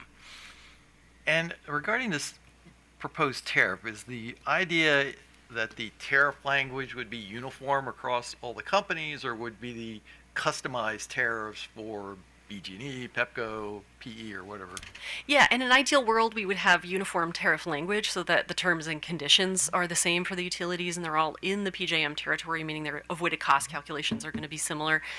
Where we could potentially see some differences is in the compensation amount. If they're layering in like transmission and distribution values, those might be different on a system-by-system basis. So you could see the numbers being different, but the terms and conditions basically being the same. I mean, ideally, I think we'd have standardized numbers, but recognizing that might not be achievable given their different kind of systems. Yeah, just like there's different tariffs in Potomac Edison and residential, we would anticipate the same thing here. Now, regarding this idea that we can probably go past the November 2027 deadline, as I cautioned the utilities, part of the drive behind this legislative action was that batteries are seen as being a big piece of the puzzle of the solution to the problems that we have with availability, affordability, and et cetera. So, I think it's, our view that, yes, we may have to, when push comes to shove, try to seek an extension of that 2027 deadline, but I think it's our intention to try to hit it, if we can. And as I said earlier, we're going to try and do our part to, get you what you need to go forward, but going for your folks and the utility folks, I wouldn't assume that, we can just get the waiver of the 2027 deadline. I would view that as a harder deadline than maybe you think. So. Okay, that's very helpful. So we'll advise our members that they really, I mean, I think most of them are already in the scoping phase where they're looking at their maps and their interconnection hosting capacity and all that. But we'll tell them to step on it. Okay. Yeah, and I was going to say that we appreciate the Commission's desire to move quickly. I think from where we are concerned is ensuring that we have enough time to incorporate interconnection cost into the bids. And I understand. I mean, it's not, it's a very difficult puzzle to put together. But like I said, I think part of the emphasis is that, there's so many solutions being pitched out there to do with this. And there seems to be a fairly united consensus that this is part of the solution. So we want to kind of get up there and act on it. So, Chair Hoover, can I just, Sure. if you'll indulge me, even if because we cannot submit interconnection applications for storage yet, we're really at the early stage. And so even if you take a community solar project that's already under development and under interconnection and you add storage to it, and it's not going to trigger material modification, you still have to submit the CPCN application with the energy storage in it. And as we know, CPCNs take in and of themselves approximately 9 to 12 months, not including the 90 days with the county. So I really think it would be very difficult to hit a November 1st, 2027 deadline. And my concern is that when I have to take a contract to my legal department as our company, my legal department would be very concerned about executing any contract or signing up for any tariff that has a requirement that we be in service at a date that they already know that we cannot hit. And so then they would look to me to say, well, what are the commission rules? And they do this with CSEGs projects. They say, what is the precedent of the commission for extending a community solar project that doesn't meet its requirement? And I would have to say, well, I actually don't, there are no rules around that, and they did not confirm that they will extend those, and so my legal team would say, I can't actually execute on that contract. I understand that, but I think you should tell your legal team, as we related earlier, when the first iteration we had of storage were these pilot projects that were proposed in statute some years ago, and had very aggressive timelines and very aggressive requirements, and when the law was passed, nobody even knew what COVID was, and there had been peace in Europe since 1945. So stuff happens, and we can deal with that. And I think the legislature understands that we can't account for everything. So assure your lawyers that we can figure a way out of the pot. But I just don't want people lulled into a sense of, if we hit 2027, fine. If not, who cares? So. One specific SIA question. Your former director, who used to be a humble public servant here in the state of Maryland, has left. Have you hired someone to take her place? So we have hired an interim CEO while we go out for the search firm, and it is the former chairman of our board. Oh my God. How am I blinking on his? Darren. Okay, I just don't know him that well. Nitzan, you know him a little bit better because you've been on the board for years. But he's a very even keeled kind of I'm sure steady he is. ship. So. But yeah. But a lot of us have personal connections with Abby Hopper. She's just a delight. I'm so devastated she's leaving. She was great. Yeah. So. The search firm is looking, so just to put that out there for the more permanent position. Well, we also have a former commissioner at the MEA now with Kelly. That's right. Yeah. That's Oh right. yeah. No. That's right. Yeah. Okay. So thank you very much. And now I Thank you. want to turn to the Office of People's Counsel. Thank you so much.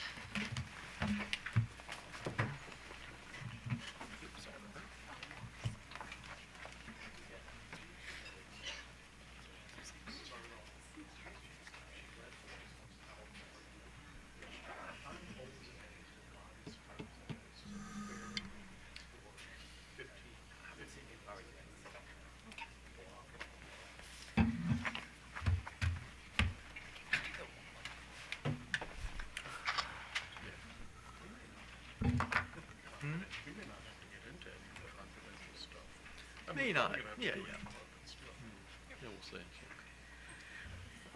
We're actually rolling along faster than I thought.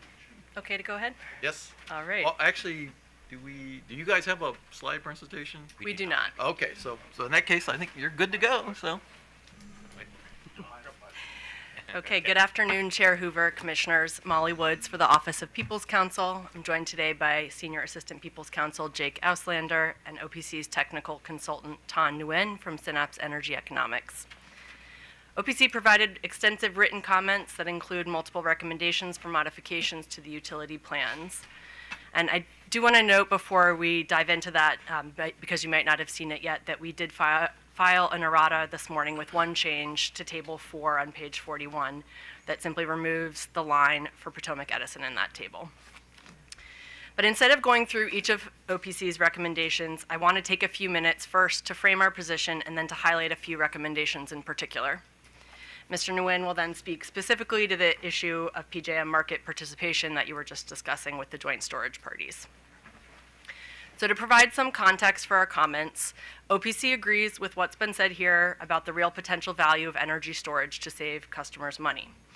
We understand that there are challenges to applying traditional cost-effectiveness evaluations here because some of the benefits are challenging to quantify at this point in time, and we appreciate that the MESP work group is taking steps to more appropriately value storage assets in the future. We also recognize that the General Assembly directed the development of these plans on an accelerated timeline as an interim step while the Commission continues to develop a more robust long-term energy storage program, but with an important cost-effectiveness backstop. So it's through this lens, the directive to act expeditiously but cautiously, that OPC reviewed the utilities filed plans. Like Commission staff, we identified deficiencies and risks that require clarification and guidance from the Commission to move forward. And it is through this lens that we offered the recommendations outlined in our comments. So first, the statute requires the Commission to approve or reject the utilities plans on an expedited timeline, which has the benefit of providing the utilities with needed direction for carrying out the statutory mandates. But it also introduces a risk that the Commission itself identified in the context of distribution system planning, that the Commission's stamp of approval on a plan could be viewed as an advanced prudency determination, even though the Commission does not yet have the full record needed to conduct a meaningful prudency review. To address this risk and ensure that anticipated prudency review functions as it should, as a safeguard, the Commission should expressly state that approval to proceed is not a prudency determination. This is especially important when it comes to the utilities' proposed budgets. Cost caps can impose discipline on utility spending, ensuring against potential repeated requests for budget increases, which Commissioner Linton, you referenced earlier. But as has been discussed today, these budgets are also inherently speculative and challenging to scrutinize at this point in time. So the Commission should be explicit about what approval of a cost cap is and is not. That it is a true cap on spending, such that if the utility cannot procure cost-effective projects within its cap, the appropriate result is procurement of fewer megawatts, not an upward revision to the cap in this phase. And that it is not tantamount to approval of the utility's underlying budgets, which will be subject to later prudency review.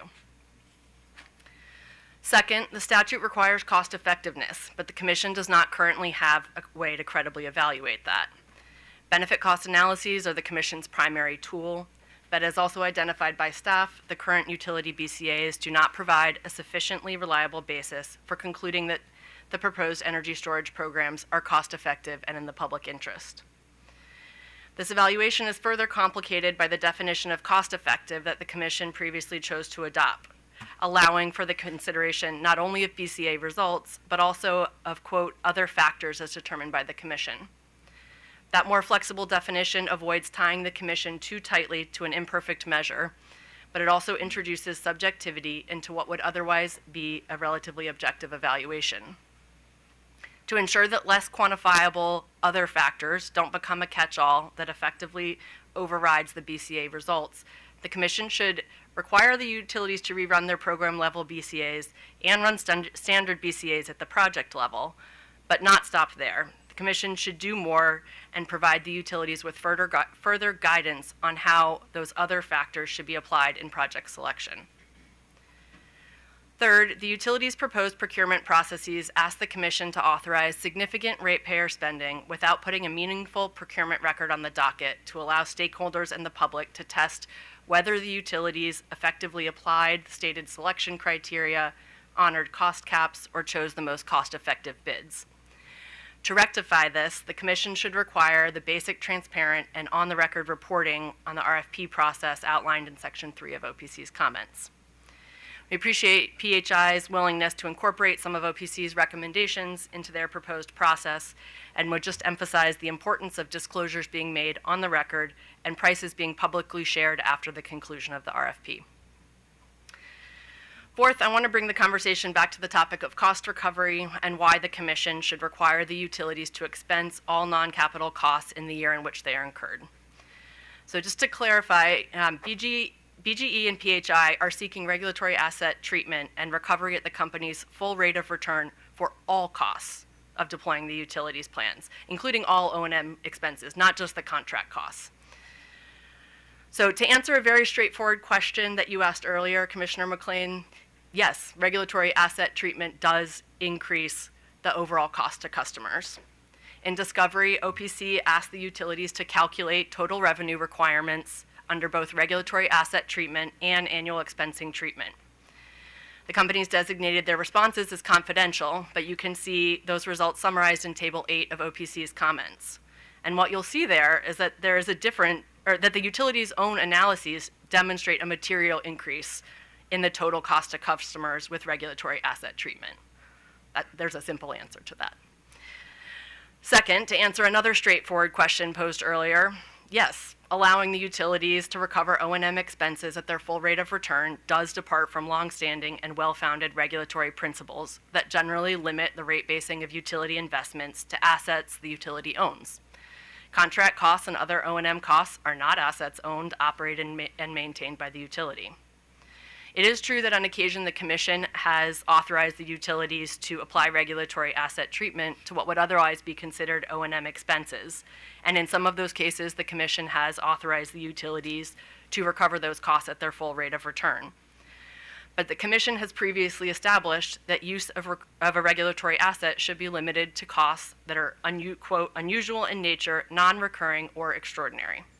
And the O&M costs at issue here, including third-party contract costs, meet none of those criteria. I think there was a statement earlier that what we do here today is not what we will do for the next 15 years.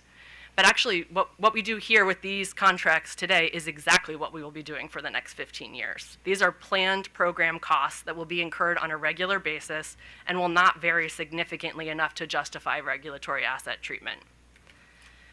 There were also several comments earlier from BGE and PHI that mirror the arguments in the utility plans to the effect that regulatory asset treatment is necessary to address affordability challenges. When the utilities talk about affordability in this context, it's important to know that they're talking about it strictly in terms of monthly bill impacts, and they are avoiding talking about increasing the overall cost to customers. But even just in terms of monthly bill impacts, neither cost recovery model is likely to result in the, quote, rate volatility or to, quote, create affordability challenges for the average customer. In Discovery, OPC asked the utilities to calculate the estimated monthly residential bill impacts under both regulatory asset and annual expensing treatments.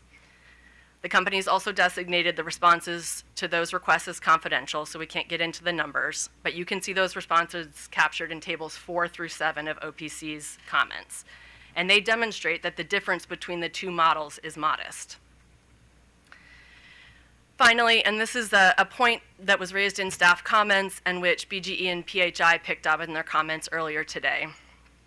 Public utility companies require no additional incentive to pursue least cost grid solutions.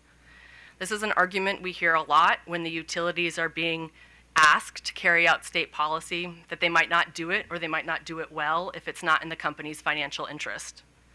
But this argument ignores the fact that the public utility companies are required by law to operate in the interest of the public and to provide service that is just, reasonable, economical, and efficient. In other words, they are already required to pursue the least cost option. To the extent that the Commission or the General Assembly desires to, quote, encourage early adoption and learning, as staff suggests, the Commission or General Assembly need only to order the utilities that operate subject to your oversight to do so. And to the extent that the Commission is concerned about that the utilities might gold plate their investments or deliberately choose not to faithfully pursue the least cost option because it doesn't benefit the company financially, the incentive that's needed is meaningful enforcement, not financial indifference, which actually translates to providing shareholders with an unwarranted financial benefit at the expense of ratepayers. Before passing the mic to Mr. Nguyen, I want to address a few other points that we raised in our written comments and hadn't initially planned to speak to today, but want to because they were raised by other parties here. First, I want to mention our recommendation regarding the fair and reasonable allocation of costs associated with BGE's customer-sited program. We get into these concerns in more detail in our written comments, but I want to mention them here because Chair Hoover, you asked specifically about data centers earlier.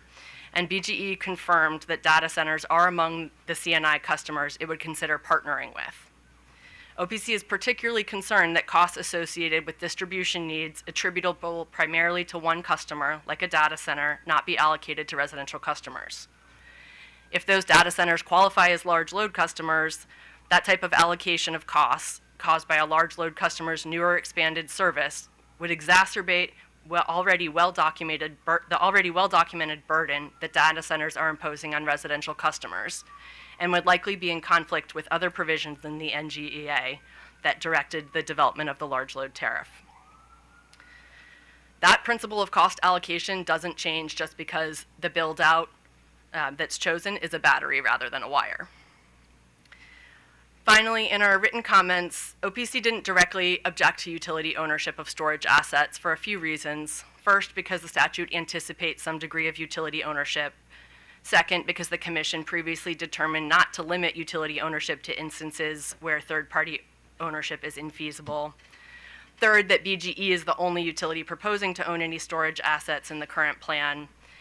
And fourth, because some of the underlying concerns with utility ownership may be addressed by adopting several other recommendations from OPC, including directing BGE to allocate its megawatt allotment based on BCA results and benchmarking utility performance against the performance of third-party projects.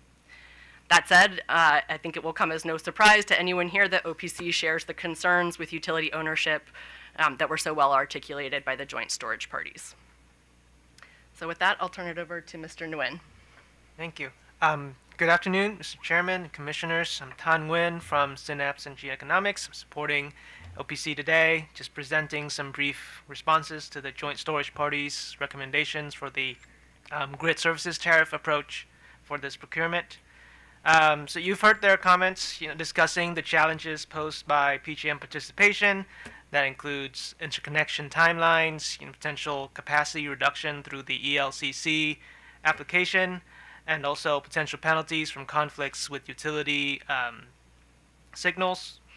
And the joint storage parties instead recommend that the storage procurement should be in the form of a grid service tariff program using utilities' BCAs to assign the values to the various benefits that storage can provide. And we understand the parties' concerns about challenges posed by PJM participation and agree that a grid service tariff approach for retail participation would serve as a reasonable long-term pathway for the deployment of distribution-connected storage. And this is the exact work that's going on in the Energy Storage Working Group, as we've discussed, on the development, which is developing a grid services tariff. However, we have some concerns about the proposal to use this approach, using the BCAs as the foundation to design the grid services tariff for this procurement in the near term. And both OPC and staff's comments discussed at length how the filed BCAs do not necessarily serve as reliable valuations of the potential benefits from storage deployment. I won't go into details here, but all the utilities are using different methodology, different assumptions and data sources, so significant work would need to be done to align those. And again, we do not yet have the sufficient results from both the Energy Storage Working Group and the UBCA Working Group to assign accurate valuation of the different grid services that storage can provide. And additionally, there are also challenges posed by how PJM accounts for load reductions that can hinder the benefits of and cost effectiveness of grid services tariff in the near term. So first, the mechanism for utilities to reduce their capacity obligations with PJM is not entirely clear for the immediate future. So first, the PJM load forecasts, which are used to then determine each utility's capacity obligations, so how much capacity they need to procure from the wholesale market, are based on several years of historical load data. So for each of those years, PJM looks at the 5 coincident peaks.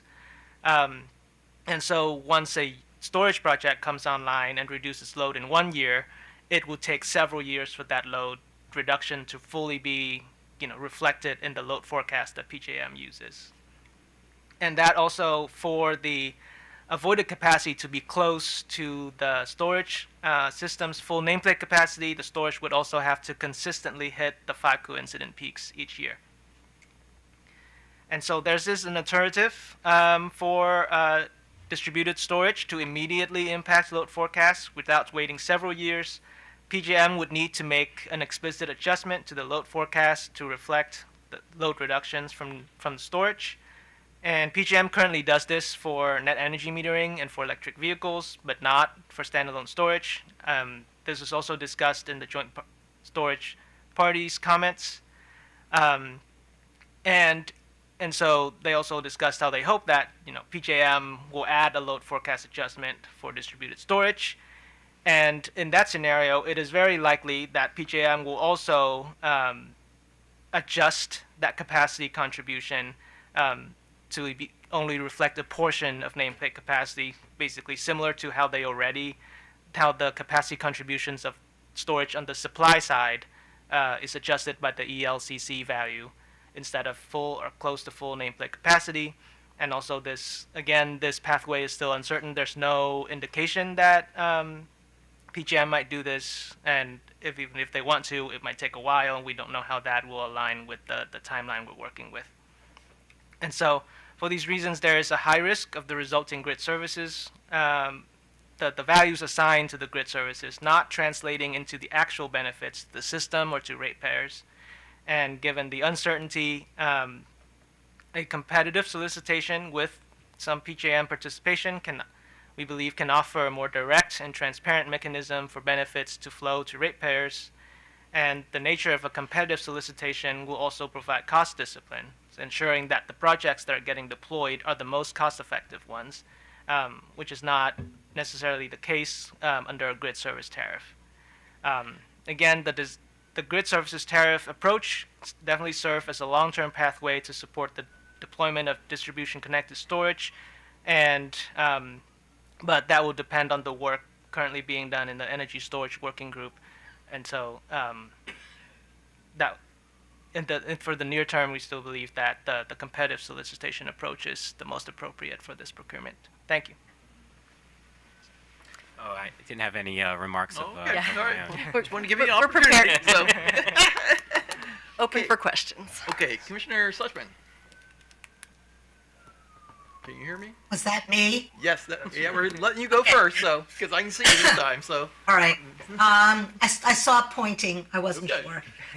Okay. So just to be clear, OPC is not recommending that we condition participation on a project developer's ability to participate in the PJM market. Is that correct?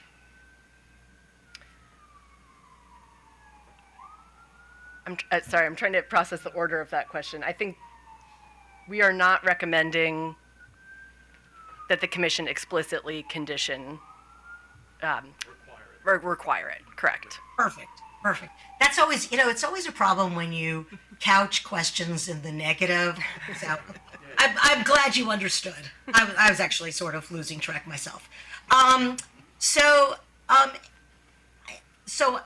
understand that for projects that are not owned by the utility, any sort of suggestion on doing something other than expensing sort of could create some issues and some sort of long-term issues, because you're then going to rate base something that they don't own. Is that your concern?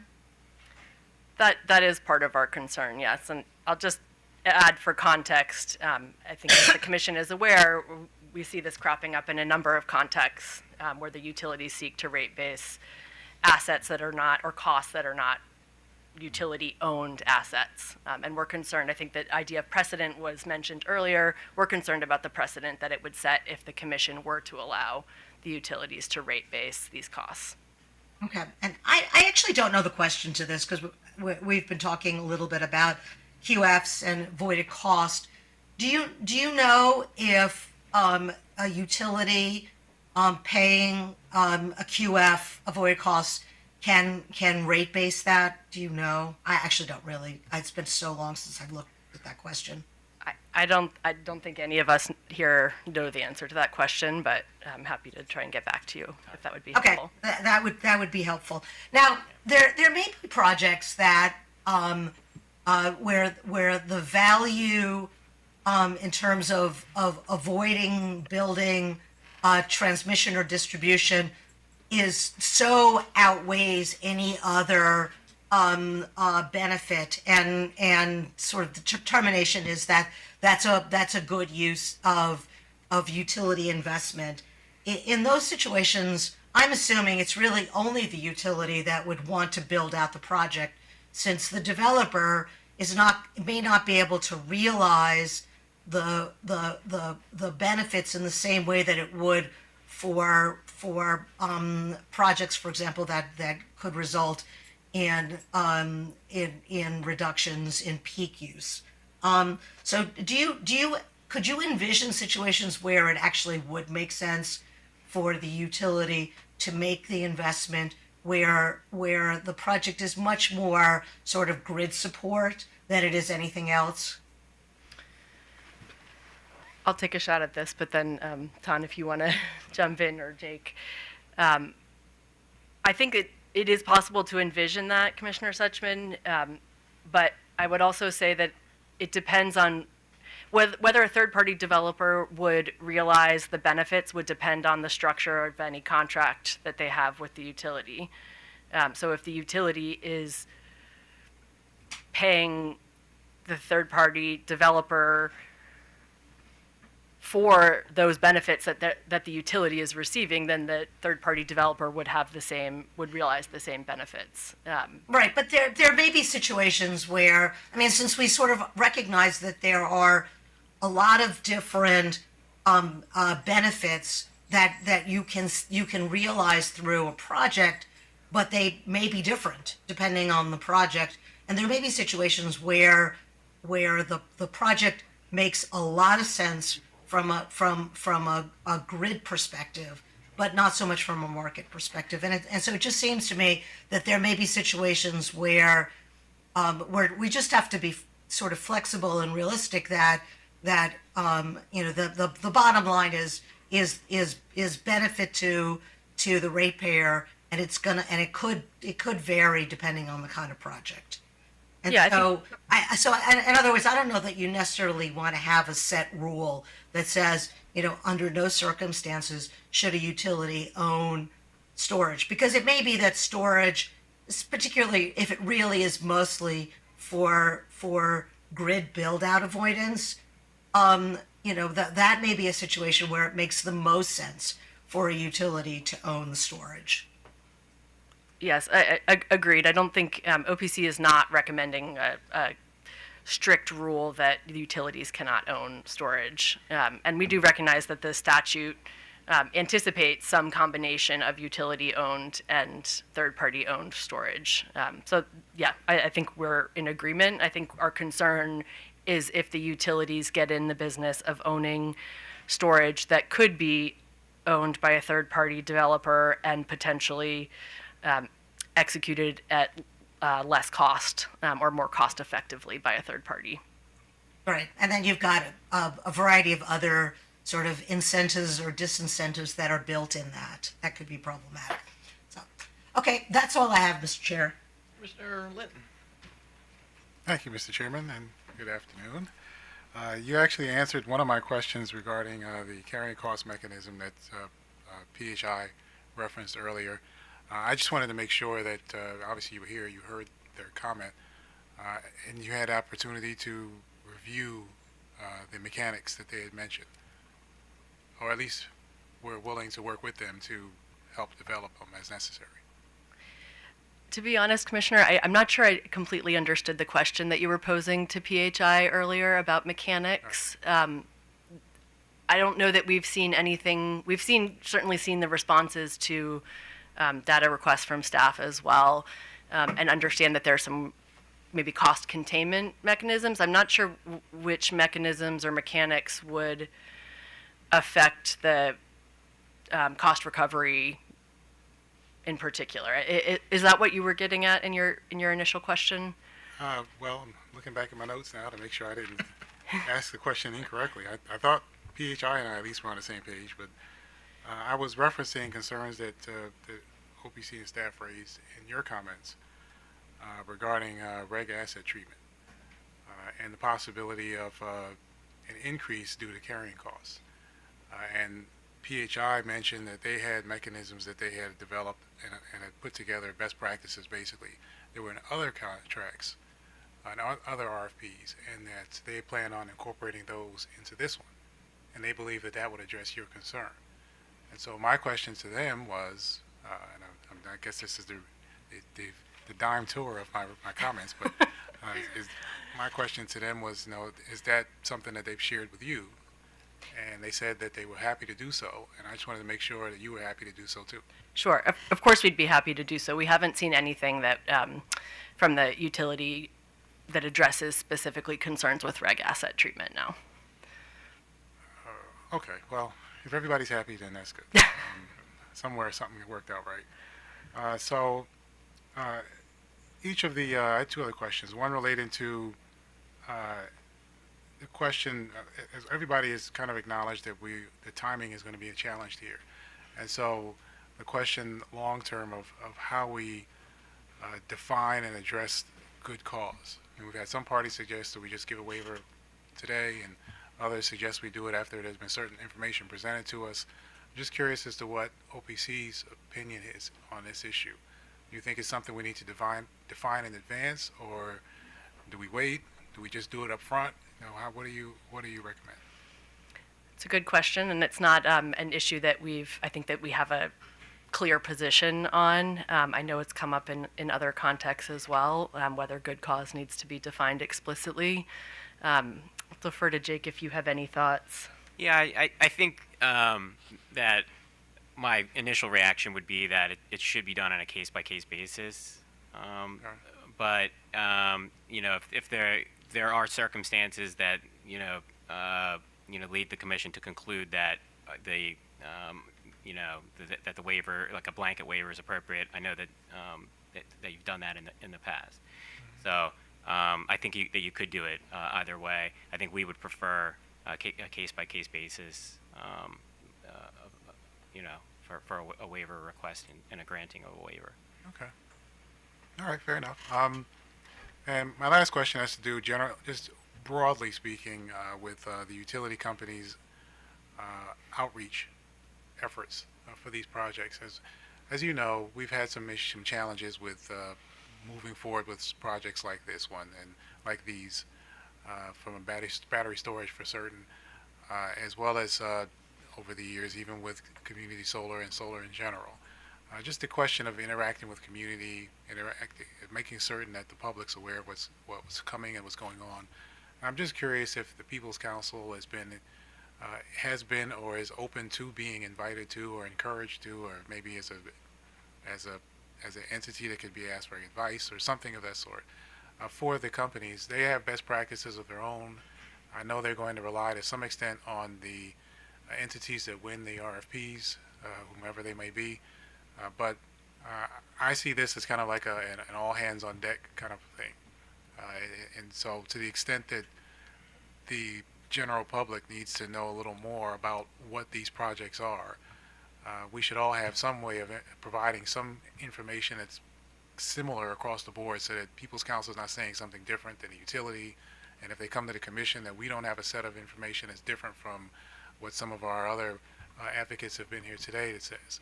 So that we're all sharing information that's helpful in the right way. And I just wanted to make sure, if you're not doing it already, if there's something that you're at least open to.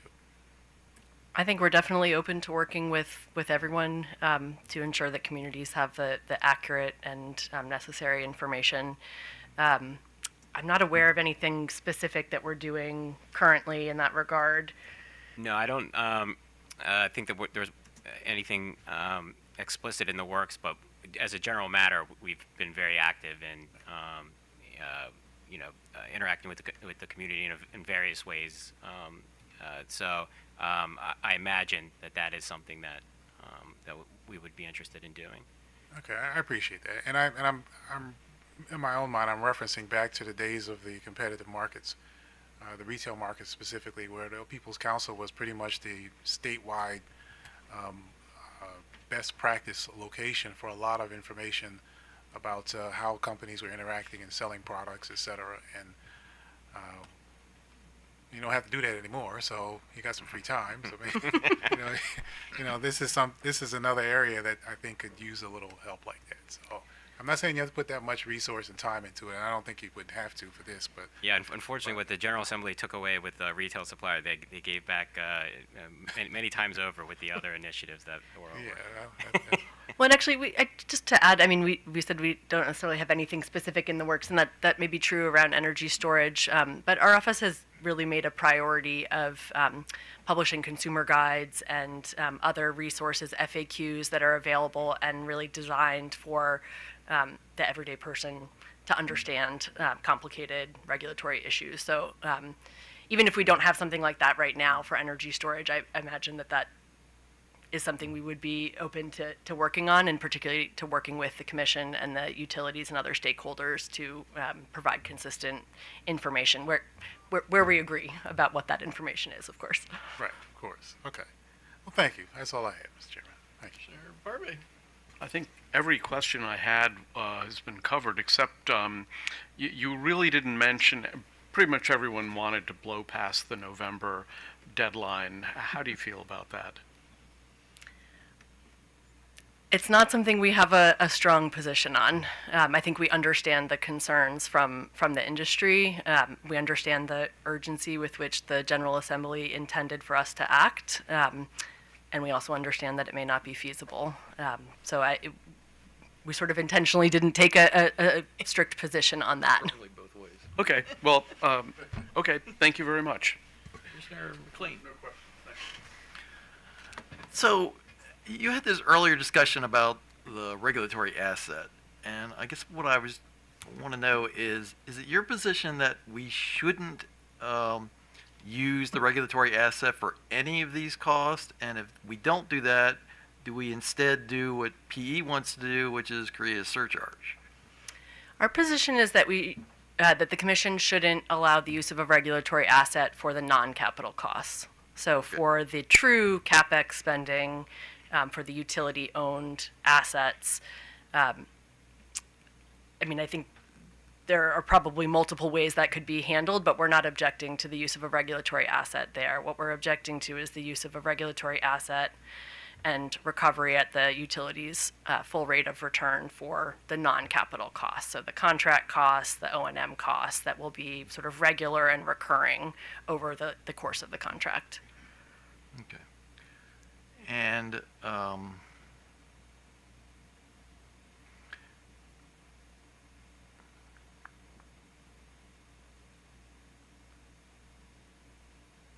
at the risk of, and if this goes into the confidential material, just let me know and we'll hold off. But obviously we're going to be using the BCA as the mechanism to judge whether or not these efforts are going to be cost effective and therefore should go ahead. Do you have concerns with how the BCA has been put together and proposed by the various utilities? And if you just want to talk about it on a sort of high level as opposed to being specific as to company or whatever, but just general issues related to that. I think maybe the short answer is yes, and I'll defer to Don. Yeah, I'm trying to figure out a way to discuss this without going into details, or because I know a lot of the information were confidential as well. Yeah. But I guess I would just highlight overarching theme is that they're all different BCAs. They all look different. They use different data sources for the same value, even sometimes, and they all include different value streams and benefits. Some of the costs estimates are also from different sources. And so, that makes it just really difficult to create a kind of apples to apples comparison. So. All right, well, taking that, should we endeavor to try and create a uniform BCA? And the question there then, because does that become a pretty time-intensive effort, which, creates problems with deploying these systems going forward? Yeah, I mean, we did put forward some specific recommendations in the comments on specific aspects of the BCAs and how things can be calculated differently. So, which I can't go into here, but yeah, I just want to point you towards that. I also know the UBCA work group is also working on that kind of bigger framework to guide not just storage deployment, but every DERs as well. So, and I'll just say from a sort of a higher level perspective, we recognize that work is being done already through the UBCA and the Energy Storage Program work group. So we're not asking the Commission to repeat that, or the utilities to repeat that work by rerunning their BCAs. But we do think, I mean, we realize they're going to be an imperfect measure, which is why the Commission didn't want to be fully tied to that result in the first place. But we think they should be as accurate as possible, and so responding to the deficiencies that we pointed out, that staff pointed out in comments, I think would get them further along the track to being accurate and. And another point of clarification, you're not in favor of this tariff proposal that the joint parties propose, correct? I think we are supportive of it as a long-term or maybe medium-term goal. We don't think that we have the information that we need right now to assign value to those grid services, and so we're concerned that ultimately what that would do is shift some of the risk to customers that would otherwise be borne by developers. So you would instead want us to use this RFP process? Yes, I mean, yes. No, I understand, okay. But, I mean, now you heard the concerns that the developer said that, hey, you know, we've already got a lot of risk and these are tightly balanced projects and this just adds a whole nother level of risk that may again impede the deployment. I mean, is that a serious concern or? Do you want to take that, Tan? Yeah, I mean, yes, I understand that is a concern, but we feel that at least the clear mechanisms for benefits to be realized for ratepayers through, first of all, PJM participation, so you get, revenues from the market that helps bring the bids down. Also, the competitive solicitation just helps us get the lowest cost projects or the most cost effective projects, whereas under a grid services tariff, we don't know for this procurement if we're really getting the most beneficial projects or not. Okay, all right. Sorry, can I just add one more quick thing? If I don't think any of us want the result to be that the utilities, run their RFPs and get no responses to these solicitations. That would obviously not be a desirable outcome for many reasons. But there is I think that the statute does not require that the utilities procure the allotment at this point in time. So they had to put forward plans that endeavored to procure or construct that their megawatt allotments.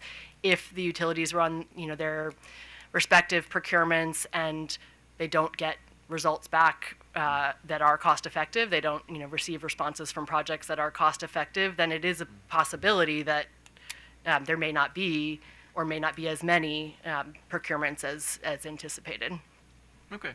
Oh, you had a question? Sure. Yeah. Wait. So. Sorry, can I just add one thing? I think if someone were to put forward a clear proposal with backup on how the different values are designed and can show benefits through a grid services tariff, we'd be open to looking at that. Absolutely. I think this is, like everyone, this is a relatively new idea that we're just recently processing in the last few days.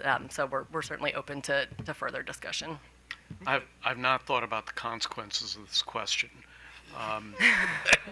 What if we did both? What if we did the procurement and established a tariff like this and judged them on an ongoing basis to see which one was more successful?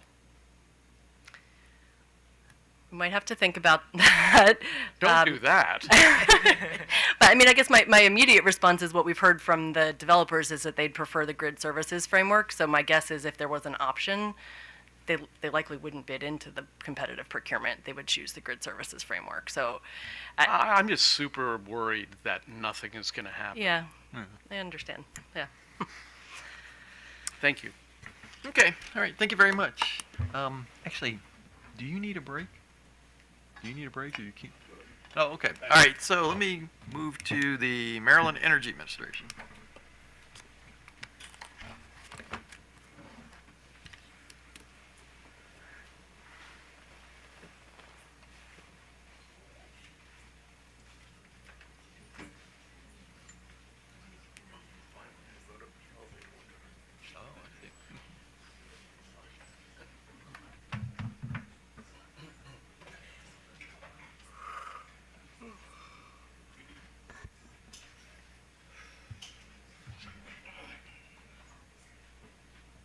Good afternoon, Chair and Commissioners. For the record, my name is Haley Kotzker, and I'm appearing on behalf of the Maryland Energy Administration.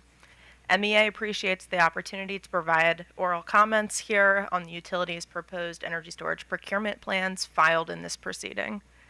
MEA's internal review of the utility's energy storage proposals focuses on compliance with Commission requirements, advancing an appropriate pace of development, protecting ratepayers, and meaningfully contributing to Maryland's broader grid modernization objectives. We emphasize that meeting minimum megawatt targets should be treated as a floor rather than a ceiling, particularly given the importance of early deployments in shaping future DER coordination, non-wire alternatives, and distribution planning practices. MEA urges the Commission to evaluate these proposals holistically and in coordination with related dockets addressing DERMS, non-wire alternatives, and distribution system planning. Early storage procurement should not only meet near-term statutory requirements, but also lay a groundwork for flexible, cost-effective, and modernized electric grid that delivers long-term value to Maryland ratepayers. Thank you for the opportunity to provide comments. Okay, Commissioner McLean. Thank you. Commissioner Barbie. I'm good. Commissioner Suchman. I'm good. Okay. Commissioner Linton. Thank you. No questions. Thank you. Well, actually, stay put. Yeah, it's not so much a question, but and at the risk of trying to tell you how to do your job, there was this. When the utilities were making their presentation, there was a concern they raised that since this is sort of a brand new process, they had questions as to what the permitting process was going to be with county governments. And unlike, the solar situation where sometimes the counties are trying to counteract solar development for various reasons through their permitting through their permitting process, there probably is legitimate issues about how they might go about creating permits or doing the examination they need to do to do this that is clearly because it's just a brand new thing for them to have to try and figure out. And so I'm wondering if MEA could serve as part of the information process for the counties to kind of get up to speed as to what this is all about, how to maybe go about permitting it, see what other states are doing.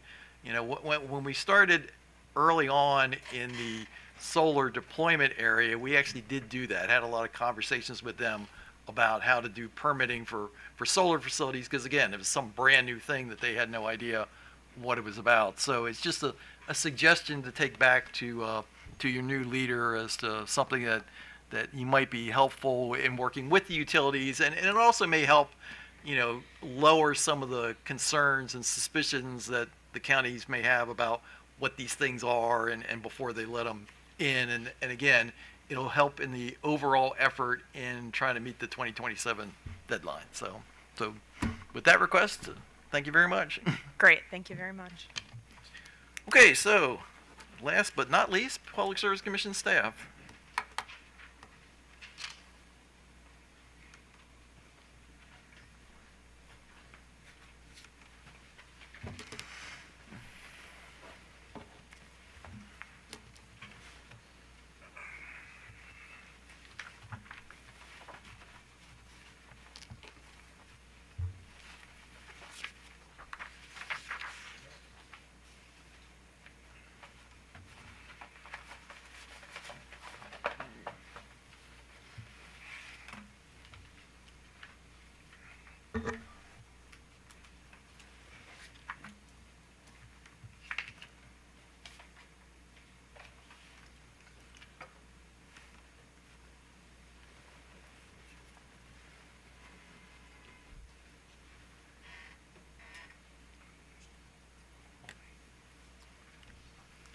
Michael Dean on behalf of staff with Keandre Wilson for the presentation. Good afternoon and hello again. It's twice in one day, so thank you, Chair and Commissioners, for an opportunity to comment on the distribution connected energy storage procurement plans filed by the utilities.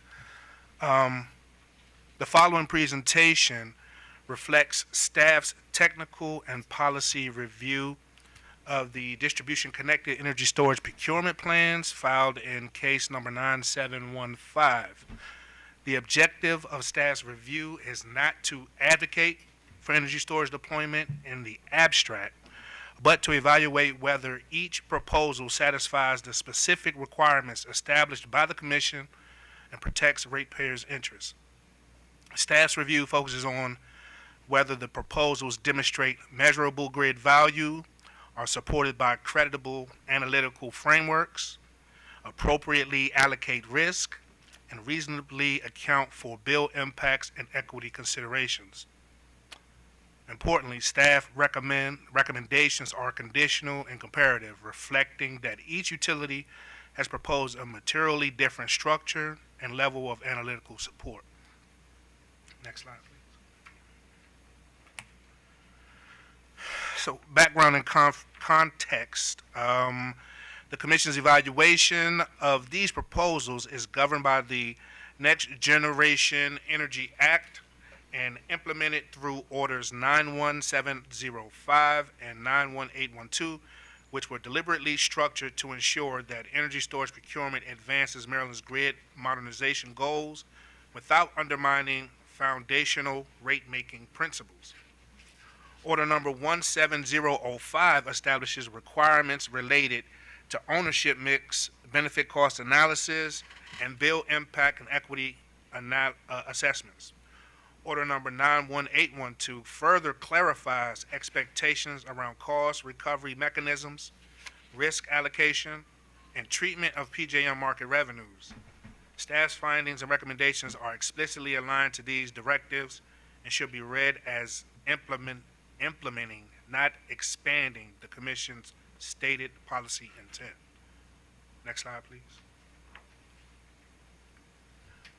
For correction, at the under BGE where it says 87 megawatts, that should be 29 megawatts. And so the company in their proposal spoke of the different tranches. And this particular filing is for 29 megawatts. The Commission's, their proposals vary significantly. BGE proposes a diversified portfolio of ownership and siting models. PHI relies heavily on third-party distribution grid services contracts, and Potomac Edison proposes third-party contracts and PPAs. Staff would like to emphasize that the ownership structure should not be a proxy for grid value or cost effectiveness. Whether an asset is utility-owned or third-party owned, the Commission's core question remains whether the proposed resource delivers identifiable, verifiable benefits at a reasonable cost and with appropriate risk allocation. Utility ownership may be appropriate in circumstances where direct operational control is necessary to address specific distribution system constraints. In those cases, ownership can provide dispatch certainty and accountability. However, utility ownership also places greater financial and performance risk on ratepayers.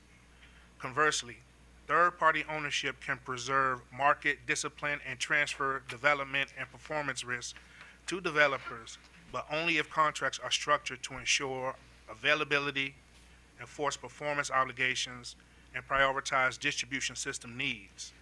In all cases, staff's assessment is grounded in grid value and risk, not ownership labels. Next slide, please.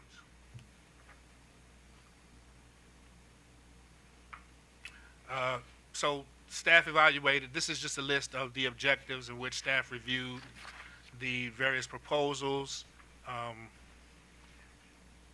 Next slide, please. grid value. Staff evaluated grid value based on whether an energy storage resource influences actual distribution planning decisions. Grid value is demonstrated when storage can be dispatched to defer or avoid a specific planned wires investment or deliver measurable reliability or hosting capacity benefits at identified locations. Generalized claims of system benefit or future flexibility do not meet this standard. To be decision relevant, benefits must be locational, dispatch dependent, and capable of verification. This distinction is critical because it separates theoretical value from value that can justify ratepayer investment. Staff finds that BGE's Utility Distribution BESS program has the strongest link to identified system constraints and therefore the clearest demonstration of near-term grid value. These projects are tied to specific feeders or substations where capacity needs have been identified. In contrast, the customer-sited and third-party programs are largely forward-looking and rely on projected load growth. While proactive planning has merit, these benefits may not materialize on the same timeline as costs. Potomac Edison has acknowledged that it has not identified NWA viable constraints, which significantly limits staff's ability to validate claimed grid benefits. Next slide.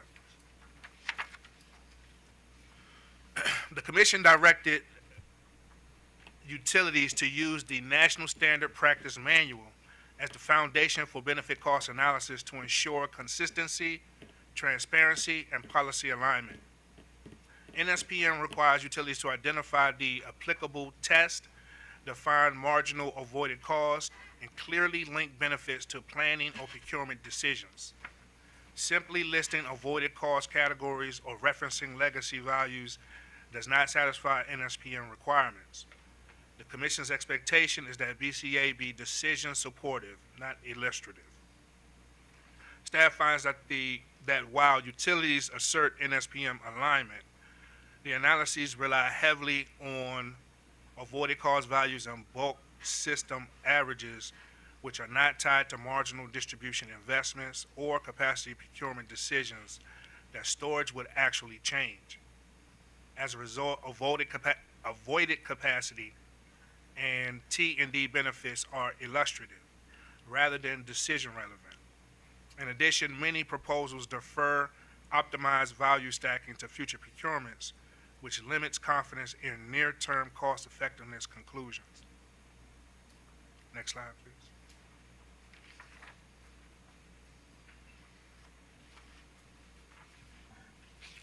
Utilities have identified modest but measurable bill impacts associated with their proposals. For example, Delmarva Power identifies a peak low-income customer impact of approximately 0.4 cents per month on year 5. While these impacts are small individually, staff emphasizes that even modest increases warrant Commission consideration, particularly for vulnerable customers. The distributional equity analysis framework, which is currently being used as a supplemental test with the UBCA workgroup, evaluates not only who pays, but who benefits. Staff finds that while impacts on low-income customers are disclosed, the proposals do not demonstrate that these customers receive commensurate benefits. Reliance on future system-wide rate design reforms, such as those originating out of PC 59, does not substitute for program-specific equity analysis. As a result, staff finds that equity considerations remain incomplete. Next slide, please.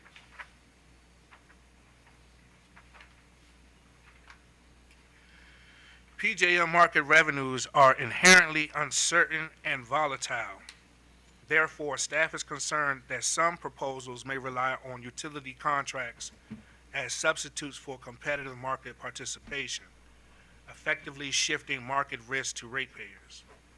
Clear dispatch prioritization is necessary to ensure that distribution needs are not compromised.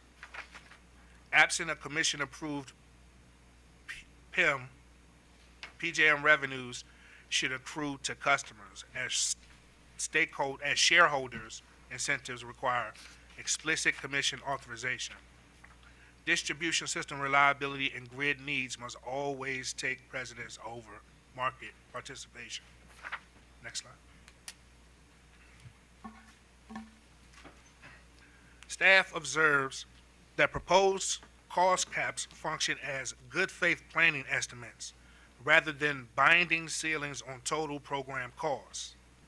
Several material cost categories, such as administrative expenses, prevailing wage obligations, and permitting costs, are excluded from the caps, which reduce the effectiveness of cost caps as ratepayer protection mechanisms and make it difficult for Commission to fully assess potential exposure. Regulatory asset treatment has historically been reserved for unusual, non-recurring, or extraordinary costs. As energy storage becomes an expected component of distribution planning, deferring such cost risk, normalizing expense deferral, and increasing long-term ratepayer costs through carrying charges. Staff is concerned that broad use of regulatory assets could undermine rate-making discipline if not tightly constrained. Next slide.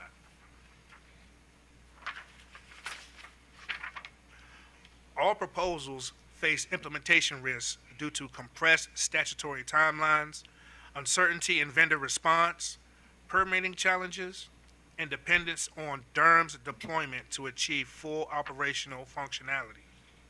These risks could delay project completion or limit realized benefits, particularly if systems are energized but not fully dispatchable. Staff is concerned that many implementation risks are shifted to ratepayers through regulatory assets or fixed payments, while contractual safeguards such as penalties, milestone holdbacks, and performance security are underdeveloped. Without stronger pre-award protections, ratepayers may bear the cost of underperforming or delayed assets.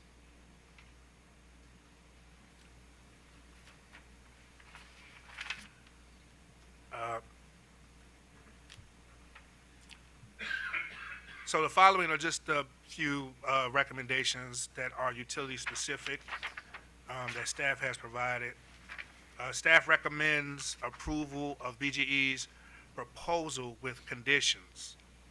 BGE demonstrates a strong link between storage deployment and distribution planning, but conditions are necessary to strengthen cost caps, verify NWA deferrals, and clarify dispatch priorities. Staff recommends approval of PEPCO and Delmarva's proposal with significant conditions. Key concerns include regulatory asset use, performance accountability under DGS contracts, and incomplete equity analysis. These issues can be addressed through targeted commission conditions. Staff finally recommends deferring approval of Potomac Edison's proposal due to material analytical gaps that remain in grid value demonstration, NSPM compliance, and cost control. Staff believes these deficiencies are addressable through a revised filing. Next. Overall, across all of the plans, staff recommends an approval framework that advances projects with demonstrated benefits and strong safeguards while requiring refinement where benefits remain speculative. This approach balances statutory urgency with prudence and ratepayer protection.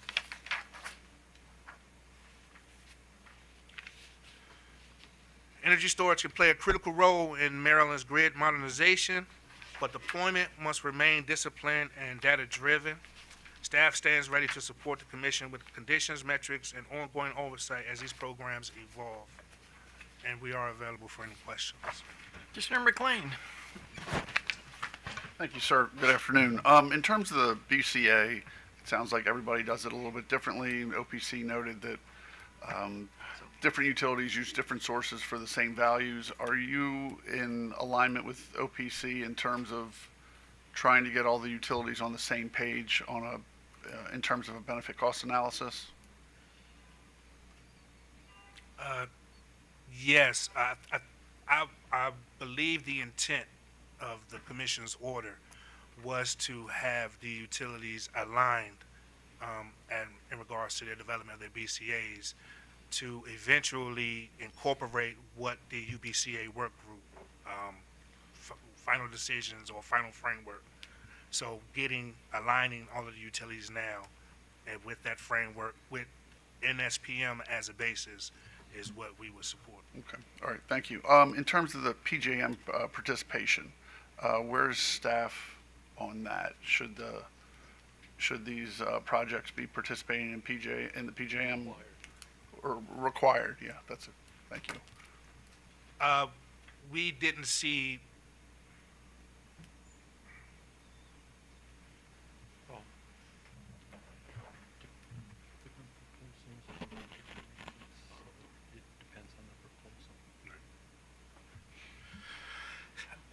Staff doesn't necessarily take a position on that, but we understand that the various proposals either include or do not include PJM participation. So depending on what the structure is or the benefit that the program or proposal may provide, whether it participated in PJM or not, is something that we would.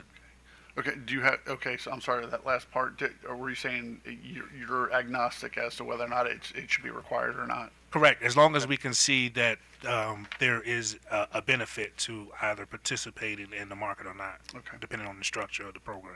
All right, thank you, sir. Commissioner Barbie. I'm fine, thank you. Commissioner Suchman. Good afternoon, Mr. Wilson. How are you? I'm great, thank you.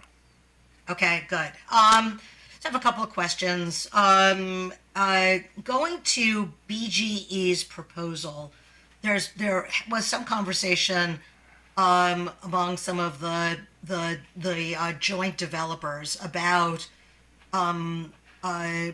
BGE participating in a customer sited program where they would own the generation, but it would, or the storage project, but it would be on customer site.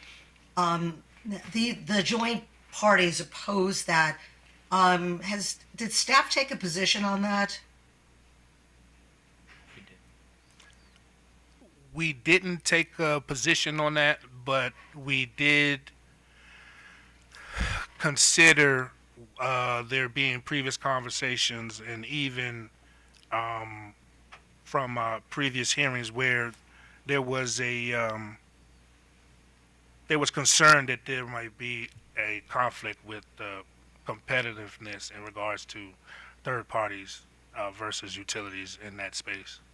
Okay, and so you can see the argument for why there's concern about utilities sort of being able to tap into this and exclude competitive developers. Yes, that's correct.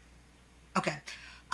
So the PHI companies and Potomac Edison have not proposed storage that would address system constraints for a variety of different reasons they explained this morning. Was staff concerned about, and PHI and Potomac Edison are not actually proposing that they own any of the storage. Were you concerned about the absence of proposals that should have been intended to at least address some of the concerns that the commission identified when we issued the order last summer about the value of storage in addressing constraints on the grid? Yes, we did identify in our report where their proposals lacked that information and consideration of that, and we would advise future proposals or this particular proposal for the company to consider those factors in their proposal in order to maximize the benefits of their programs or their proposals. Okay, so earlier the joint developers had suggested that we approve some kind of standardized tariff with standardized provisions in the tariff. Do you think that we have enough information in the record now to be able to put together or direct the development of some kind of standardized tariff? It doesn't have to be obviously perfect, but is there enough in the record to require that some kind of standardized tariff be in place, or do you think we need to wait on that?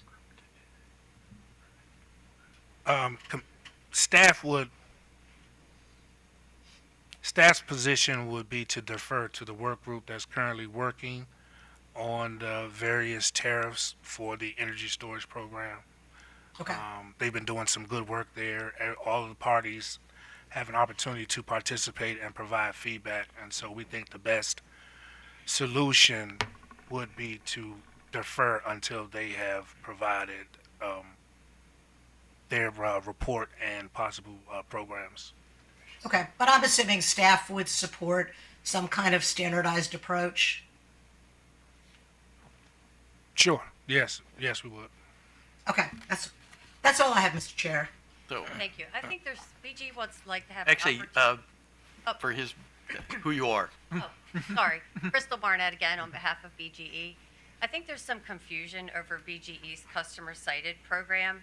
And one issue that we're seeing is that we made our proposals in November, and then stakeholders filed comments January 2nd, and then we only had 2 business days to consider all of those comments. And since we went first, we haven't really had an opportunity to actually respond to the feedback from the stakeholders. So we'd like to be able today, maybe at the end, to address some of those things. So let me get through the questions for staff on that, because I actually was going to raise whether or not anybody had any questions about confidential stuff. So, Yep. but if we don't, I'll give you an opportunity to clear up any of the questions on that. So Thank you, I appreciate you bet. that. Sure. Commissioner Linton. Thank you, Mr. Chairman. Good afternoon. Good afternoon. Just one question for you. Your recommendations for the utility-specific proposals would all require some level of response from the utilities, either a new filing, as you recommended for Potomac Edison, or the adoption of additional conditions for BGE, which would most likely also involve making some changes to the RFP, things of that sort. But as you know, we got the deadlines that we have to consider. So are you more in favor of a blanket type of good cause waiver, or do you think we should look at them on an individual basis? Or should we do it at all? I guess that's the third option. Well, looking at the statute states that the dates can be extended through a showing of good cause, and that would look like it would require individual evaluations of projects rather than a blanket waiver. Okay, and so obviously if the commission directs the companies to make certain changes, that would qualify as good cause. Do you have any thoughts on how we should define good cause? Do you think that's something we need to do in advance, or should we wait until a later time? Well, considering, I believe that the joint developers indicated concerns about financing if there is a deadline that they know that they can't reach. I think the commission in its order should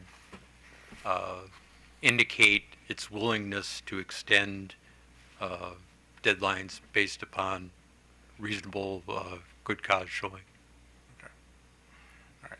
If Thank that you. answers the question. That answers the question. Thank you very much. That's all I have, Mr. Chairman. Okay, so on your list of recommendations for on the utility specific proposals, under PHI you said limit regulatory asset use. So is that limit that you're talking about in line with the concerns that were raised by OPC about what sorts of things would be included in the regulatory asset, or are you talking about something different?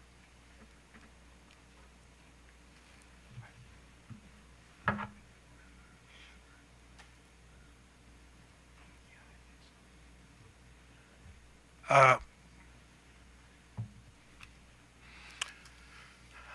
think staff's position was somewhat in line with what OPC was.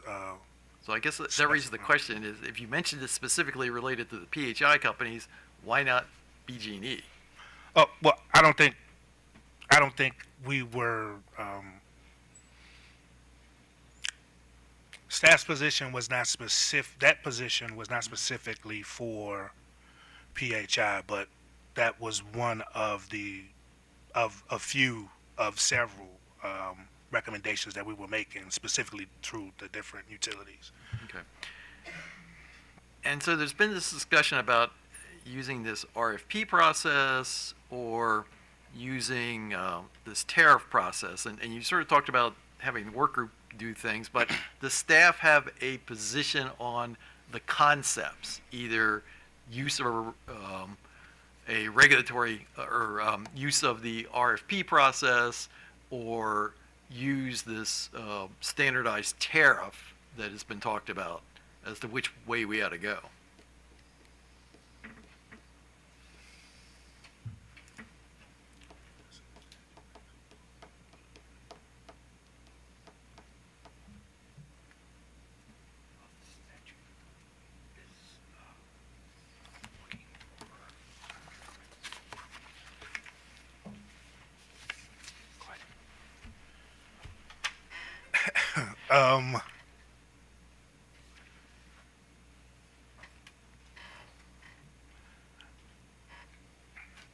I think we don't necessarily have a position on that, but we did point out where utilities have not, some utilities have not specified grid value or opportunities for grid benefits in their plans, and we think that would have some impact on whether on a tariff style of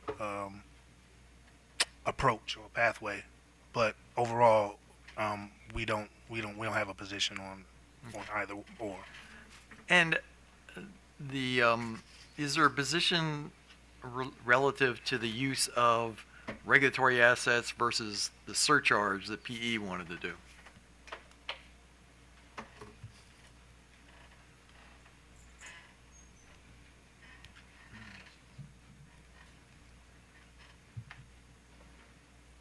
Good afternoon, Anson Justy on behalf of staff.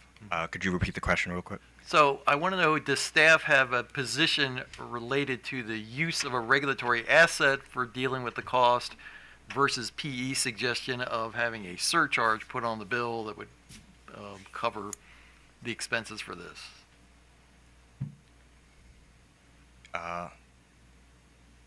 So for the surcharge, we think that brings some of the costs forward, and that allows us to avoid some of those carrying costs associated with the reg asset. So for the contracts, we do like having those in the surcharge and having those costs paid for up front. For the reg asset, or for the utility-owned devices, we think those are closer to those are capital assets. So regulatory asset treatment could be appropriate in that case, but we would want them to be under prudency review. Okay. All right. That's everything I got. So, so I asked everybody to stick around in case we had any questions on the confidential issues. So I guess I need to find out from anybody up here. Okay. So for all of you who stuck around for that, I apologize. So what we will do is, BG&E wanted a chance to talk about the customer and or commercial and industrial customer program. So I'm going to give them a chance to do that. And we may have some questions from that. So if you want to stick around to listen for that, that's fine. If you don't, you're free to go. And I appreciate the folks that did stick around all day for our concern about the confidential information. So And Chair Hoover, if you'll allow us, we want to make just some other comments in response to what Well, we haven't had any. Well, I understand that, but I don't. Yeah, I don't necessarily want to sort of rerun of the whole thing. So if you can kind of like Right, well, narrow the focus of what you want to address, I think we can do that. Well, I so. will say we have some of the PJM things that are more complicated that we would like to put in writing. We had only. Well, and if you want to make a formal written submission later, that's fine. Would that be But okay? but Okay, as and far just as some general comments in the customer cited program. yeah, and that so that part I think is fine. But the other stuff, if that's particularly if it's a little more detailed, you may want to file that written. So Okay. so you can come up here and.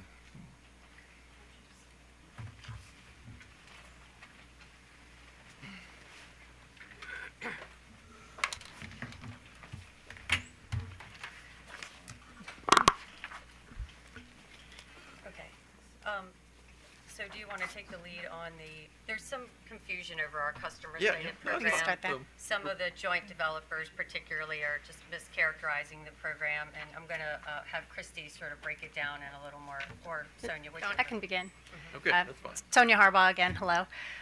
Thank you for the opportunity to clarify a couple points. I think just again, for clarity's sake, the third-party customer program is not, we're not proposing that is an exclusive and would preclude developers from participating in the sense that this is a new program that we're putting forth. We're really trying to expedite project timelines by leveraging like Christy had described, a real estate opportunity with C&I customers that are willing to serve as a host location. There's nothing stopping anyone from having similar conversations with customers and developing a host agreement.